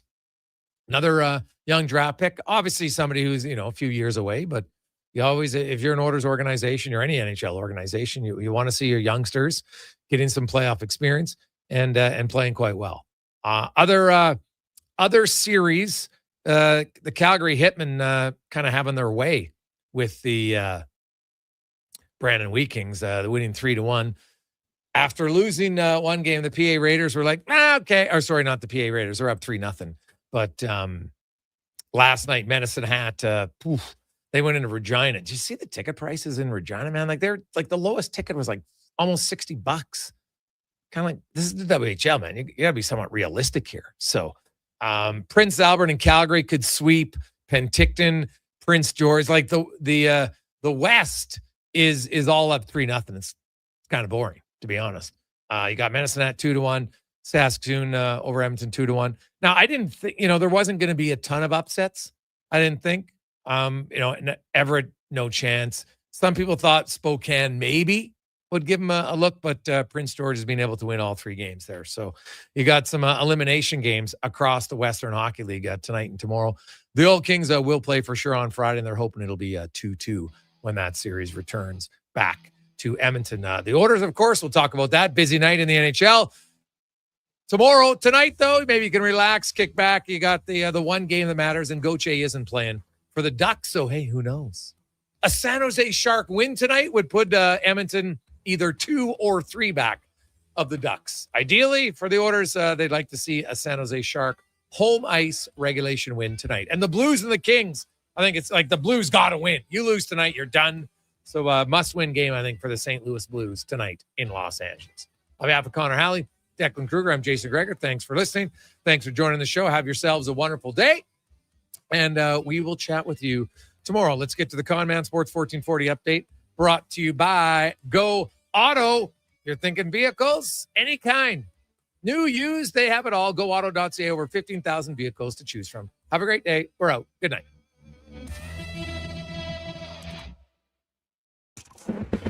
This is a Sports 1440 update. And the Edmonton Oilers have signed forward William Nigel to a 3-year entry-level contract beginning next season. 196th overall pick in the 2024 draft. Put up 15 goals, 11 helpers in 32 games this past season with the London Knights. In the NHL tonight, just 3 games on the schedule. Avs, Canucks, Blues, Kings, and the Ducks in San Jose. Major League Baseball earlier today, the Jays falling to the Rockies 2-1 in extras. They're off tomorrow, back in action on Friday. They'll be taking on the Chicago White Sox. We'll have that game for you here on Sports 1440 on our AM feed. 2 games tonight. Got the Guardians and Dodgers, and the Royals taking on the Twins. Earlier today, Braves knocked off the Athletics 5-1. Pirates over the Reds 8-3. Paul Skeens picks up the win, lowering his ERA to 9.53 in the process, and the Marlins beating up on those White Sox 10-0. In the association, Toronto Raptors taking on the Kings, tip-off 6 o'clock. A few games underway right now. Wizards up on the Sixers, 58-54 in the second. Also in the second, Orlando trails Atlanta 48-42. And in the first quarter, Miami and Boston tied at 21 apiece. The Edmonton Oil Kings in action, game 4 in their series against Saskatoon, currently trailing 2-1. Puck drop just after 7. And in the PWHL, 2 games underway right now after 20 minutes. New York, Minnesota tied at 1, while Montreal and Vancouver are scoreless. Later tonight, Ottawa taking on Toronto. That'll do it for us here on the Jason Gregor Show. Coming up next, we've got Fox Sports Radio. Live local coverage resumes tomorrow morning, 7 a.m. with Kevin Carey. It's here on Sports 1440, streaming on YouTube at Sports 1440 AM. I'm Connor Halley. This has been a Sports 1440 update. Sports 1440 in West Edmonton Mall and Watawa.